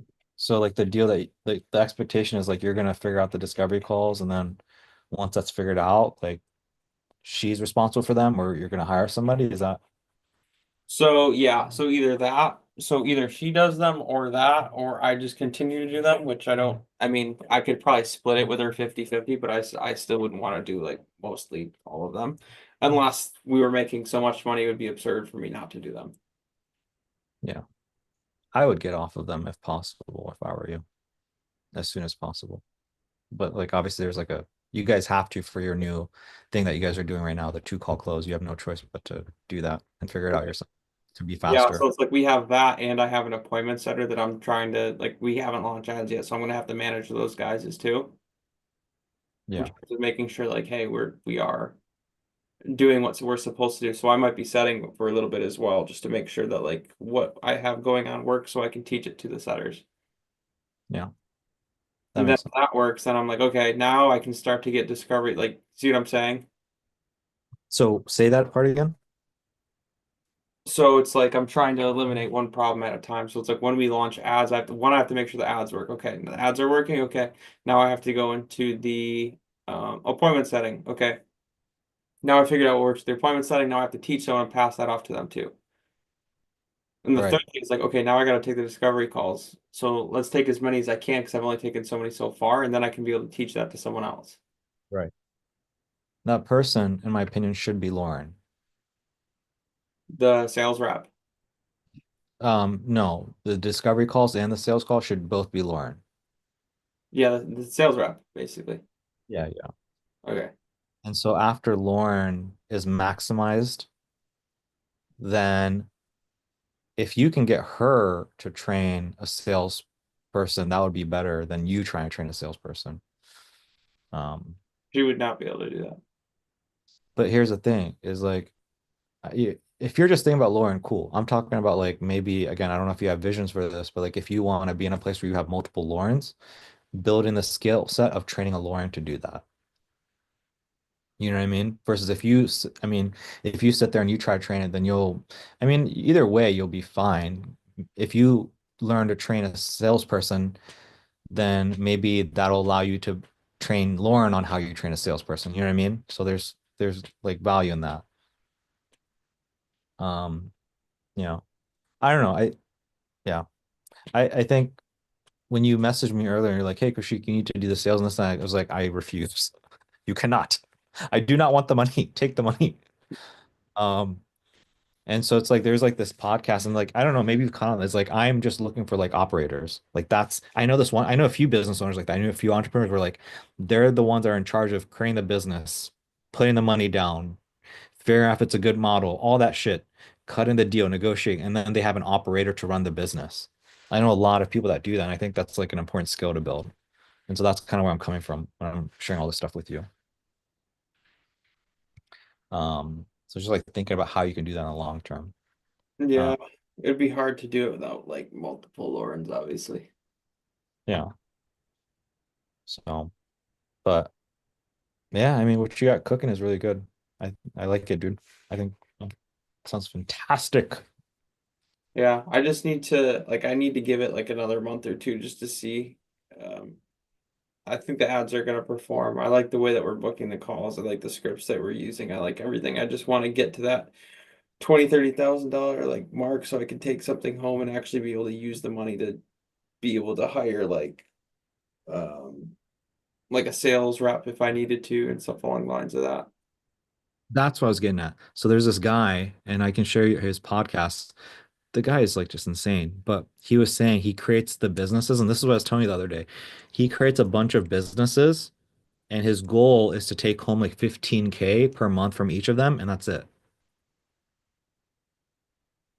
And so that goes back to what you're saying is like get it to like 30K. And so if you build the businesses enough where you're not trying to scale it to the moon and have like a bunch of infrastructure and stuff like that, you can have a bunch of Laurens that are all doing like 30K per month, and then you're good.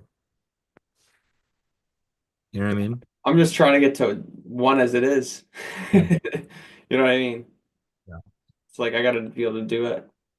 Like that's what I've kind of find is like my sweet spot as well. Like I don't want to get a bunch of agency owners to like wanting to do 70, 80,000. Like I want to get a bunch of people like Umans that are like, I want to stick to 30,000. And then they operate the business. They do the whole shebang. You know what I mean? It's like if you can do it that way, you're chilling. Yeah. Plus, I mean, I would need the ad spend to be able to compete with everybody because I would never be able to take on discovery calls or like doing what Ryan's doing right now. Just Yeah. like I just think for my future and my forward operations, it's like take this as far as I can like get it where it's manageable and I'm not taking on like a retarded amount of extra work. and then being able to take that money and invest it into something else where I can either build the next thing where it's going and grabbing more Lawrence, or is it starting like I don't know if I'd want to start a business to coach fitness coaches and do that as well. I think Or is it like how can I build a system to get more Lawrence, but I don't really know exactly how to do that.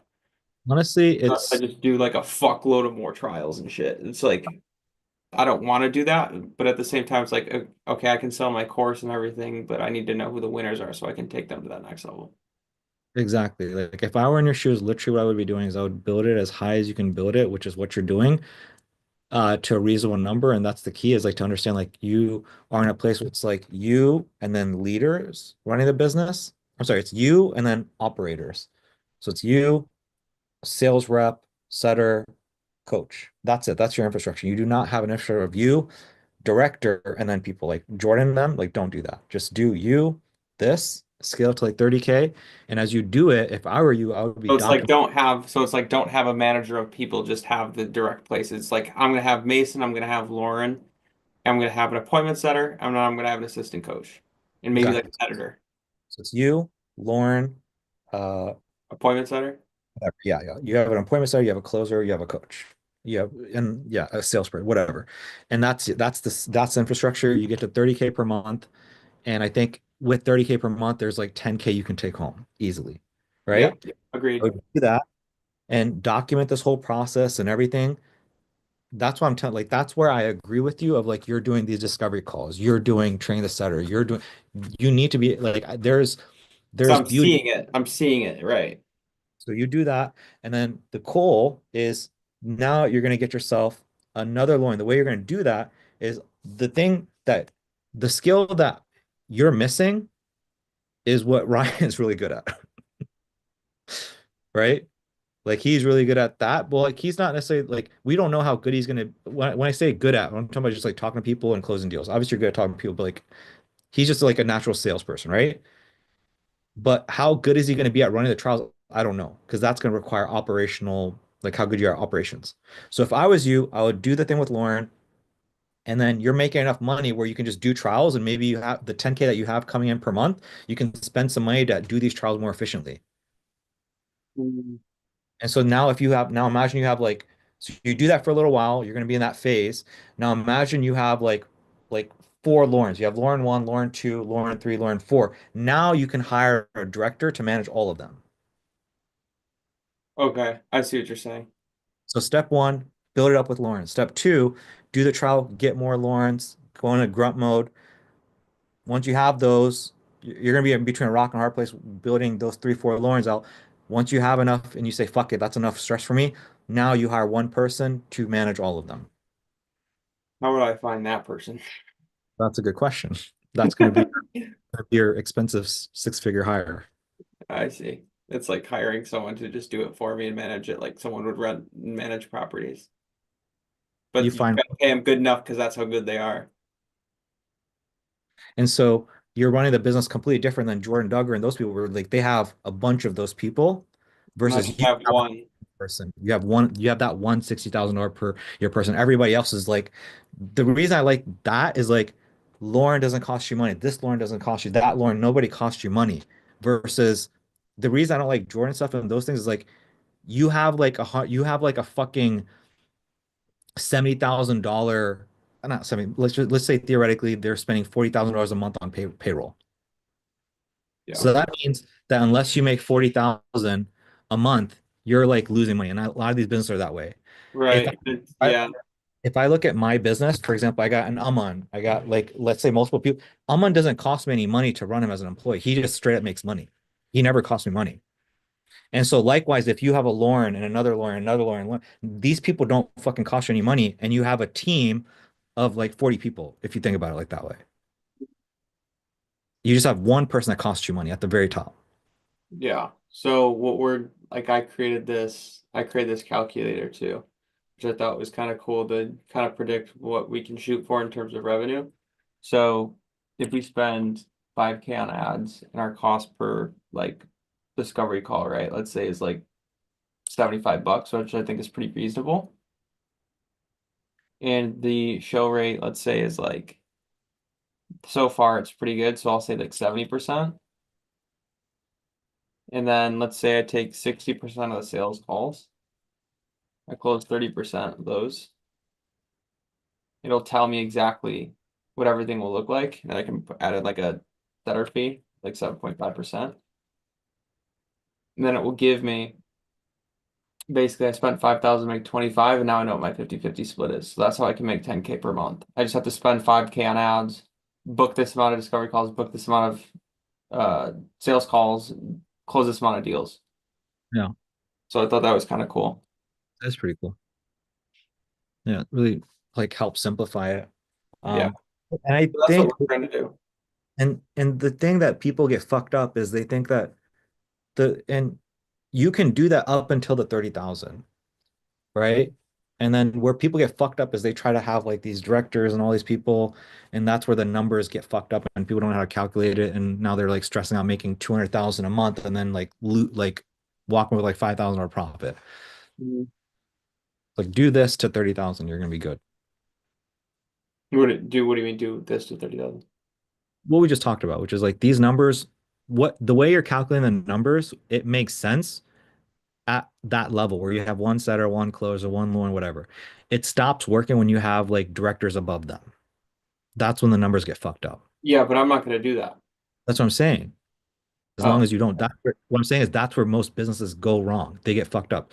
You'll have most agency owners where they make 10K per month, but we realize it's not enough money. And then they scale to 20, 30, and they're like, okay, I'm doing 30K, 40K per Now month, I'm but gonna hire someone that, yeah, and then you lose one client, then it goes all your profit.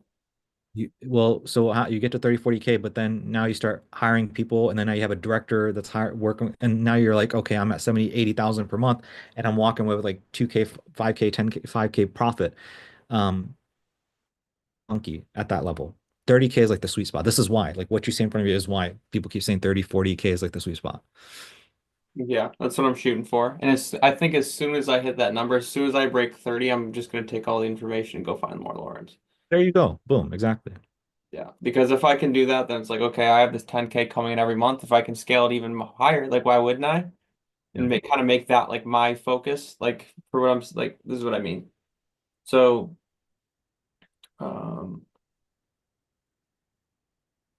this is what I mean, right? So, like this Lauren, we call them Laurens. This Lauren is set in stone, right? So this is my plan. This is like my 2025 plan. I want to get this to like 25 to 30,000 a month. Within that, with the 50-50 profit share, I should be making between 7 to 10K take home profit per month. As soon as I start getting this consistently, what I want to do is I want to find like 4 more. So I can have 5. And then with these people right here, like I just want to take them to like something that's not gonna like destroy me, right? So then it's like, maybe 15 to 20 if I can get them there, and do that with this person, this person, this person. And then I want to take this one here and kind of have this my main thing and try to get this to like 50 plus, if possible, without adding those like so many employees and stuff. You can't get that to 50K. It's not going to be possible. The only way to do it is to increase lifetime value by doing some of the stuff like the semaglutide back and crazy shit like I talked about. You're not going to be able to get to 50K. I think we could. Not with the model you have right now. You can do it with like automated webinars and other stuff, but with what you have right now, Oh, I see what you're saying. Yeah, I mean, in terms of client acquisition, this may change, but I do want to get to this number. yeah, you can get to that number if you do something different. If you do setters and closers and the number of sales Like calls, a BSL funnel and stuff. yeah, potentially something else, you can maybe get it to 50K. You just have to make sure you just don't have that thing of like, it's just 4 people directly report to you. That's the key. Can 4 people directly report to you where there's enough workload to keep everybody busy, but not overwhelm them? Yeah. I would do if I were you is I would do 1, which is what you're doing.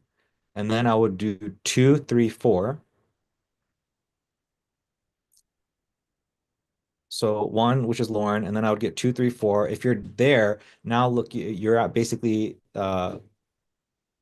if you get like 3, if you get 3, you really just need 3. If you get 3 really solid ones that are each doing 30K, you're going to be chilling. I think you're going to not be working that much, honestly. And then when you get to the fourth one, the purpose of the fourth one is what? The purpose of the fourth one is to hire that director. The money from the fourth one pays for 1, 2, 3. Now you're sitting at 30K per month take home passive, bro. That's chilling. Wow. I would not try to scale anything any further. I would not risk wanting to break anything. And if you can do this in like the next 1 to 2 years, that's it, man. That's your 5-year chapter. And you got, 4 or 5 more of these to go and you chill. Yeah, it's not bad at all. So if I can take 75, okay. Well, I'm gonna make 50% of this. So this is whatever. Plus whatever, a third and a third. Yeah. If I get 10 here and get 5 here and 5 here, this would be golden. If I were you, I would do the 10 with Lauren. And then to me, it sounds like I could be misreading you, but it sounds like you're emotionally tied to her. You're emotionally tied to this thing. You want to make it your best thing. You want to make it your best project. You never know when you're going to get your Cameron Lack. You never know when you're going to get your Ryans.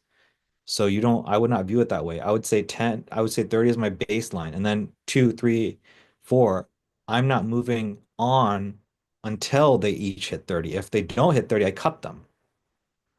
Because How long you would you give them though? Huh?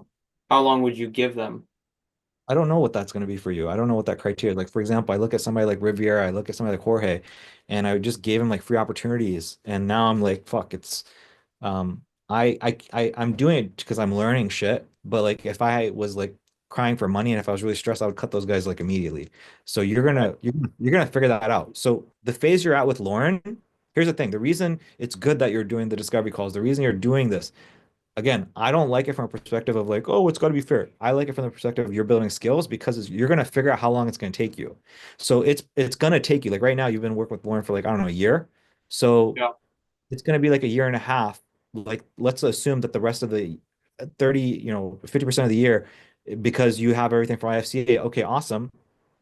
Great. A year and a half it took you. The next one should theoretically take you like 3 months to 6 months. Hmm. So it should be like 3 months, 6 months, every single one. I think you can get to a place where it's gonna be 3 months, bro. Like 3 months. Yeah, that'd be fire. So, Ryan's back in here. Mr. Ryan, what's up, bro? Right. Yeah, all good. Daughter's running at the table to daycare. Daycare stuff? Ran into the table at daycare, he said. Oh shit. She's all right. She's all right. She's okay. I just sent you a voice note and I was like, I wonder if they're still on fucking Zoom. I'll jump back on. Yeah, we're just talking about scaling. But it was just finishing off you're talking about onboarding and just Yeah. the process. Yeah. Just Back the fuck in it then. sorry, I'm guys. getting off, boys. I'm tired. Is that cool, Ryan? Do you need me for Yeah, anything or no? Because if you Nah, do, okay. look, if you guys want to go to sleep, go to sleep. I understand it's late there, Mason. I'll have a few questions for you later when I start on board. Start sorting out these guys. Yeah, send me whatever you need and I'll respond to you. Yeah, mate. But you go get some sleep. Kashyyyk, bro, if you want to get some sleep too, hey, like don't stress. You can send me a loom when you wake up or something. I'm getting like I'm getting an itch in my throat. For Mason, see. Oh, All right, Ryan, what are your questions? Hurry your ass up. kidding. Go. I got Mate, it was just finishing off what Kashyyyk was saying about the onboarding. That's all. Yeah, I'll give him the SOP. He'll be good to go. And then for specific ads and stuff, if he needs to, might bother you later. But yeah, go chill out, bro. All right, sounds good. I'll see you guys, okay? Yep. Sorry. So I'll run through this, and So the main thing to understand is like it's for you. So there's the sales aspect. You're good at that, bro. Yep. Then there's getting people results. You're going to be okay with that too. Here's what you need to understand. This is a people's thing. This is like organizing people and just making sure people fall in line. That's the key, bro. If you can do that, you'll be okay. That's what's like really hard to do about this. And so based off my experience, and we'll probably, here's the thing is like, we'll probably tweak this up. We'll tweak this up until this is refined. I don't remember step by step what I did exactly. I'll have to go back, but I'm going to kind of give you the highlights. Onboarding call, obviously very important always. Then it's going to be some content to watch after onboarding call. So remember our interaction. Remember how I said, hey, after our onboarding, watch this piece of content. And that content gave you everything you needed to just like get your ads launched. That's the idea. Give people some content to watch. So you're not sitting there like trying to talk to them every single time. That's the key.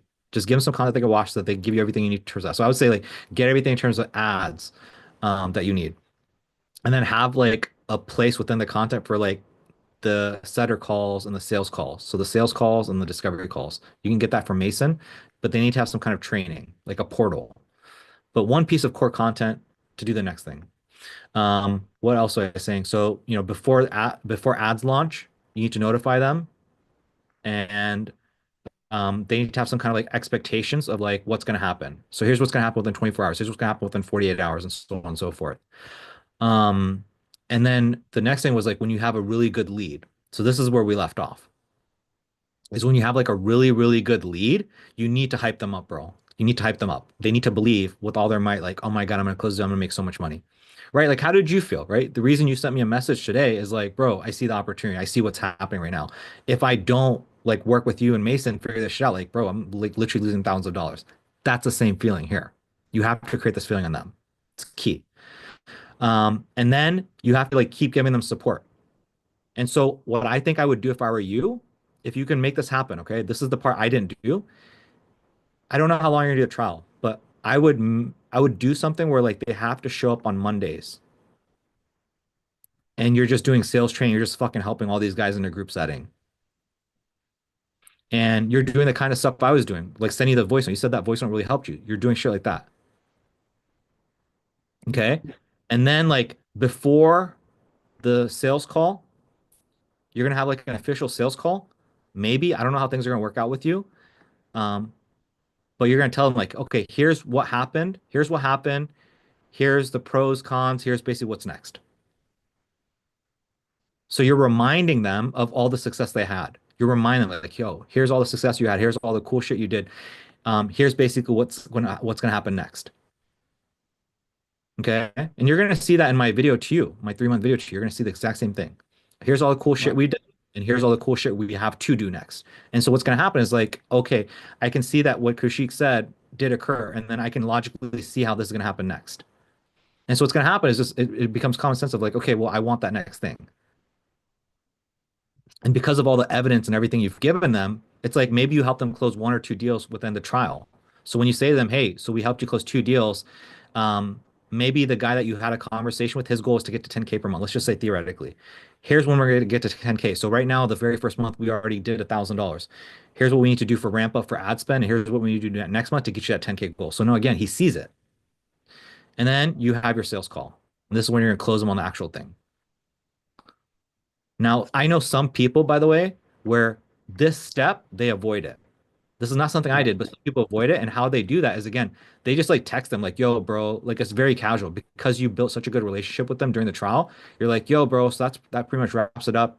You want to keep rock and rolling or what? It's you know, X number of dollars. Now, for this to work, you have to give this information to them somewhere at the beginning. So like after you onboard them and after you start working, it's like, hey man, I'm going to do this thing for you for 14 days. You know, whatever happens, happens. Afterwards, if you want to continue, by the way, it's like $1,500 a month. Don't worry about that right now. Let's just get you some good results. So if you let them know from the very beginning, you can be very chill about it here. If, however, you do not tell them from the very beginning, you, in my experience, have to do like this, a proper like sales call. Yep. But this is the hard part, is like all this stuff here, like getting them the material onboarded, systematizing it. It's going to take a little bit of time and energy before we get it. questions, comments, concerns, thoughts? No, understand. How you feeling? Yeah, good. I'm stoked I've got 2 people across the line. Yeah, I'm when we started personal training, I was like, I know this is gonna feel good. And then shit kind of went downhill a little bit. But new year, new me, right? Well, I mean, you sent me a voice note, but like, I guess like, what did happen? I mean, we could take the time to talk about this right now.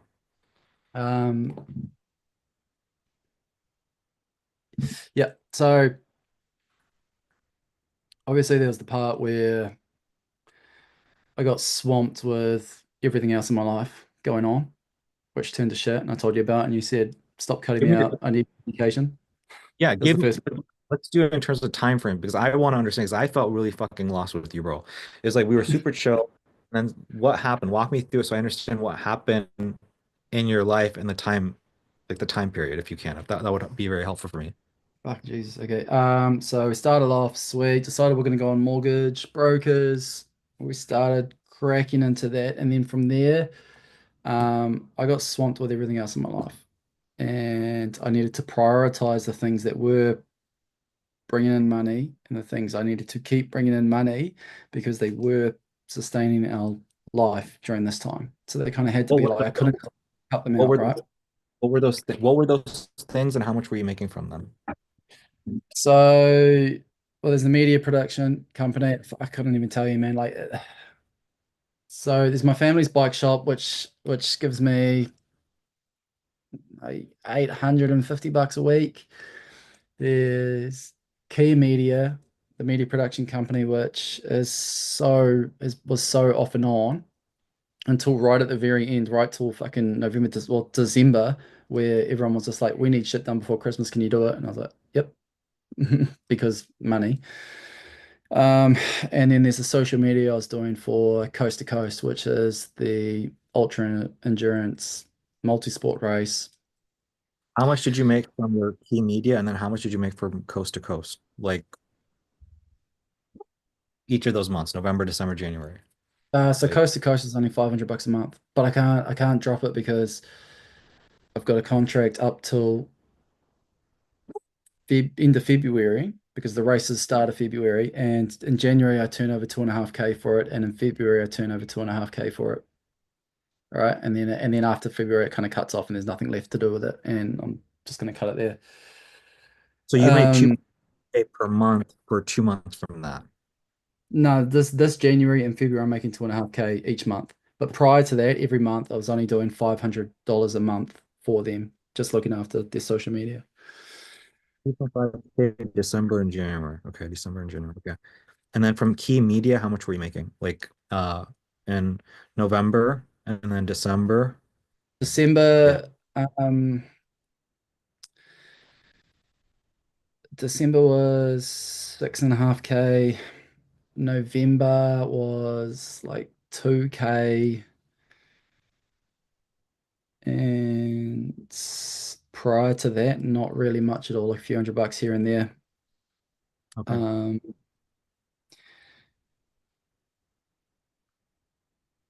So there was that, but then there was also the having to fire my brother and get him out and put my old man in place and organize him, well, me managing the store remotely, but him kind of me like being a puppet to him and kind of guiding them through how to do it. So that's taken a lot of time and effort. Um, so there was, yeah, there was that first part before we had our conversation anyway. There was fucking way too much of that shit going on. And then dropped back off in December. That was the second time I dropped off was December. And that's because Care Media, I had to finish all those videos that I was doing because everyone wanted them done before Christmas. And because that was kind of bringing in a big source of income for us, I had to do it. I had to get it done. But then I was also having shit sleeps and I was up all night and I was running myself down into the ground. And that was the result of me end up in hospital over the New Year's. So, and between those two times, I think there was another break. And during that break was me contemplating whether or not I should stick one with this or two, just with, if it was just the mortgage broker thing going on and me being like, why am I with mortgage brokers? This isn't working for me. Maybe I just can't do this at all because of that. All right. When was Uh, this? That was in between. It was like 4 weeks or 3 weeks, 3 to 4 weeks between. So when I changed to personal trainers, go 4 weeks prior to that. So you And that changed was that whole time. you changed personal trainers, I would say maybe like 2 weeks ago. No, was it more than that? 3 weeks ago, maybe. 3 weeks 4 ago? Maybe three. 1, 2. So that means Early that December. yeah, so that would mean like the beginning of December is when you had that mental.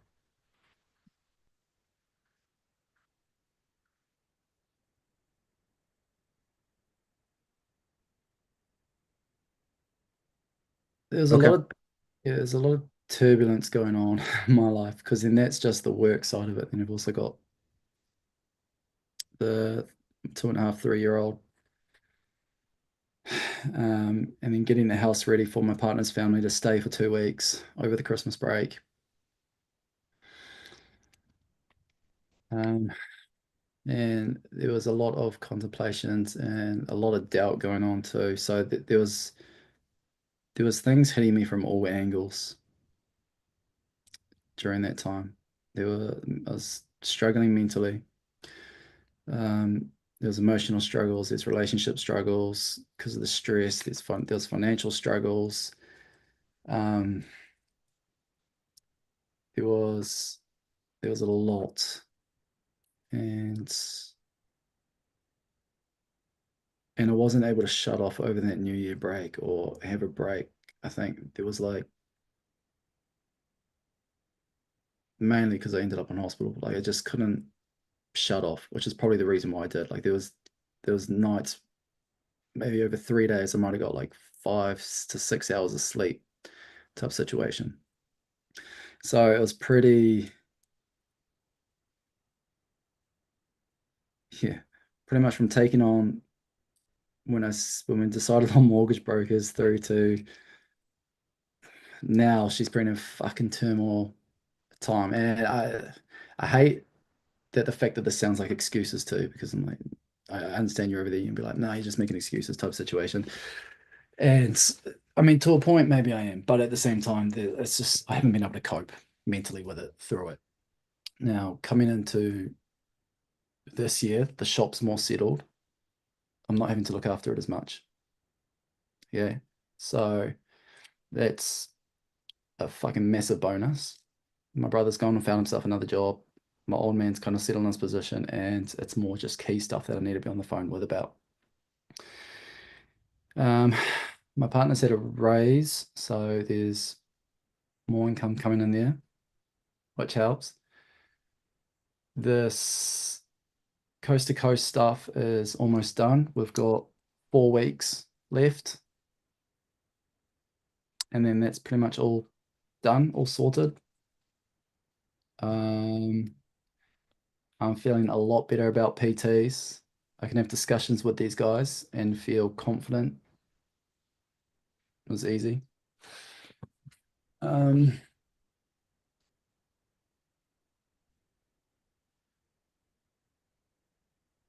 And I haven't taken on too much with Key Media because I feel like this can take off very fast and start paying a lot of bills real quickly. So I think I've taken pressure off myself to make Kia Media do better, which is helping mentally. I've just gone on to better ADHD meds. So when before I was on fast acting ones, and they'd give me a high, but then they brought me crashing down, and then another high, and then brought me crashing down. So now I'm on slow release ones, and I've been substantially better. To just being able to regulate throughout it too. So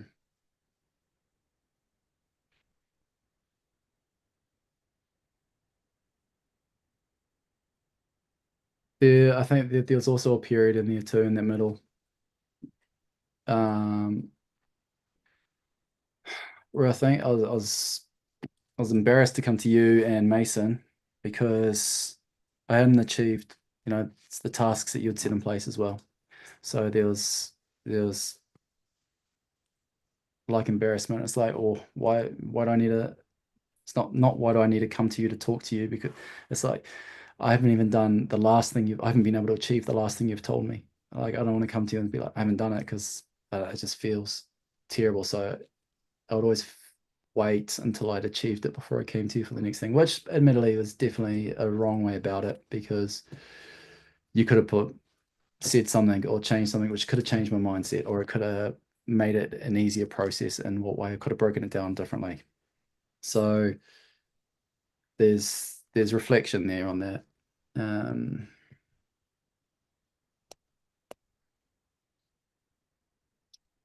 Yeah, but I'm pretty optimistic with the PT stuff. If it's quite a clear vision and things that I have to do and put in place. So it doesn't feel clouded. It doesn't feel stressful. It's easy to talk to these guys. I'm not nervous to jump on the phone with them like I would be with a mortgage broker being like, I don't know what the fucking terminology you're using right now.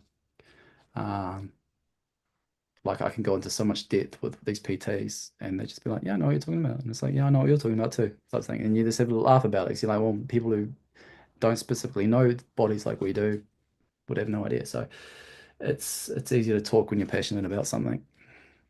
And it's easy to sell that. It's very easy to sell something you're passionate about. When did we start working together officially? Do you know? Do you remember what month it was? I can pull it up, but I'm wondering if you have it. September to October. October to November.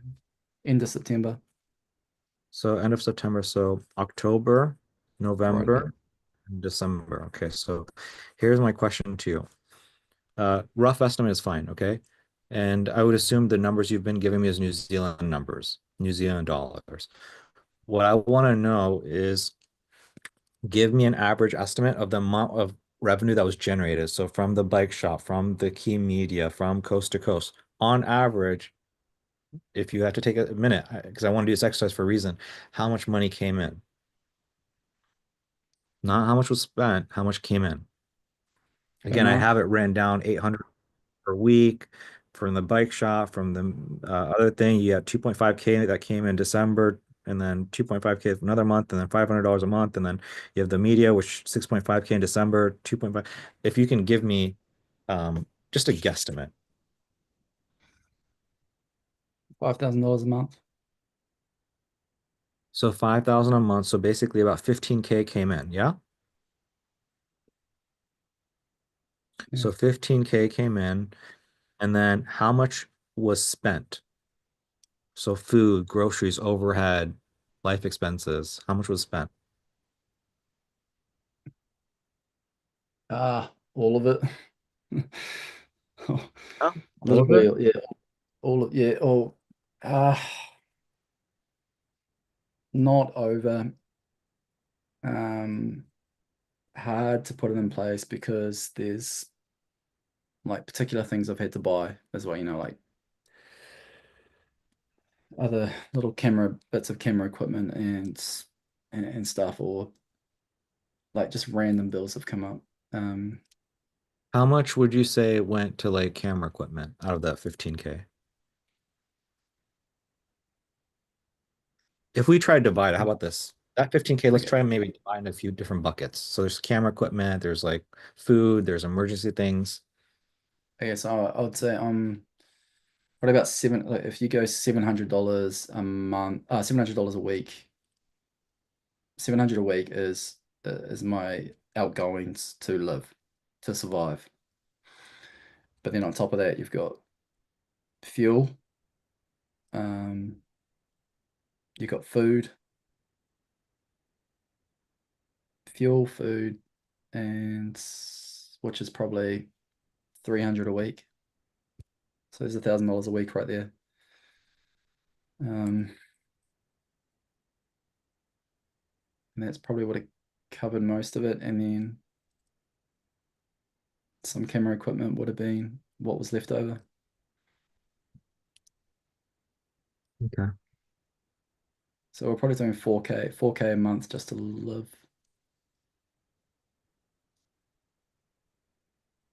And the numbers are about half, right? For US to New Zealand? Yeah. Or last time we spoke? Okay. Just over half. Okay.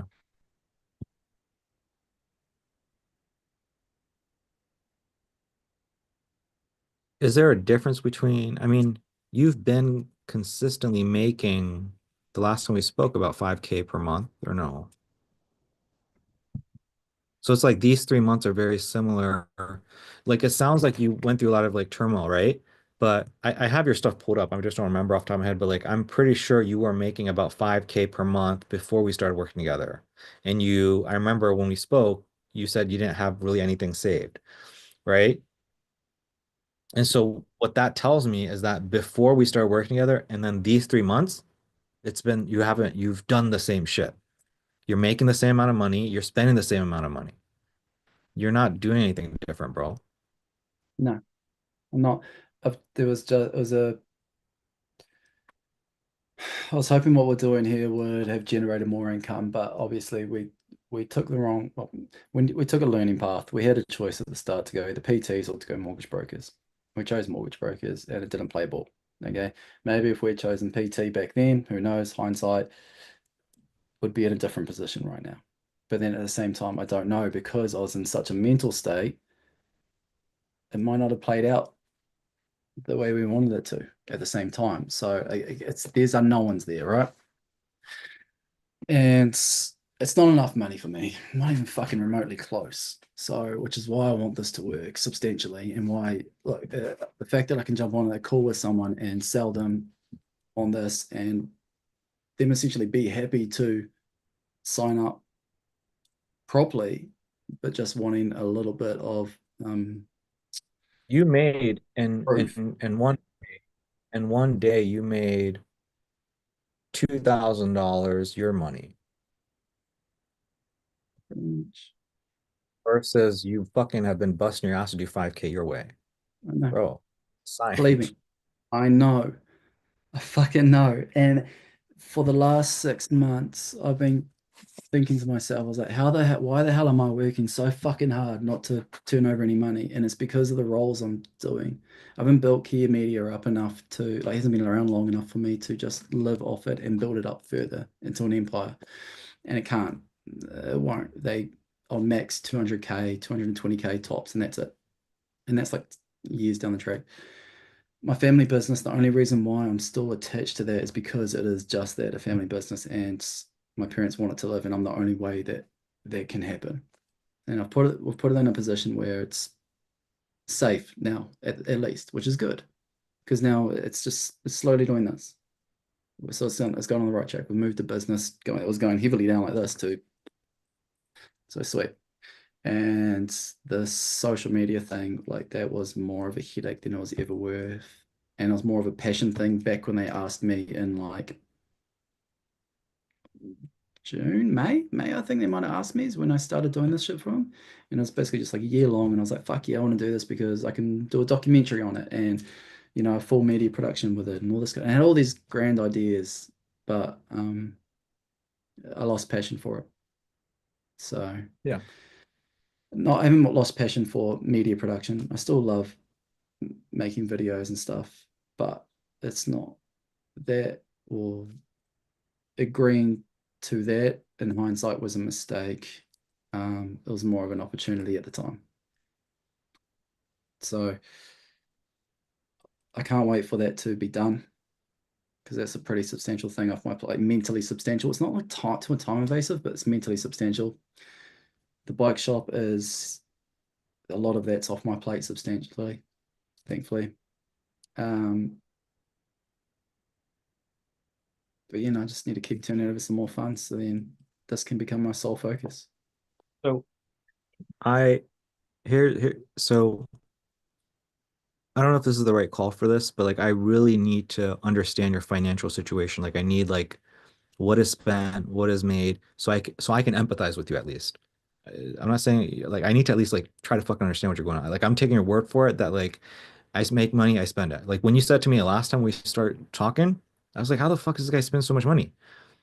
I'm like, how does he make so much money and lose so much money? Like he's making like 5K, losing it, nothing to show for. Okay. And then 3 months later, same thing. And what I'll say to you is this, bro. Like the proof is in the pudding. You've seen what happened one day. And I think that maybe lit something underneath you. I think it did. Um, I there's so many thoughts I have. One thing I want to share with you is this. You are like Jorge. Same shit I did with Jorge, I'm running into with you, which is, you know what Jorge would do? Jorge, here's what he did, bro. He lived at home. He lived outside. He in Chicago or whatever, somewhere expensive. Dude fucking hit like a $6,000 USD month. He's like, he knew he could do it. And I know, again, he's good at sales like you. He's a people person. But again, he didn't have much to show for himself when he started working together. And he believed in all my stuff. And then what would happen is he would take on a shit ton of work while we were coaching him, which allowed him to never do the thing I needed him to do, just like you. And I, like you, didn't want to press him too much. I made the mistake back then. I didn't want to press him too much. I didn't press you too much. I was like, these guys are big boys. They know what the fuck they're doing. And it wasn't until 3 months, just like you, shit hit the fan, that I really sat down with them and I'm like, motherfucker, you need to move home. And he moved home. And that's when things picked up. He moved home, and the reason he moved home was so that he didn't have those expenses, so that he could be a little bit more chill and be like, okay, I trust Kushik, I trust the process. If I don't make money right away, if I don't make it immediately, that's cool. And guess what? He's building up clients, he's learning, and he's doing like Alex Hormozy shit. He's doing insane shit now. But he had to put in the fucking work, bro. He had to put in the time. And he had to get it, he had to get his mind right to do that. With you, my concern is I don't know that you can go back home. You got a fucking wife, you got kid. Like I don't, you know what I mean? But like, so with you, it's like, here's what I'll tell you, bro. You cannot take on more jobs, bro. Straight up. You cannot do this again. I don't, I was gonna, the reason I was like asking you what happened from month to month is I wanted us to like figure out where your time and energy went. I could be wrong, but I'm guessing a lot of the time and energy, bro, like, yeah, there's the wife, there's the family, there's the shit you had to do at home, there's the people that are coming in, but like, how much of that is work? Probably like half of that shit is work. Majority of my time was spent to commitments I'd already made before signing on to this. Yeah. So where I thought I had the capacity to be able to do it, to take on this extra stuff, I didn't. Yeah. Like I thought I did. Don't get me wrong. I didn't go into this knowing that I didn't, and I'm not going to give you a shit ton of money just to be like, oh, it might work, it might not. Like there's genuine purpose. I just mental blocks everywhere. So, and I know what you're saying, and I'm not taking on any more jobs. Like once this coast thing's done, was like 4 weeks, literally 4 weeks. So this date next month, it's done. It's finished. Which the race is done, and that's me out of it, which is good. So look, go ahead. I'm sorry. Go ahead. I was going to say that, and beyond that, and the shop now that it's settled itself now and is on the up, means I don't have to put as much energy, anything into that. So we're on the same page, bro, which is like, you've learned your lesson. You've learned your lesson. I don't need to say anything. You know, like you cannot just you'll run yourself to the ground. So we both know that that's common sense. What is not common sense, or what you're going to have to get creative about, is this. With Jorge, I could move him back home. With you, I cannot move you back home, I'm guessing. I'm guessing your situation is not. So here's what you have to do. You have to take this time to think about this, okay? You're going to need, I don't know what else to fucking tell you. You either have to sell like a fucking madman with these DMs and fucking go ape shit, or two, you're going to have to like take out some kind of loan, get someone funding to hold you over for like 3 to 6 months, bro, to figure this shit out. That's the reality. Straight up. If I'm you, you cannot afford to do a bunch of work to pay the bills. That's what you've been doing, and you've seen where it's gotten you. You have to do something. You have to get funds from a family, a friend. You have to get a loan. You have to be willing to live on credit for a little bit while you figure this shit out. Because if you try to balance work, bro, you're not going to be able to, you're right now, here's the thing. You and I are just scratching the surface. Like today's training was good. Yesterday today is good. But there's so much shit you have to learn. You have to learn how to onboard these people. You have to learn how to set that. You have to learn. There's so much shit me and you have to do. It's like 3 months we didn't spend building any of those skills. We have to do that now. And you can't balance work with that, bro. I believe in you and I believe you can do it faster than the average person. I believe it. I really do. But you can't do the work shit with it, bro. And I know what you're trying to tell me, like, hey, Kushik, the bike thing and this and that's stabilized. Bro, you got to get like fucking 90% of that shit off your plate, bro. You got to really Yeah, I know. focus. I know. So my question to you is like, do you have a solution for that? Or do you have an idea for that? Do you have like funding you can get? Is it a loan? Like how are you going to do this? Because you're telling me like, Kushik, I got like 12K in expenses a month or like eight, yeah, 8K over the last 3 months, 12K, Over like 3 months. yeah. So it's like 12, so it's like 5K is like, so how are you going to get a hold of 5K? My question to you is that. 2 clients signed up at $1,500 covers all my expenses. So this next 2 weeks is to sign these 2 clients up. That does it. You need to have this right mindset. That's not the right, I love you, okay? But you can't bank on them. People suck balls. No matter how good you are, they suck balls. And you need to learn how to lead. And it's going to take a little bit of time before me and you figure that shit out together. So you need to have the right mindset of I'm going to take 5 people and one of them are going to convert. You need to be realistic with yourself. You might fucking do 2 out of 2, bro. Like I believe in you. But I want you to temper your expectations and understand this is what you should be happy with. Yeah. You should be happy with taking 2, 1, like 2 out of 10 would be average. 2 out of 5 would be exceptional.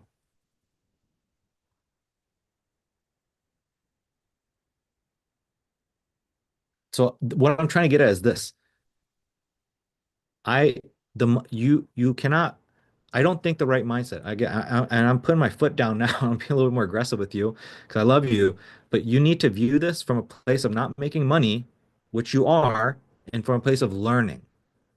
And being like, I need to learn. I need to pay for education. I need to fucking figure this out. I need to I need to be patient with myself for like another 3 months and do it the right way, actually, this time.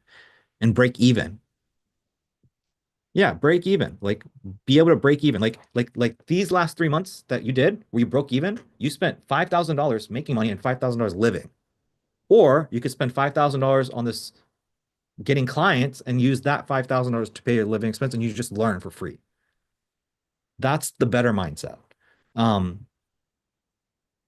again, I don't know, like, do you have an option for credit? Do you have an option for debt? I know it's probably not something you want to explore, but like, do you have an option for anything like that?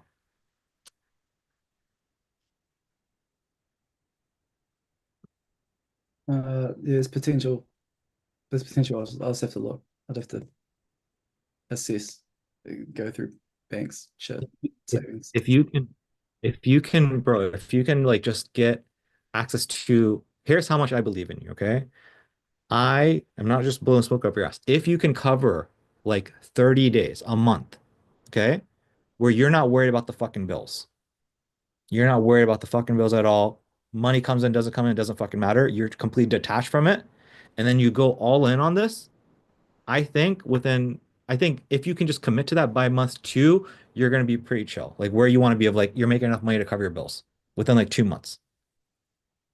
But you got to go hard for like 30 days at least and not worry about money coming in. And here's the other thing I think about is like whenever you do these trials, right? You're doing a trial, bro. It's like 14 days before you get the fruits of your labor. Think about it. You onboard them, you got to make sure that they're good. What if they have life experience? What if they're a Ryan? You know?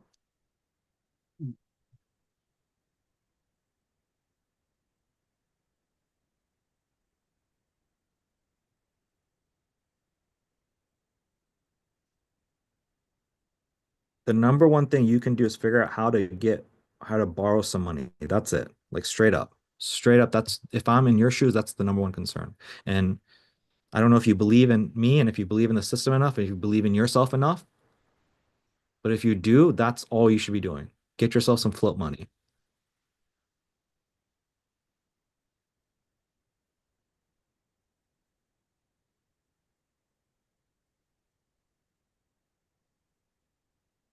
How much to carry on for another 30 days with you and Mason? Don't ask about that. I'm deciding whether I even want to fucking keep your ugly ass in my life.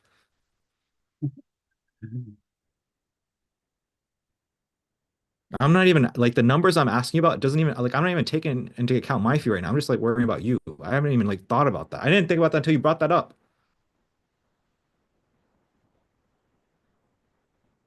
Don't worry about me and don't worry about Mason.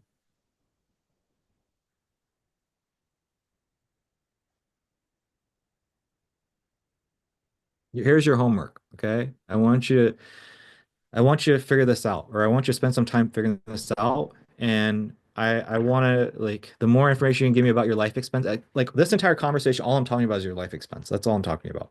I'm talking about anything else. So if you want to take some time to get back and be like, okay, here's Kushik, here's how much I spent this month, this month, this month. Here's realistically what I'm going to spend. Here's how much I have liquid. And then more importantly, here's what I'm going to do to get some funds. Here's what the fuck I'm going to do to be able to just operate from a place of peace of mind for 1 to 2 months. Figure that shit out, and then I want to hear from you. I want to hear what that is. That's all you need, bro. You just need peace of mind.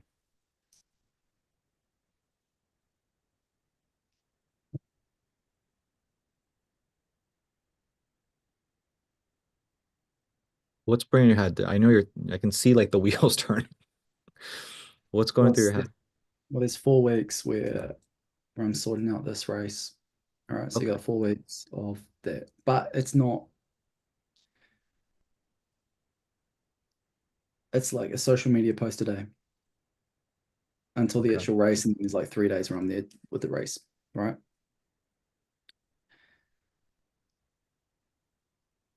The shop, I can cut ties with that probably now, and I'd probably get a payout that would cover me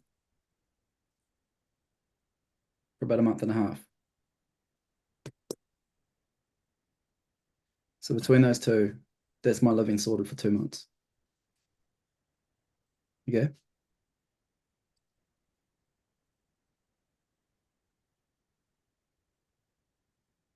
Which is why I was asking, how much is it to work with you and Mason per month for those next 2 months? I wouldn't even feel right charging you, bro.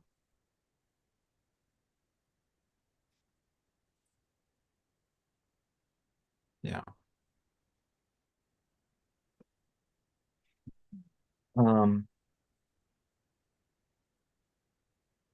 I'll just tell you what it is. How about that, okay?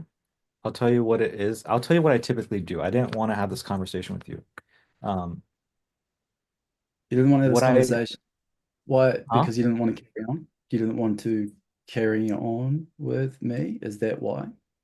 Because I'm more stressed or more work than I am value? You're not work, but I felt bad. Like I thought you were mad at me at some points.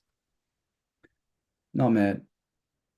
Like there was a stress on me because like I would say here's the thing. I work with a lot of people, as you know, really close. My job is to fucking pay attention to people's behaviors. And if I say something to somebody, when they literally believe like their life is like kind of sort of in my hand, I feel cringy saying that. But like, bro, if I say some shit, I get a response back. And like with you, I would say some shit. I'm like, why is this guy fucking ignoring what the fuck I'm saying? Like, did I piss him off? And I felt bad about that. I'm like, did I do some shit? And I took like every dollar he has, and now he's fucking pissed and he's struggling. Like, what did I fucking do something wrong? I felt like shit.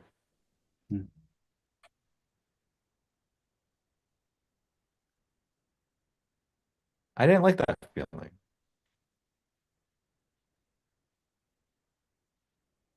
Meanwhile, I was feeling like I was letting you down because I wasn't able to achieve the things that you were saying. You're not like here's the thing. I knew No, I that you know, were I know, but it's the feeling, right? It's the feeling you get. It's no different to being in some fucking hanging out with a mate, or saying you could do something for a mate and not being able to pull through. I knew you were embarrassed. I knew that a little bit. I knew that already. Because here you were, you came in, a lot of talk, a lot of guns blazing right from the get-go, and then so like, yeah. And so I knew part of it was that, but I didn't know. And that's why I gave you the opportunity to say, hey, keep open communication, because now I could decipher between he's stressed out, he's embarrassed, or he's angry at me.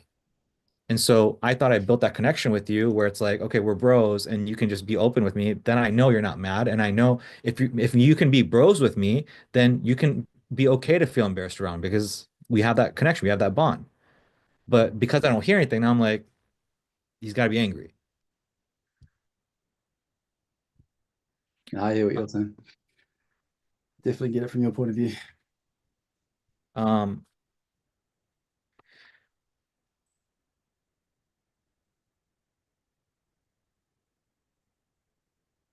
Go do the homework and then come back to me and then we'll talk about some stuff, yeah? I just need you to don't don't worry about me. Don't worry about my finances. Don't worry about anything for now. Um, I will tell you, I was angry. There's one point I was angry. I will tell you. You want to know when that was? It's when Okay. I gave it's when I gave you the additional 4 weeks and then you got radio silent. I was like, this motherfucker. That pissed me off. Up until then, I was like, whatever. But when I gave you extra free time and I was like, wow.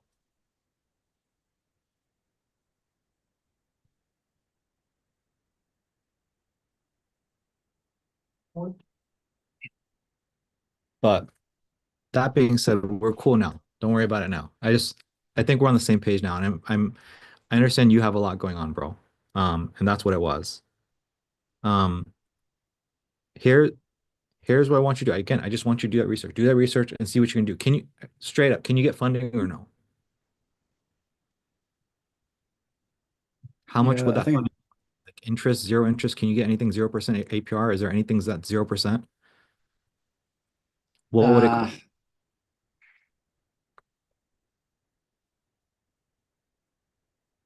nah, I wouldn't. Fuck, interest here is disgusting. Um, but I might be able to find something for around 10%. So is that 10% per month or what? Like, what does that mean? 10% per annum. So annual So, broken down in payments. so let's say you borrowed like 10K USD, which is like 20K there, right? That means that if you borrow 20K, that means that you would owe the bank 2K, right? That's Oh, 10%. I would owe the bank. Yeah, 22. Okay, yeah, got it. So you borrow 20K and then you owe 2K in interest on top of the 20K you would pay them back. Yeah? Bro, that's nothing. That is nothing. That is absolutely nothing for your situation. That is nothing. Bro. If I were in your shoes, I would take that shit and fucking just work for 6 months and hibernate. Straight up. That's nothing. All right. That's a no-brainer. I thought you were gonna tell me you owe like fucking 30, like 27% a month. That's what it is in the United States. That's our That's credit card. Yeah, don't do that. Don't do that. But if you can get your hands on, honestly, your life expense is 5,000. 5,000 New Zealand, you'll be fine to just live for 30. If I were in your shoes though, what I would do is I would get 15. I'll get 3 months solid. I'll get 5, 10, 15. And the reality is you're probably gonna pay that shit back within like a month and a half. Probably. That's what I would do if I were in your shoes. And definitely not take on any more work. Yeah. So do a little bit of research, figure that out, and then get back to me. Yeah. Yep. I just want to know that I just want to know if we do this for another 3 months that you're going to be able to give it your all. That's it. So I'm there with you. Um, and at this stage, there's no reason why I can't.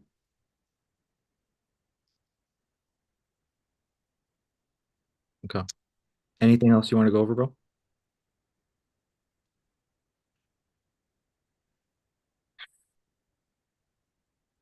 No. You look stressed. You look like something's on your mind. What's going through your mind? Uh,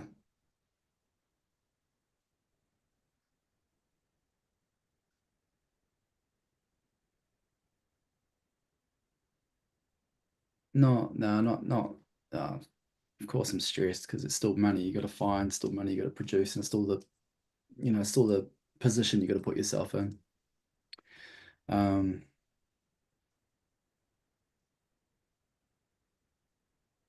but I think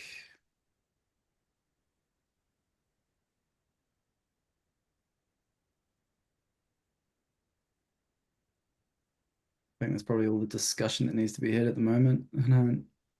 I don't think we could benefit from anything else as far as just need to make sure we got funds, make sure we don't take on any more work, and give it a proper nudge and learn properly. And if I can produce some results for these PTs. Jeez. This call, I'm gonna stop hitting the record button. And then you should watch it from when me and Mason were talking. Okay. And I think this is gonna be good for you, is just to see what me and him are doing, and you're gonna do the same thing as him that he's honestly doing. And I just share this with you to kind of like inspire you and give you a vision of what you can do. And so he's doing the same thing. Like literally what he's doing, I'm doing with you. Like whatever I helped him with, I'm pretty much doing with you. But you have way more resources than what me and him had when me and him started. So there's you, there's I would just say Ryan, partner, okay? You and your partner. So whoever it is that you work with. And this is what Mason's doing. This is what I'm having to do. You're gonna have like one closer. You're gonna have one setter who basically works the leads for the personal trainer. So this person on the side of the DMs, just like you're in the DMs, you're gonna have like one closer. You can have one coach. Okay. This thing, if you spend about 5K per month on ads, this turns into about 30K in revenue. After all the expenses, pretty much you keep about 10K and then they keep 10K. That's how this business looks. You don't want to have any directors. You don't want to have anything else like that. You want to have these key players. You, the partner, a setter, a closer, a coach. What I'm telling Mason is you do this 3 times, you're at 30K. That's not enough. You do it 4 times. You do it 4 times, you're at 40K. And now what's going to happen is you have one person to manage everything. So it's Ryan, you have partner 1, you have partner 2, you have partner 3, you have partner 4. That's what it typically looks like. Now, for you and what you told me on our very first call and your goal and your ambitions, what you do is you get a director here. And the director does all this stuff. So what that means is step 1 is you get your very first Lauren, which is what Mason says. Me and Mason always talk about is Lauren. This is his first business partner. So you get one person, you're going to have this infrastructure I just explained here. You build this whole thing, you get this to 30K per month. And then you get this to 30K per month. And then you get this to 30K per month. And then you get this to 30K per month. And the money that you use here is going to be used to fund and pay for this director because you're going to pay this guy 10K per month. Now he's going to manage this. Now you got 30K USD coming in a month. And now you're chilling. This is a 2-year journey. You can do this. This is what me and Mason were talking about literally right before he came in. He was asking how long I think it's going to take. I think this very first one took Mason a year and a half. Okay. This is what I'm telling you. I'm being very real with you, bro. It takes time. It took him a year and a half to figure this shit out. I think he's actually, no, I lied. He's been doing this for a year and I'm telling him, and he's going to be done about 30, another half a year. And so I told him, okay, it took you a year and a half for this very first one. This one, I expect you to spend maybe 6 months doing this. And then this one, 3 months. And this one, 3 months. And then train this person, maybe it's going to take 6 months. So this is what I mean. It's a 2-year journey. You can do it.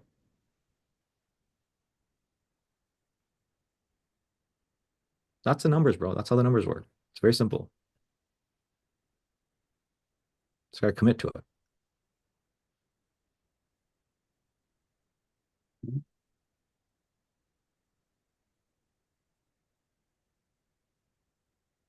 Cool.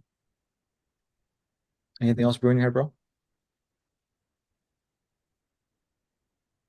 Okay. No, I should probably go find some food. Yeah, If- me too. Me too. Man. What were you gonna get? What were you gonna eat?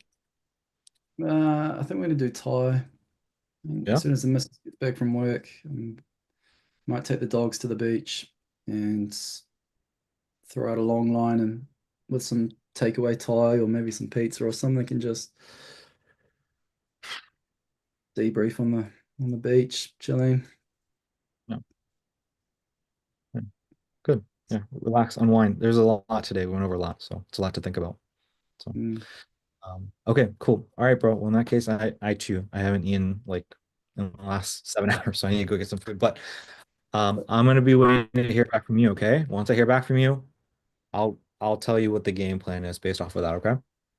So, sounds good.